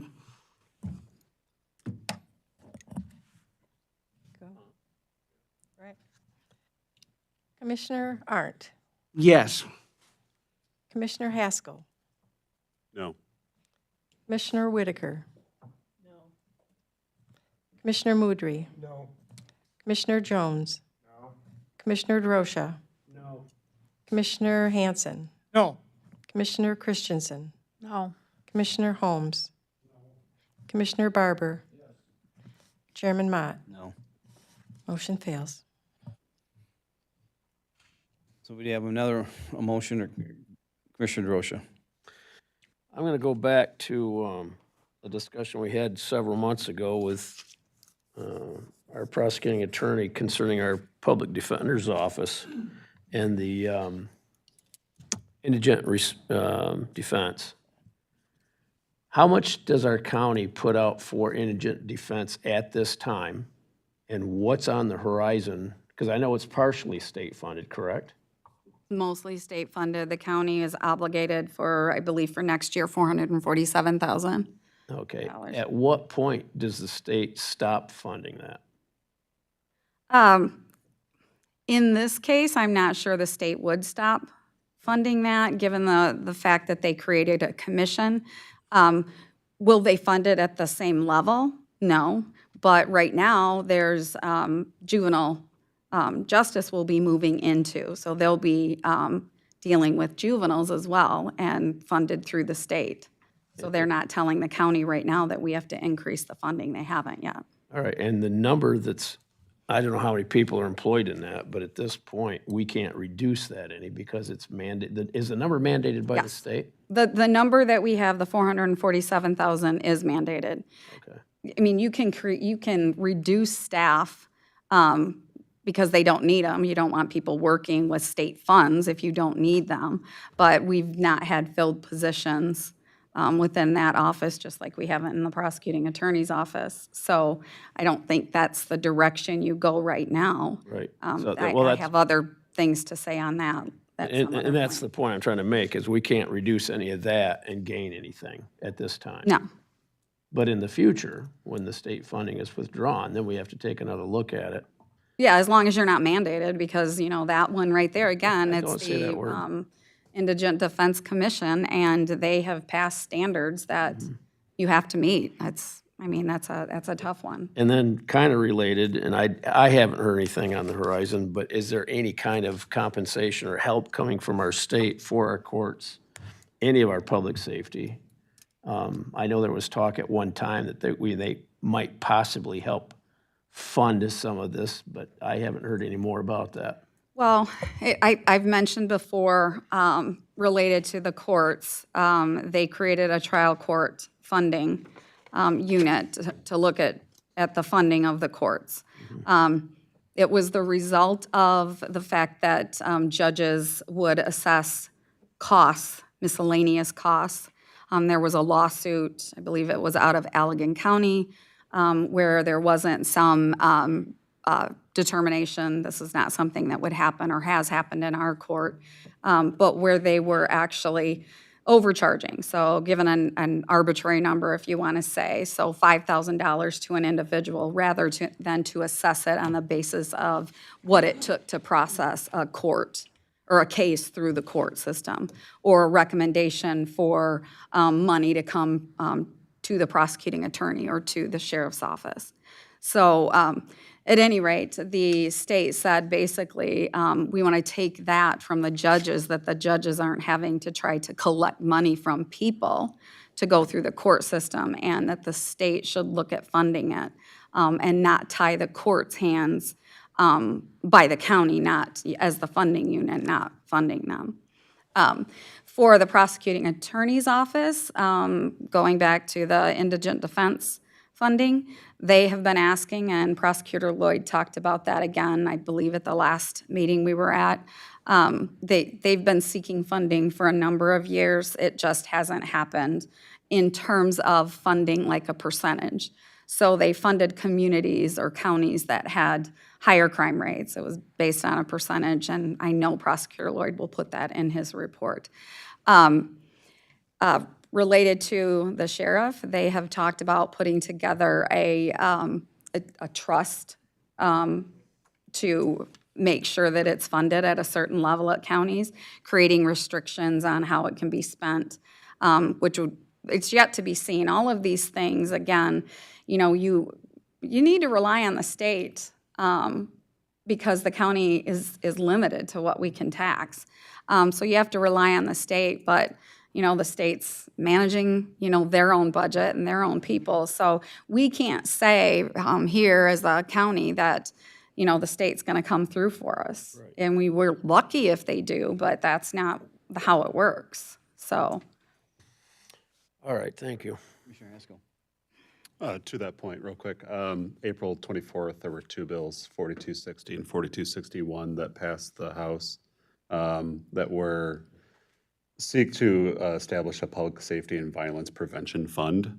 I don't know what its plans are in the Senate or if it includes anything for prosecuting, but there was some movement there. Yeah, there've been several. Like you know, we have the revenue sharing reserve, and so what I was talking about before is basically a revenue sharing reserve set aside for public safety. But I can tell you that one was specific to law enforcement, not to the prosecuting attorney's side. So, can I make a comment to put back on track? Yep. Okay. Yeah. So these are difficult decisions, and I understand saying that, you know, you want to have the prosecuting attorney keep 2 positions, right? But you're again getting away from the purpose of this. The public spoke twice on this and said no to our tax limitation proposal, and they said no to public safety. So you told the public that if we don't have additional revenue, you are going to cut in those departments. I want to be, I just want to advise you that you are getting into a territory that I think could be disingenuous to the public, to the employees. So you give the prosecuting attorney, and again, Prosecutor Lloyd, I apologize to everybody, but I'm looking out for the good of the county and the every office. But then what are you going to say to the sheriff when you're telling him he has to cut all county? Then we get a Delta contract. He's going to say, well, give me back 2 positions. I mean, you've got to be clear in your message, and I frankly don't think you're at the point where you can say only cut half. And then the prosecutor is not going to fill those positions. He's not foolish to think that he's not going to have additional cuts, right? He's held the positions open, knowing that, you know, there was a huge risk both based on both proposals. Court's done the same, and the sheriff is doing the same now as all these vacancies come through. So I just, that's where I said in the beginning, I get very frustrated because these are the commitments and the statements that you all have made, the sheriff made, the prosecutor made, that you need to now push that. So if you start saying to the prosecutor he gets to keep 2, it's misleading to everybody, to all of us. I understand when you're talking about positions that were not part of the millage, right? But you told the public these are the things that are going to happen. At this point in the process, it to me makes most sense that you're looking at those vacant positions because it would likely be more than that. I don't want to see any of this happen, but just be clear to everybody, this is not what I want to see. But we don't have the money, and as Commissioner Barber pointed out earlier, you know, that's not going to get us to the point we need to be at all. Have these departments come in and tell you how they're not going to be able to do their job. Have them tell the public once again, 1,000,000 times over, this is what you're doing because we can't get additional revenue. And at this point, we have no choice because we have no additional revenue. That's where we're at today. Commissioner Barber. Yes, thank you, Chair. I know I'm a broken record, so I'll keep this real quick. If you can't cut vacant positions, how are you going to cut a position that there's a warm body in right now. So that's my point. That's a good point. I make a motion to cut one on-hold legal assistant and one on-hold assistant prosecuting attorney. Okay. Didn't we, do we, okay, so. 100% got it, yeah, we all voted on that, and that guy declined, or failed. So unless anybody changed their vote, then it sounds like he wants to put a new proposal up. Or we could do a motion to reconsider. Okay, so for the purposes of discussion, this is the new motion to cut the 2 positions. Is there a second?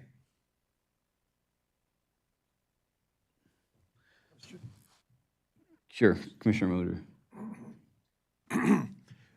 If I understand correctly, Controller Connie's idea is don't cut positions, cut an amount of money, rather. Yes. Is that your position? Cutting an amount of money. That's what I think you should do in these Rather offices, but than say position. Okay, so what we would need is a money amount for those 2 positions. I'll amend my motion for, Commissioner, what Commissioner Murphy is saying. 50%. 50%. The amount would be $245,040.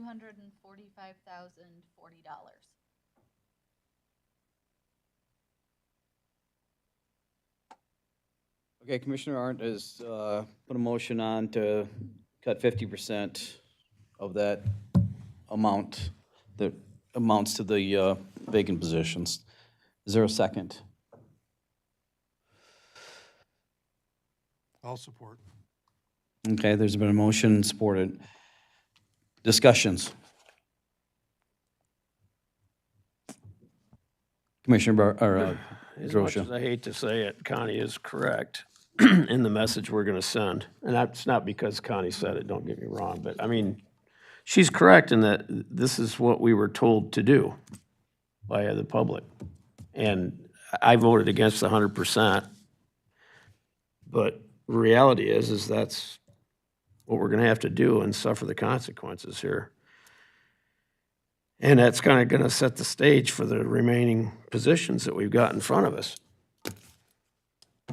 This is the public safety portion of what we're dealing with, and that's what was specifically turned down at a higher percentage than the first millage request.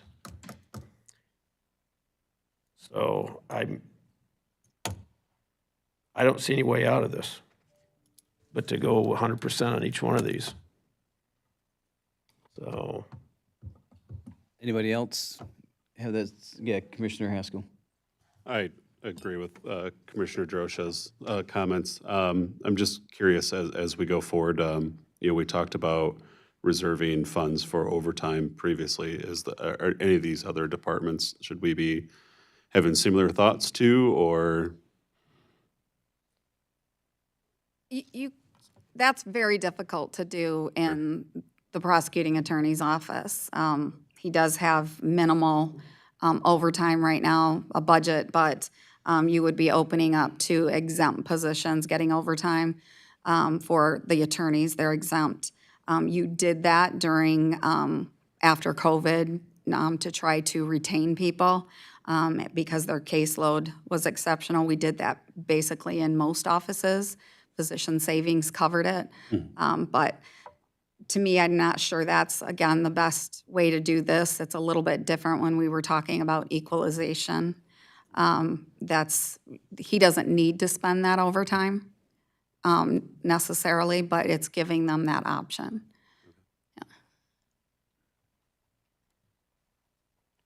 Okay, and then in that case, for the current motion on the floor, 50%, I'll probably be voting no.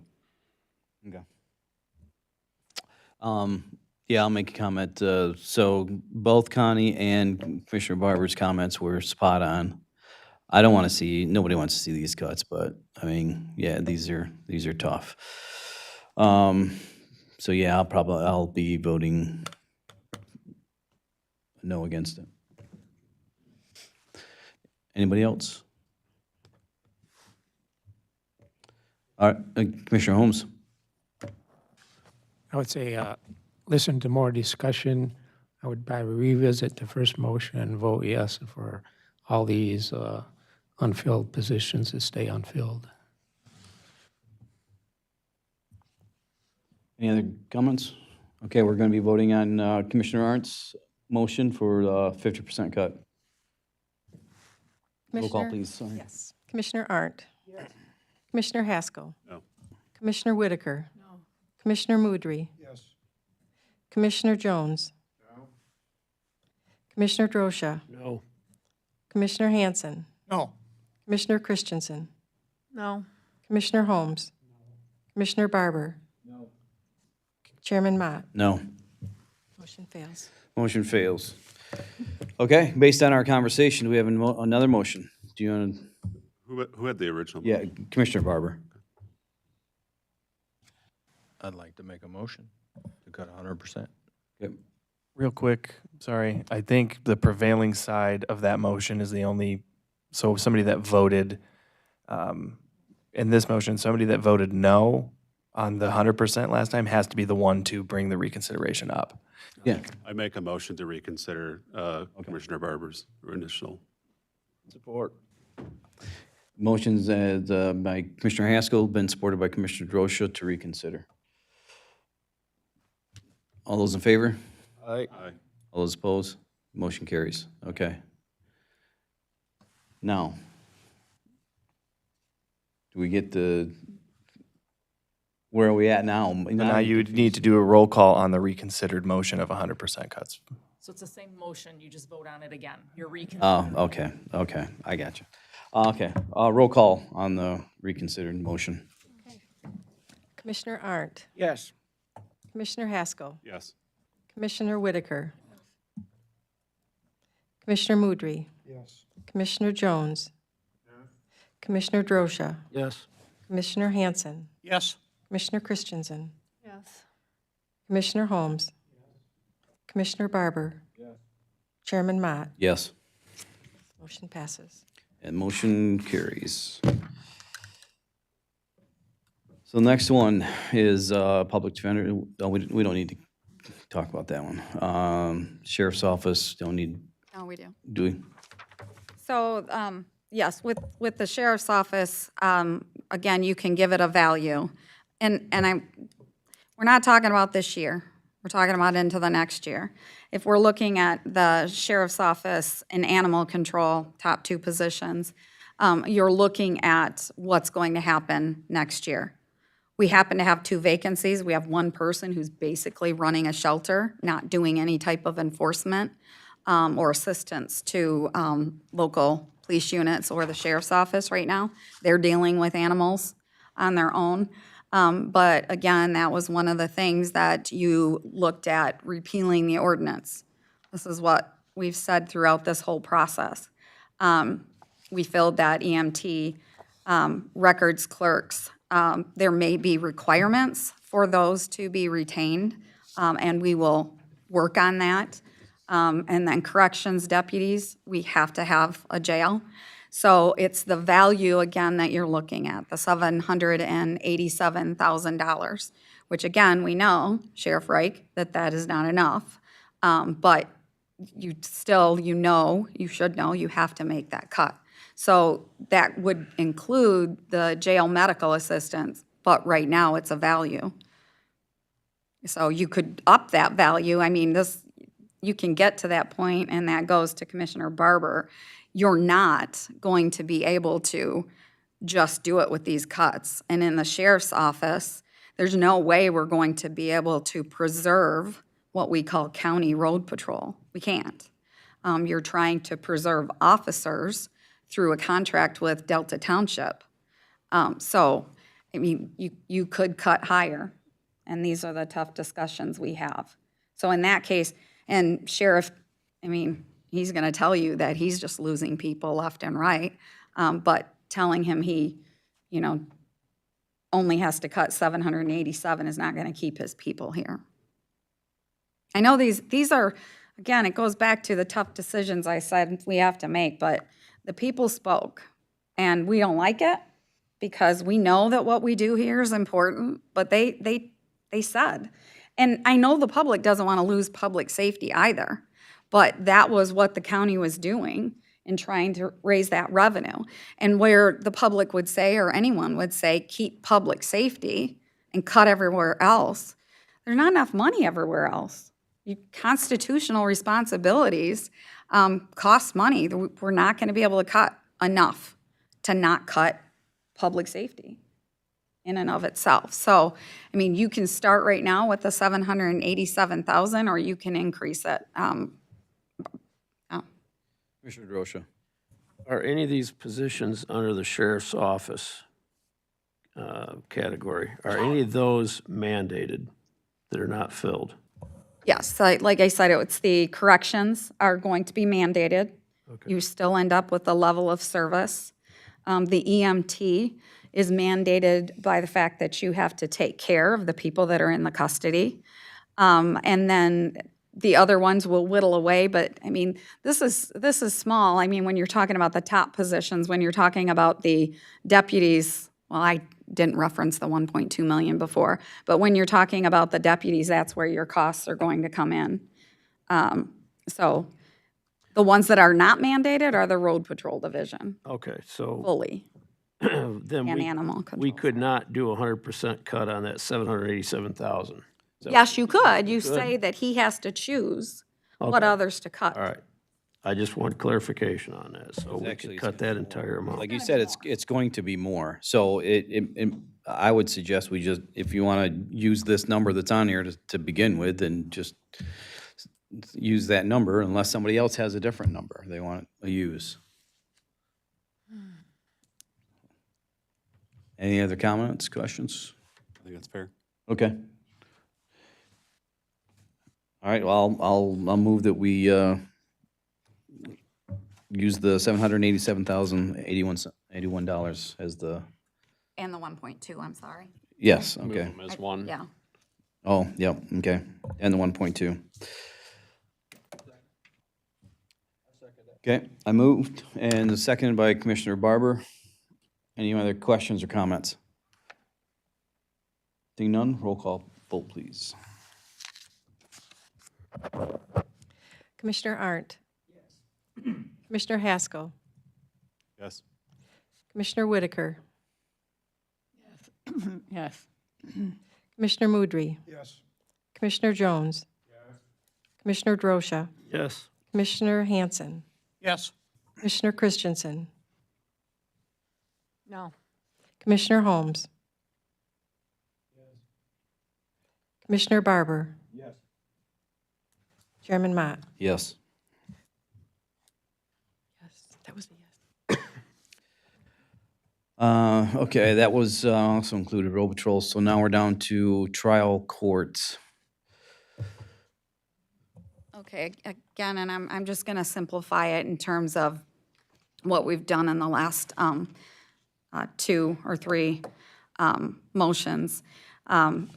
Let's look at a value, because the courts have to determine how they can function. So as a point, you've got a juvenile probation officer on there. That goes a couple of different ways. One, these are things they're mandated to do. Also, there's a portion of the child care fund that pays for that.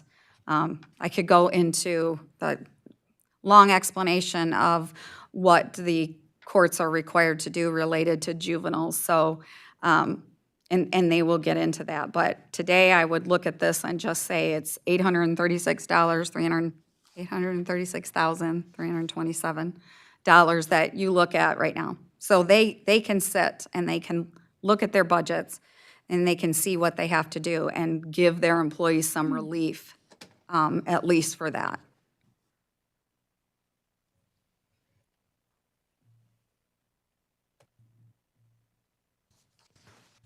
Any other questions, Commissioner Drosha?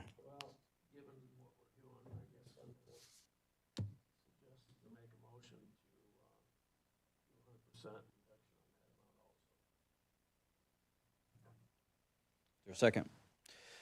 Moved by Commissioner DeRosa, second by Commissioner Barber. Questions, comments, Commissioner Haskell? That would exclude the ones funded through childcare and specialty court, right? That wasn't the motion. Okay. With Commissioner Drosha, did you want to include the ones funded not out of the general fund as well? No, I'd just move that amount, and then the courts will have to determine what they're gonna do next. Exactly. So it's not that you're dedicating these cuts to the position on the page. The positions on the page just show you a sum value for what those look like. If the court determines through cross-training, consolidation, that they can save those positions elsewhere, they'll come back with a plan of what that looks like. Or they'll come back and tell you that they can't cut that deep, right, later in June. But this is just adopting a number based on what these positions are worth, but the court will come up with what it looks like.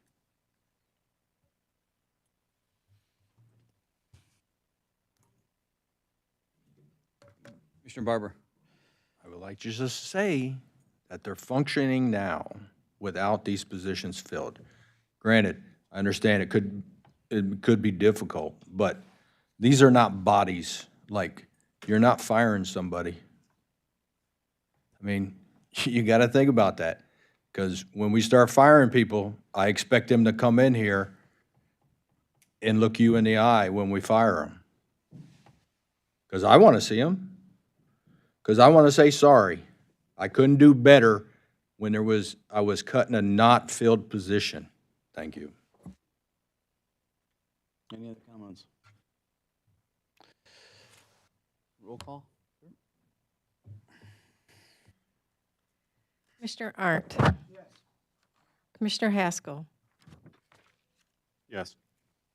Commissioner Whitaker? Yes. Commissioner Moudry? Yes. Commissioner Jones? Commissioner Drosha? Yes. Commissioner Hanson? Yes. Commissioner Christensen? Commissioner Holmes? Commissioner Barber? Yes. Chairman Mott? Yes. Was Frank?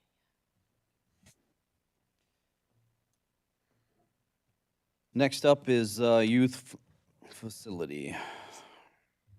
I would say that would be one that we pass on. It's child care funding. It's unique. We do have obligation. We have a millage. So I would recommend moving on to the position recommendations. But that's me. Yeah.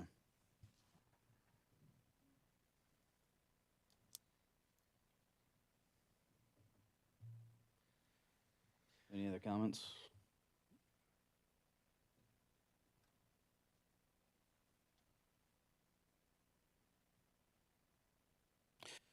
All right, for the positions recommendations, we got central dispatch, that's covered. Then accountant in your office. Yeah. So we would recommend these positions be authorized for posting. We already have a posting up for a different public safety telecommunicator. I will say if work changes in the long run, this accountant role primarily works with grants and managing grants that are already existing appropriations from this body. But we're recommending it on the basis of. So, can I interrupt? Sure. I'm sorry. What we're talking about today is what we're doing in beginning October 1.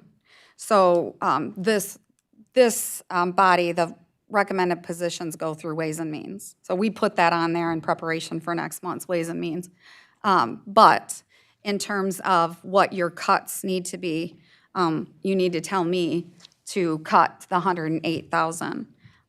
You're not telling me necessarily to cut the accountant. You're telling me to find that cut. We shouldn't be treated any differently. And if you're gonna tell me that I have to make do with what I have, then that's what I have to do. That's what every other office has to do. So I will tell you right now, and I'm not supposed to be speaking again because I'm not, that's June 27th, but you make that cut right now. You can deal with it later. We can deal with it when I argue for the fact that I need that position and I can't cut 108 out of my budget. It's no different than what you just did with the court. But I'm getting back to the point that I guess I could have made a recommendation that you cut everything but on this, and I could have given a total, go back to, again, to Commissioner Barber's point. But I'm telling you right now, I'm not filling that accountant between now and the end of the year. I can't.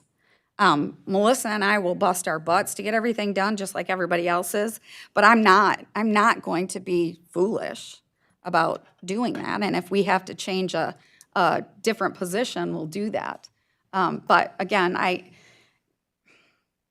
we're just trying to go through, I mean, this is good discussion, but we're trying to go through and say that everybody is going to suffer. And I know the last one that failed was public safety, but the reason we put 3 mills was to look at the whole county, not just public safety. But then you put public safety back on in order to get 2 mills, and, you know, it was voted down again. So you got to look at the whole county, and I'm not asking for us to fill something within my office when you just made cuts and others. So I'm not prepared for you to do that for the controller's office. Sorry. I recommend we zero it out.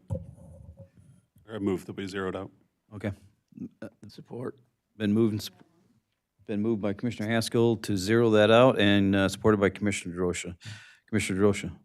So of these 4 positions, there's only one that's not funded through grant, millage, or what have you, correct?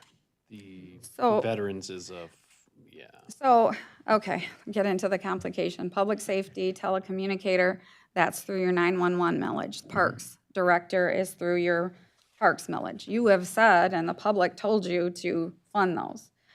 If there was waste within those departments, that's what you'd need to look at. You're not at the point where you're saying there's waste in those departments.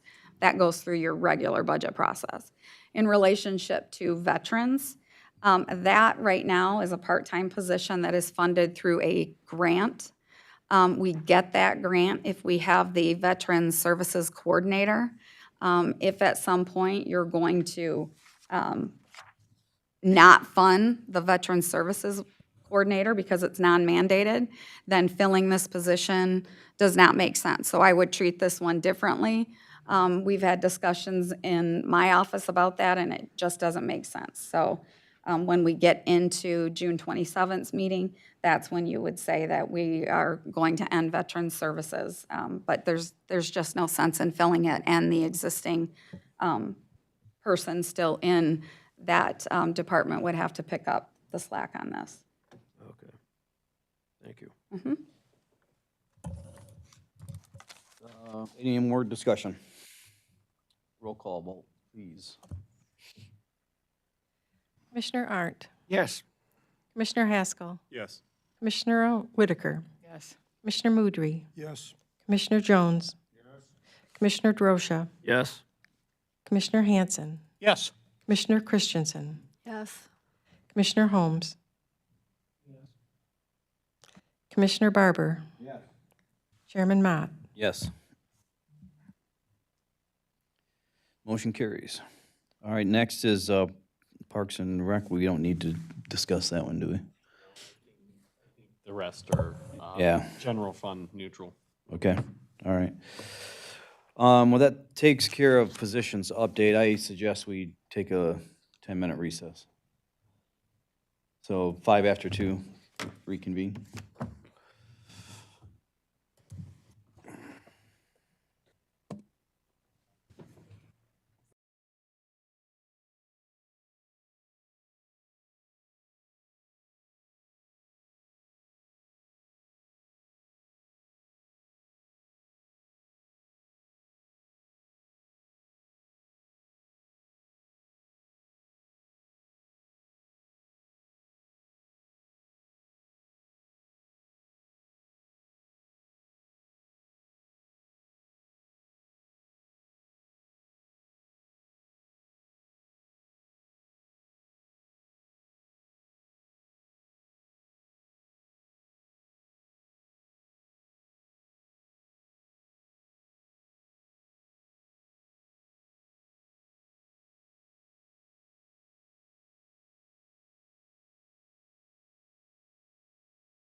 Okay, welcome back, everyone.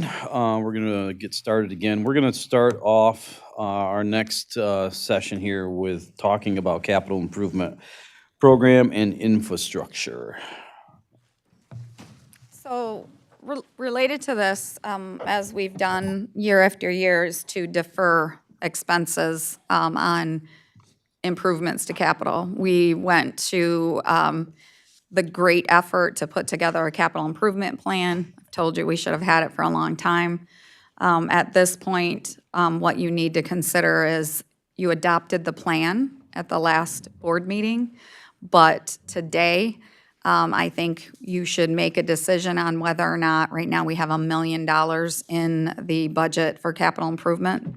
At this point, deferral for another year really makes sense. For $1 million, don't want to see it happen. I can see our facilities director here going, here we go again.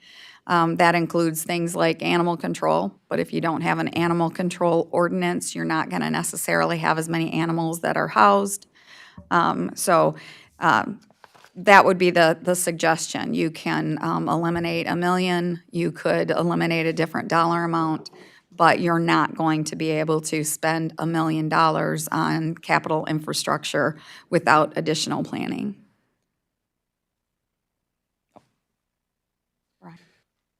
Sorry, Commissioner DeRosa. All right, you were deep in thought. Thank you, Mr. Chair. Could we get a running total where we're at right now so far on these cuts?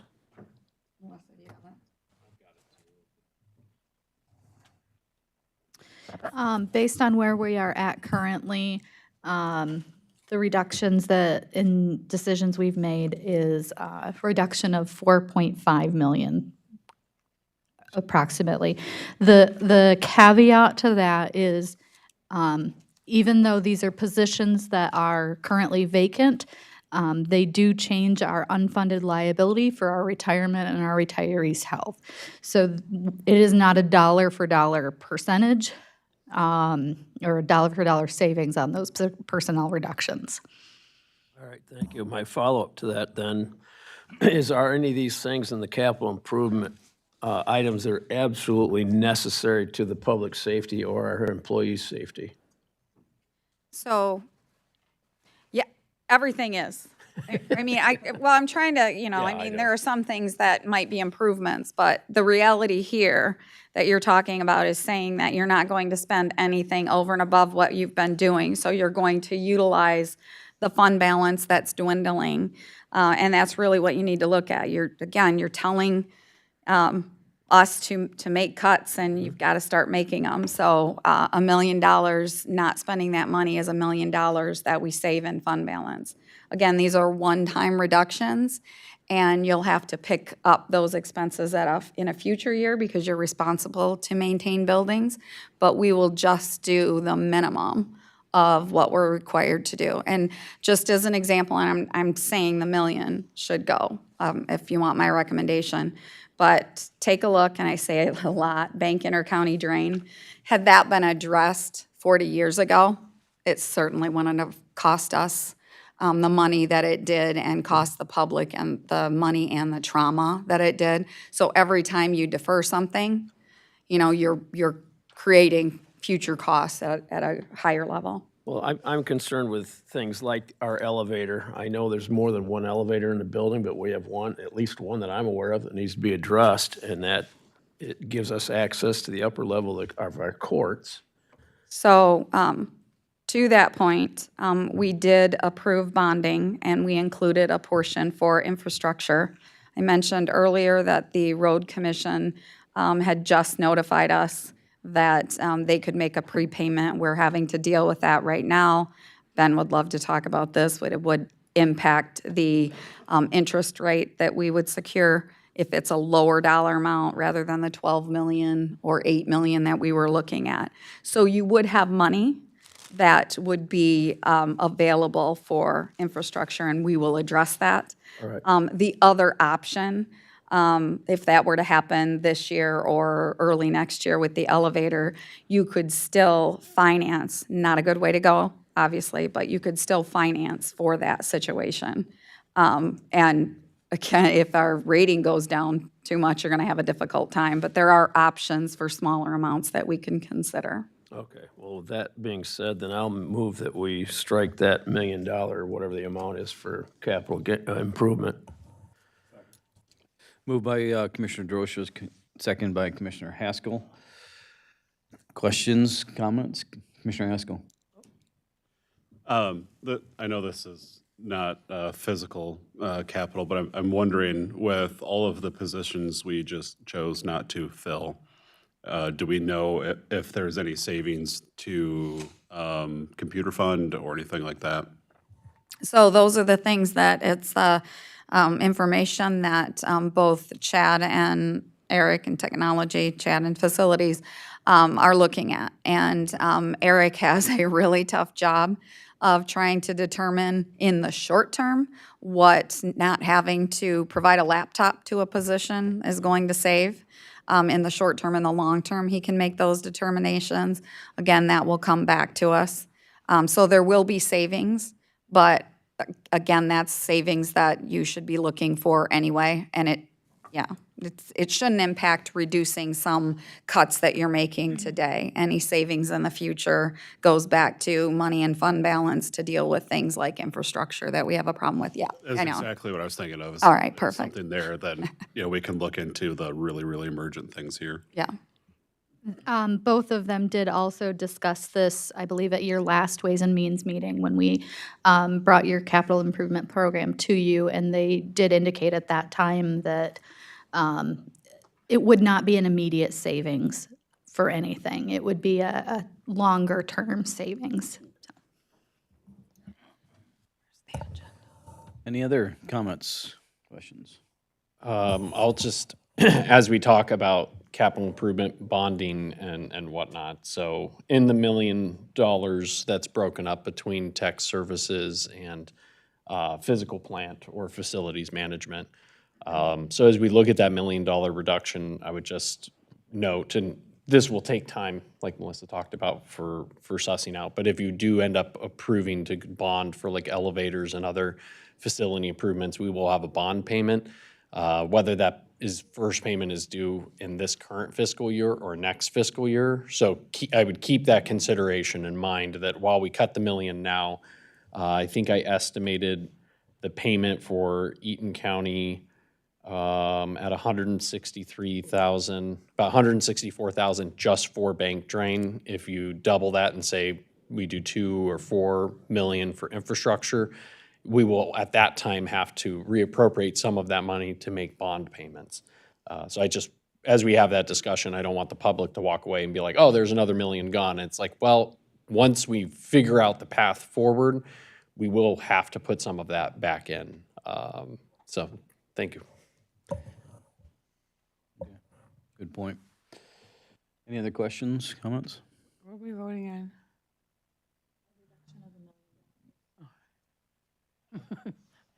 All right, roll call vote, please. Commissioner Arndt? Yes. Commissioner Haskell? Yes. Commissioner Whitaker? Yes. Commissioner Mudry? Yes. Commissioner Jones? Yes. Commissioner Drosha? Yes. Commissioner Hanson? Yes. Commissioner Christensen? Excuse me, yes. Commissioner Holmes? Commissioner Barber? Yes. Chairman Mott? Yes. Motion passes. Motion passes. You ready for me to go on? What's that? You ready for me to go on? Yes, Okay. please.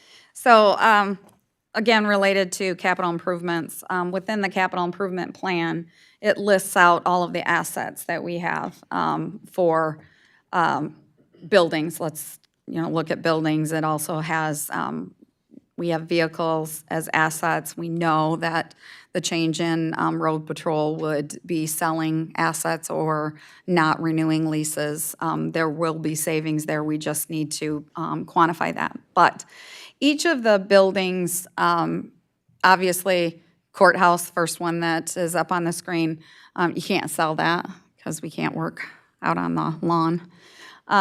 So go to the next one. Sheriff's office, same thing, have to have a jail. Central dispatch, we can't. And animal control. The there's no reason to even think that we could sell that, because it's not going to be able to, no one's going to want to buy that. But if we don't have animal control, we can repurpose the building itself for something where there's not going to be any water, where it's gonna, systems are gonna back up. Maybe a storage facility. There's a fire suppression issue that we would need to address to keep the building as an animal control building. That's why we asked for the $2.5 million from the state, and we went out for the millage. Was not for the cost of the operations of animal control. It was related to the building. So just to point that out, but that's not something that we could sell. So next one, Logan. Berry Eaton Health Department, again, we're required to have a facility for public health. We did use part of that facility for the public defender and use space. We could use it for other things if services they provide are cut. The next one, youth facility, can't cut that. Similar, same as the jail. Michigan Department of Health and Human Services. So this is, I'll tell you, I've been receiving several emails from MDHHS. We have a lease with them, and it runs out in December of 2026. The question that I would ask you here today, they have a lease with us that they would like to extend for 10 years with 2 5-year renewals. Right now, they're paying $131,000 a year. It's like $7 a square foot. If we maintain that lease, we're obviously going to go back to them and tell them they need to increase it. So we would bring that back here. If you want to continue a lease, I will do that. I will go back to them and negotiate something higher. But if you don't want to continue a lease, you can make that motion today and get that off our plate. You will have an empty building, 12/31/26, that you could look at whether it's selling it. Again, not a big appetite for the county complex to sell a building, right, location-wise, but you might have something. Maybe the state would buy it. But it's something that we could use for other offices. And we've discussed, again, the fact that this courthouse was built without a lot of consideration for growth at all.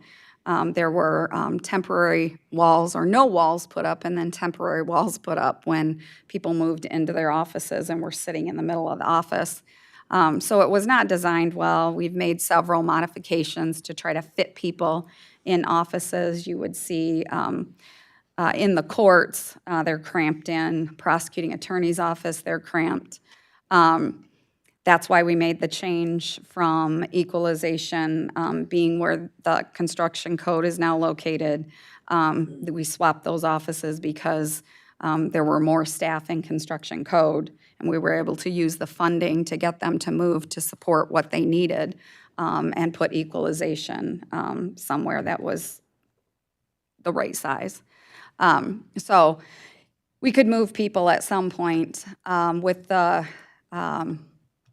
changes to the public defender and what they are required to do. We have to provide defense for juveniles. We're going to have to add some attorneys. We can expect changes and mandates going along that we could use part of the space.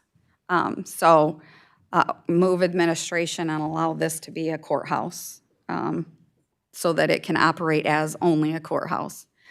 There are different options that we can do with that building, but I'd just like to know if I should investigate, work on a lease arrangement with the state, or if we should take that off the table and say no. Commissioner DeRocha. Well, you said we're leasing that at roughly $7 a square foot, and they're the only agency in that building, is that correct? Yes. What is the going rate for lease right now? Well, we had this discussion, and it depends on where you look. I know that Chad Powers Facilities knows that's not a lease. That's not enough money. They agreed to pay utilities because the county pays that now. with their lease. But I'm going to say, I think we could at least we could go with the notion that we would use what the USDA pays us, or look at what other buildings are leased by the state and go with that rate, or, go with a higher rate based on national rates. I'm going to assume that at this rate that they're paying, that does not cover even maintenance, much less anything else in that building. Is that correct? Yeah, I would say that the amount of work that has to be done in that building, and Chad can speak to this if you don't want to make a motion today to not renew the lease, he can speak to that next month. But they don't need to be located there. They do a lot of remote work. A lot of their court hearings related to abuse, neglect are done online through Zoom. So, they keep asking, so they must want to know where they have to move if they don't have that lease. I would recommend that we renegotiate at a reasonable rate that would cover everything they need and that would pay us, make it worth our while to lease that. If they choose not to accept, then we can address it at that time with what we do with it next. And a related question, how hard would it be to modify that building to turn it into animal control? Well, that's a great question, and that would be something that we would have to investigate. But yeah, it's a great question. Okay. I'll leave it there then, thank you. Yeah. So according to this, the 6-year total was $171,000 forward to do the things that needed to be done. Well, that's true. So where's that, their lease isn't going to pay for that? No, that's covered by the county through the long-term leases that we've had. Yeah, you're right. That's the better point, Chairman. So I'm just saying that money could go into this building. I mean, it's,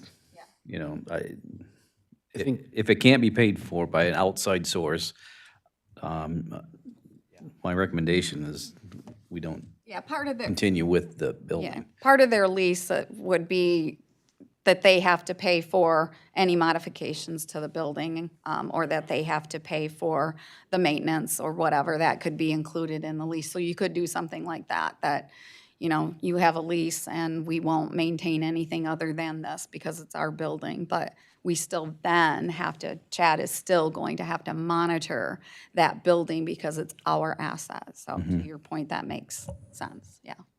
Commissioner DeRosa? Does our IT department, do they have a contract with MDHHS? No. So they don't rely on our county for any of that? No, I think it's, I'm looking for a nod here, Eric. Do we do anything with fiber? So not even that. Okay, thank you. And the federal rate is $22 per square foot, right? The USDA Yeah. rate that they pay. Yep. But, yeah. Are we looking at each one individually, or do you want to look at these as each building and each thing? Is that what we're doing? I think that's the way to go. Okay. Commissioner Barber? Then I would second Commissioner DeRosa's nomination, or motion, excuse me, to have to renegotiate at a fair market value. Okay. Been moved and supported to renegotiate the lease agreement. Any more questions or comments? All right, roll call vote, please. Commissioner Arndt, Yes. Commissioner Haskell, Yes. Commissioner Whitaker, Yes. Commissioner Mudry. Yes. Commissioner Jones. Commissioner Drosha. Yes. Commissioner Hanson. Yes. Commissioner Christensen. Yes. Commissioner Holmes. Commissioner Barber. Yes. Chairman Mott. Yes. Motion passed.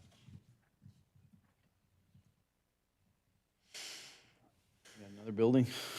Yes.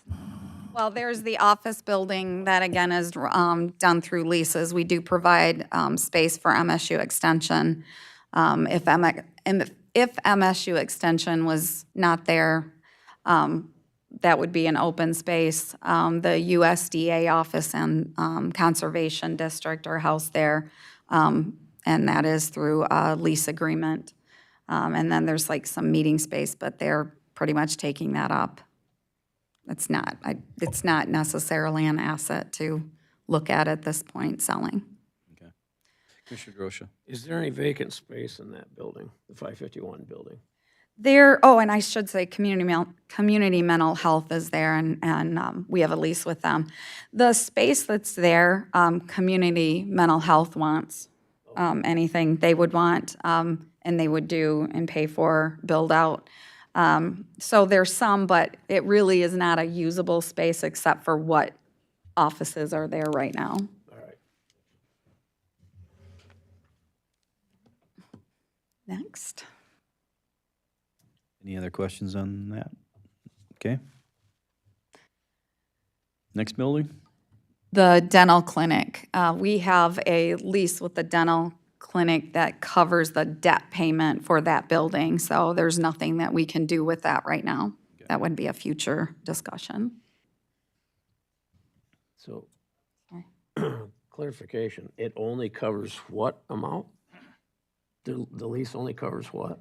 The lease, which is a very complicated lease, covers the debt payment for the building, the construction of that building. But no maintenance, no, Melissa, there's not much of a fund balance in there. It's basically just covering that. I mean, you could increase the lease for the dental clinic. It was a long-term lease. The complicated part of it is the lease is with the county through the health department 2 times over. It's a very difficult one. When we were having our auditors go through it due to some new GASB requirements, they were like, never seen anything like it. So it's very complicated. It would take a lot of time for us to make a change in that. So right now is probably not the best time to look at any are we decisions. gonna break even on this building at all? We're Okay. not, it's not costing the county anything other than that lease payment. I mean, Okay, it's- thank yeah. The, the debt on the building will be done, I believe, also in 2026. So it is coming off of our debt service as well. So.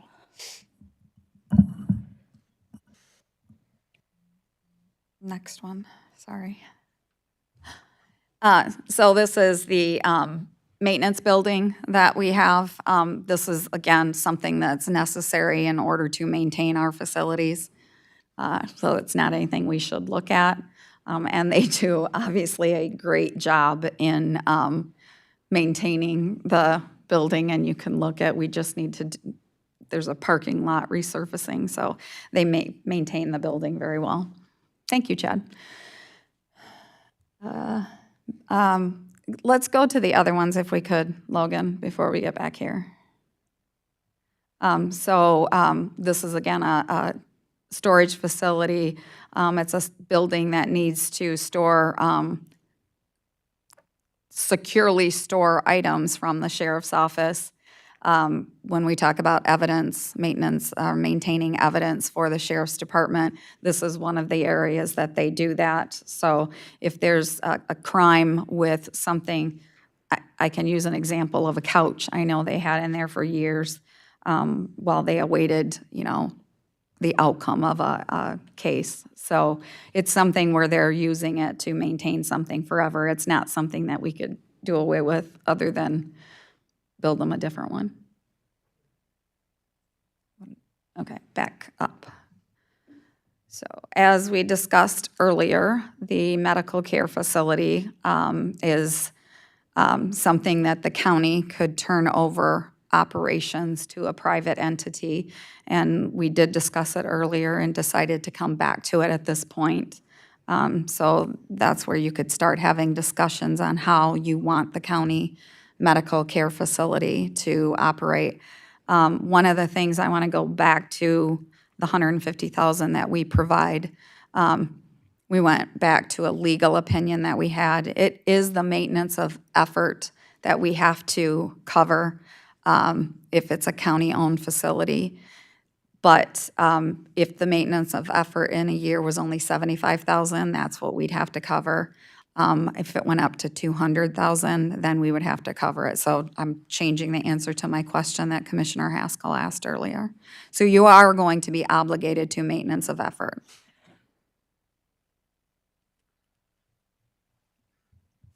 All right, we'll revisit this.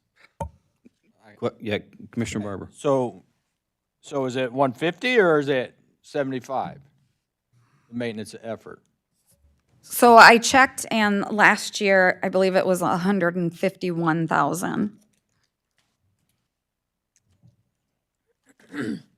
So I'll pose the question again, and this is the building that is up for discussion for selling or keeping, so it is an option. We've got people that are interested in it. So Commissioner Drosha. Well, you said, Mr. Chair, that you've received calls, so what have the offers been?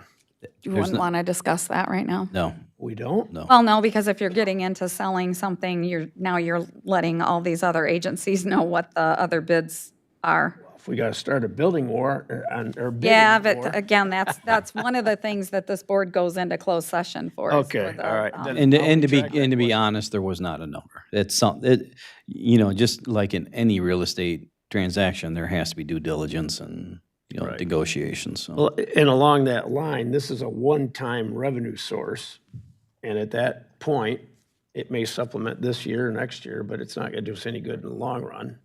But the reality is, what would we lose by not having this as a county building? The only thing I can think of is and it's all speculation, it's just by hearsay, is the level of service. Because when you're talking about a private company owning a facility like that, they have to make money. So it would be a different model by which it would run. And so, and my speculation is that the service probably would not be quite there because they would have to operate staff under the guidelines of that private company. Commissioner Haskell. Yeah, I think I would agree that level of services, but also what community is being served. Because right now, we being a Medicaid, Medicare, I'm assuming both. That for-profit entities aren't always going to, prioritize that over someone that has, private insurances. So that is something to consider that, when you look at the healthcare options around the area, this is doing as well as it is and serving as many people as it is because there's a need for that. Commissioner Moudry. Now, this long care facility is the 5-star facility that I hear so much about. I talked recently to a lady that has her husband over there, and she couldn't rave enough about the quality of care there. So, thank you. Okay. Commissioner Drosha. Hypothetically now, if that's at capacity today, what are the plans for expansion in the future and who covers that expansion plan? So we have a medical care facility millage, and that's what covered the last expansion. That ends 12/31/26, and the debt, which is paid by the medical care facility, would be paid off.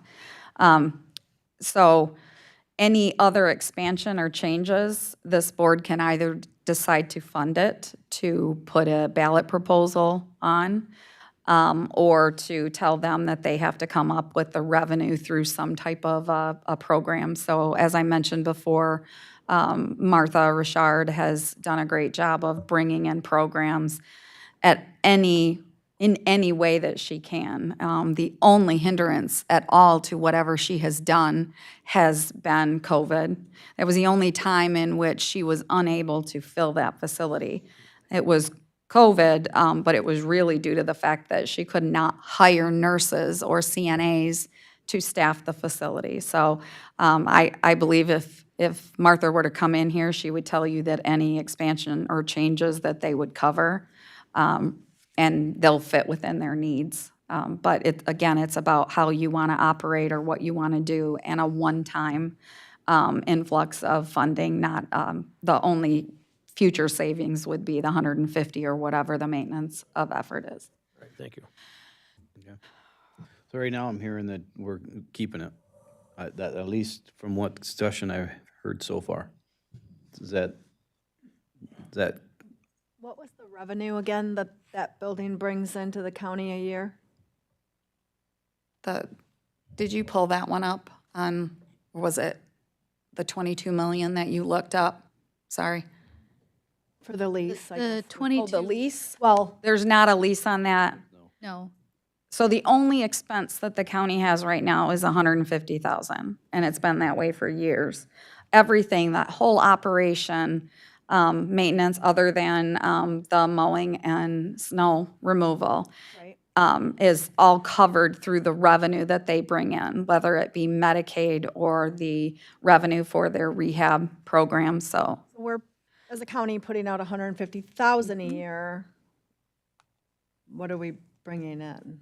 I mean, The county does not bring in anything, any money so we're that. not getting a revenue per se No. from that. It's either we sell it and have a one-time fund or money, or we continue and just keep paying, the 150 or whatever it goes to. Can we ask Chad to come up and address that dollar amount? No, absolutely not. No? Been told and scolded, so no. Well, That's next no. month. He's not an elected official. Well, you would let somebody speak other than, and I know it's not his building, so I guess it would be a little bit different. It's not his operation, but Been overruled again, Chad. Well, I don't mean to do that. I'm just saying the difference would be he's not fighting for a position or a Right, share of the right. budget. The only thing he could do is complain about the fact that he Well, has to do snow removal. I was asking that because I just was curious what this $155,000 every year covers. Just the payment that the medical care facility makes to the state. It's called a maintenance of effort payment. That is it. So there's You're no. not getting anything. It's not used to maintain the building or anything. It's just to pay a fee to the state of Michigan. Correct. Minimum statutory requirement Right. of the county. Okay, so we can't not pay that. Correct. So we're kind of. Whatever it would be, if it's, like I had said before, 75,000, 150, but if it got up to 200,000, then you're on the hook for that. But at some point, we can just speak, let's say we continue on, but we can end it anytime we want. Yeah, you could. And you could also, I would tell you what I believe the medical care facility would do, and I'm not trying to speak for people, but if your biggest concern was that $150,000, I would guess that the medical care facility would work to get that and tell you that they will pay the county's obligation. So I don't really think the $150,000 is the question here. I think it's whether or not you want an influx of revenue or just one time to your fund balance. I think that's really what your question is here. And changing the way the service is provided. The only other thing I will say is Treasurer Raynette does an awful lot of work in terms of the money because he's responsible for all of the revenue that comes into the county. So he's also impacted by the amount of money that he takes in and the work that his staff does, so. All right, thank you. I guess my feeling then would be let it ride at this point. Seems to be okay. All right, we won't. Do you want to do it? At this point right now, for this one, we've done roll call votes or votes on all of it. I think if we do that, that would put the medical care facility at ease. That's the decision right Do that, now. we need a motion. Can we include in the motion restoring the maintenance of effort back to the level? Because I think we did officially cut it down. Oh, yes. So just tack that in there, if you don't mind, from way earlier. Clarify that, please, Ben. So if we establish that the maintenance of effort is 150,000, we cut it earlier. So we can either wait and do it later but I think if we are keeping the facility, we probably have to restore that. The- See what we landed on. So the only difference there would be back to what I said before. They could come in and tell you, you have to pay that. They could say that they're going to pay it. So the only thing would be if the medical care facility comes in and they tell you, you actually have to pay it. Now, you're in a position where you're battling back and forth of whether or not you want to operate it. So I think, you can, We could leave it, Yeah. could leave it, but they're just saying that, Yeah. posture-wise, anyway, we can explore that, though, if you want to leave it at the 75% reduction. Yeah, and to that point, again, I know we're talking a lot, but to that point, you made that reduction. That's a dollar amount that you cut. Does not mean it needs to rest with the medical care facility. If they come in and tell us absolutely not, this is what we have to do, then you look for that cut elsewhere. So to Commissioner Barber's point, keeping that in there it's not harm to them at this point. So how is our resolution worded now, then? I think the motion was to maintain the operation as is, right? Commissioner Barber. Sorry. Yeah, I think at this moment, right, I think we voted on a cut, right? And now we're getting ready to vote to maintain the building. You go to them and you say, hey, if not, then you bring that back to the board and then we decide if we keep the facility or not. That's what I would think, so. Okay. Second that. All right, we have a motion on the floor. Question, yes, Commissioner Whitaker. So are we, if we're going to keep the medical facility like internally? Is the 150,000 is really a separate issue? We don't have to get rid of the facility if they say no to the 150. It's not like a threat, right? Or like a. Not at this I point. mean, I wouldn't consider that a threat. I would consider it something that is coming back before the board, just like any other office where they are going to tell you that you have to pay that. If the board then decided to take the position that we're not paying it and we don't want to do it anymore, then, that could happen. I'm not going to say because that's the body's responsibility to make those decisions. But to the point of reducing it, again, if they tell you that we can't, we want to keep it, we don't want it privatized, and the board still agrees with that, then you cut elsewhere.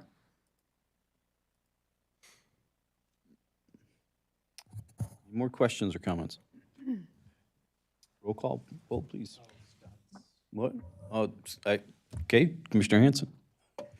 Just a comment concerning the care and stuff over there. I was over there for short-term rehab on 2 occasions and then for regular rehab. And like Mr. Moondry said about being a 5-star place to go for care, I would say yes, it is, compared to like the short-term going to a private place that's going to cost quite a bit more for recipients. But anyway, I don't really want to see that being sold to private enterprise. Okay, thank you. Commissioner Arndt. Could we repeat the wording of the motion, please? Wording of a motion would be to maintain the medical care facility as it is currently operating as a county operated facility. Diana, that was long. You can listen to it again. Yeah. Does that make sense? Yes. Okay. Roll call vote, please. Commissioner Arndt, Yes. Commissioner Haskell, Yes. Commissioner Whitaker, Yes. Commissioner Moudry, Yes. Commissioner Jones, Yes. Commissioner Drosha, Yes. Commissioner Hanson, Yes. Commissioner Christensen, Yes. Commissioner Holmes, Commissioner Barber, Chairman Mott. Yes. Motion carried. Motion carries. Do we have another building? No, Okay. we do not. So again, as I went back when we're talking about CIP, the other things that you're going to have to decide as we begin the process of cutting positions is what assets we would sell. It's going to be vehicles, it would be anything that we could sell. I highly doubt it's going to be any technology that we could just sell, but maybe laptops. Eric's going no. So, but that's the only other thing really that we're going to be looking at related to cuts with infrastructure. So, good.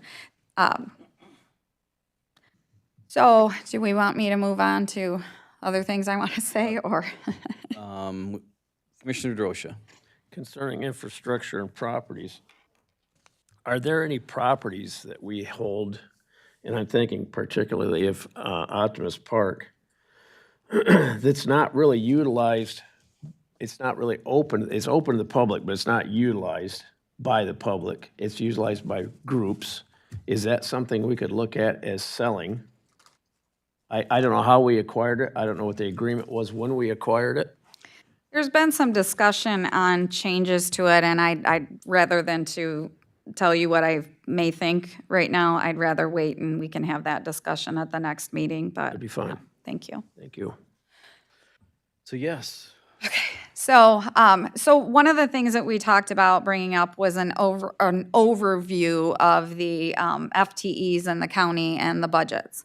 I didn't want to bring that. Staff put together a really good presentation for today, but I did not want to bring that at this point so that departments had the opportunity to talk to you about their operations, because it all falls into play with where we're headed next month.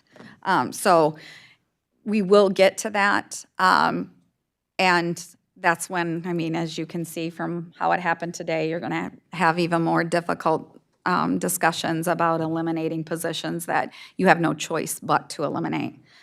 So I didn't want to go over that today, but I wanted to mention how we'll do that. Now, having said that, within your budget book and within past packets, you have the information that shows how much each department costs you, the operation, and I always leave it open that you send me an email or anyone in the public sends an email and we will answer it.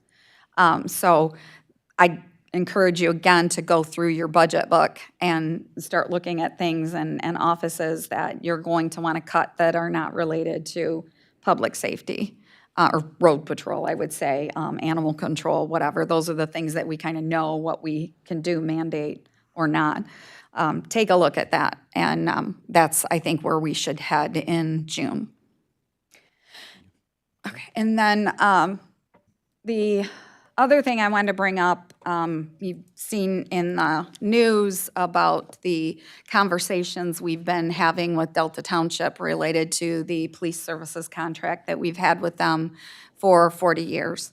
You also heard from Mary Clark, who talked about that as a resident and the impact that she understands, and we do know that she's the clerk for the township, so she has an awful lot of knowledge outside of just being a resident. It is something that we have said throughout the last 2 years when we're talking about cutting public safety or road patrol. That is road patrol. Road patrol, again, is countywide.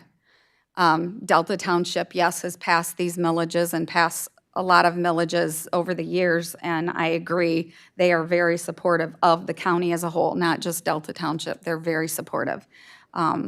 As Mary said, the best example is the parks millage, because they have Delta-owned parks. But having said that, when you talk about road patrol and you talk about funding, we're a county and we should fund the whole county. So as we get into the discussions with Delta, what we'll be looking at is ensuring that the county is entering an agreement that makes sense for the financial stability of the county. We're not doing something so that we just give them the services as we've been doing for the whole county out of the general fund. So I want everyone to be sure that we've talked about 1.4 or 1.5 million that the county has paid out of the general fund for having the Delta Patrol, right? That's no longer the discussion. The discussion will be operating that contract where the county's not participating in any payment there. And we'll be bringing that potentially at a special meeting that Chairman Mott would call so that we can get this off the table, so we're not looking at it anymore, and maintain the positions. That's a big concern.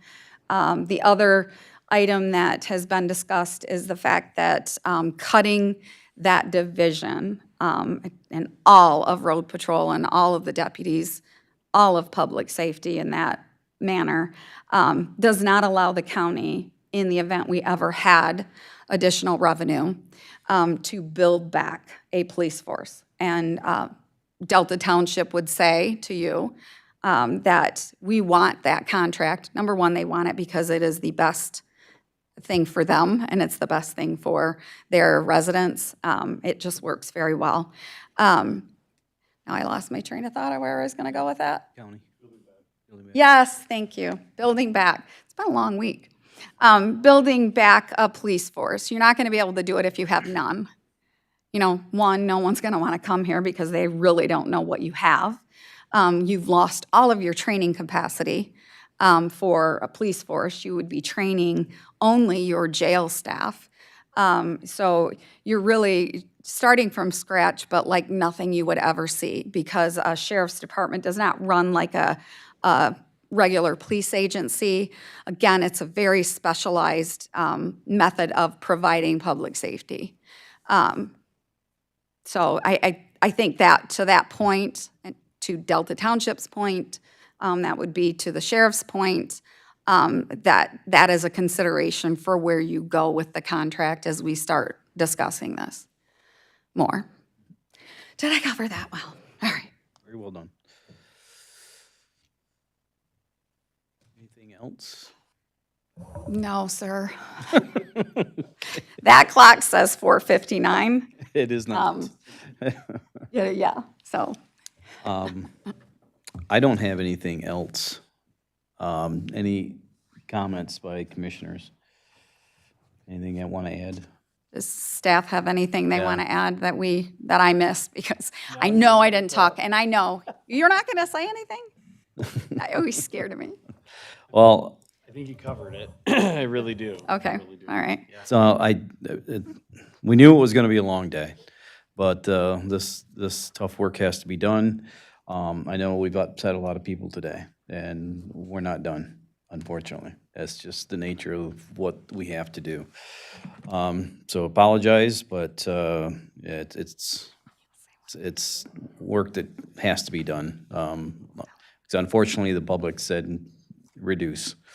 So thank you. I want to say that upset everybody. I can tell you right now that at the beginning of the meeting, I think you saw that I was really upset because we have to make these tough decisions. And as staff and as the county employees, we needed to get to this point.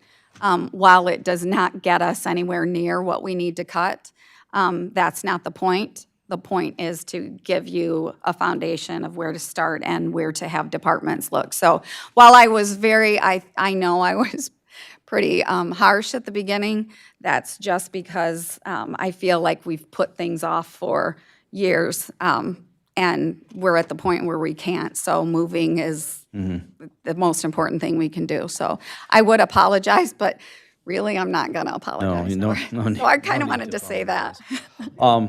I just want to say we're in the beginning stages of this, so we're not done. We got a long way to go. So our next meeting is June what? So June 13th is the next Ways and Means meeting. My thought there is that Melissa and I will work to make any changes to the budget that we know of going forward, and that is cuts that occur. You could get back to if we lose additional positions, that you may have to consider that when you do your positions update at Ways and Means. And that would be something that you would be acting on to not fill a position potentially.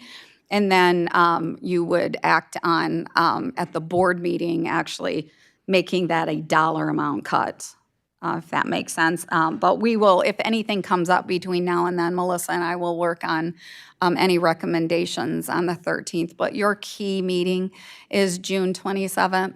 And as long as we've been here today, I really think, it's going to be an all-day one because you're going to have the departments up here pounding their fists, as they should, to protect the services they provide. Did I miss something? Oh, well, yeah. Oh, we do have that. Same as today. What was that? Our June 27th meeting will be the same as today, same format? Yes. So it'd be. Well, with the- hold on, it is a Ways and Means meeting. If you which I guess since we did it this way, it really makes the most sense to have that be the full board. Number one, it ensures that the full board knows that they should be here to hear from departments and not just watch it later and ask questions. So yeah, if you could make that to change Ways and Means to the full board meeting. We'll do Thank that. you. We'll do that. My recommendation. Okay. So my point was, we're just beginning. We still have a lot of work to do. So the packet that they gave us, still look at this and go over it and study it, because it's still in use. And I just happen to put mine in a binder, so it was just easier that way. So if you don't have one, get with Controller Selby and Melissa to make sure that you have all the information you need to make good, solid, sound decisions. So that's going to bring us to our last public comment. If there is anybody that'd like to address the board.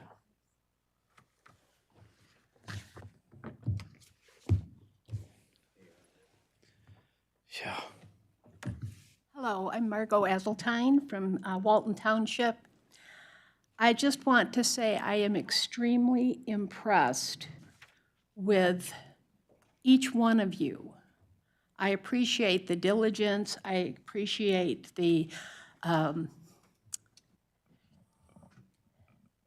emotion control, the nonpartisanship, the cooperation and respect you've shown each other, the difficult decisions you've made, the things you've deliberated on. Connie, you're on both sides. And I just really am impressed. And I want to thank all of you for what you've done and are doing.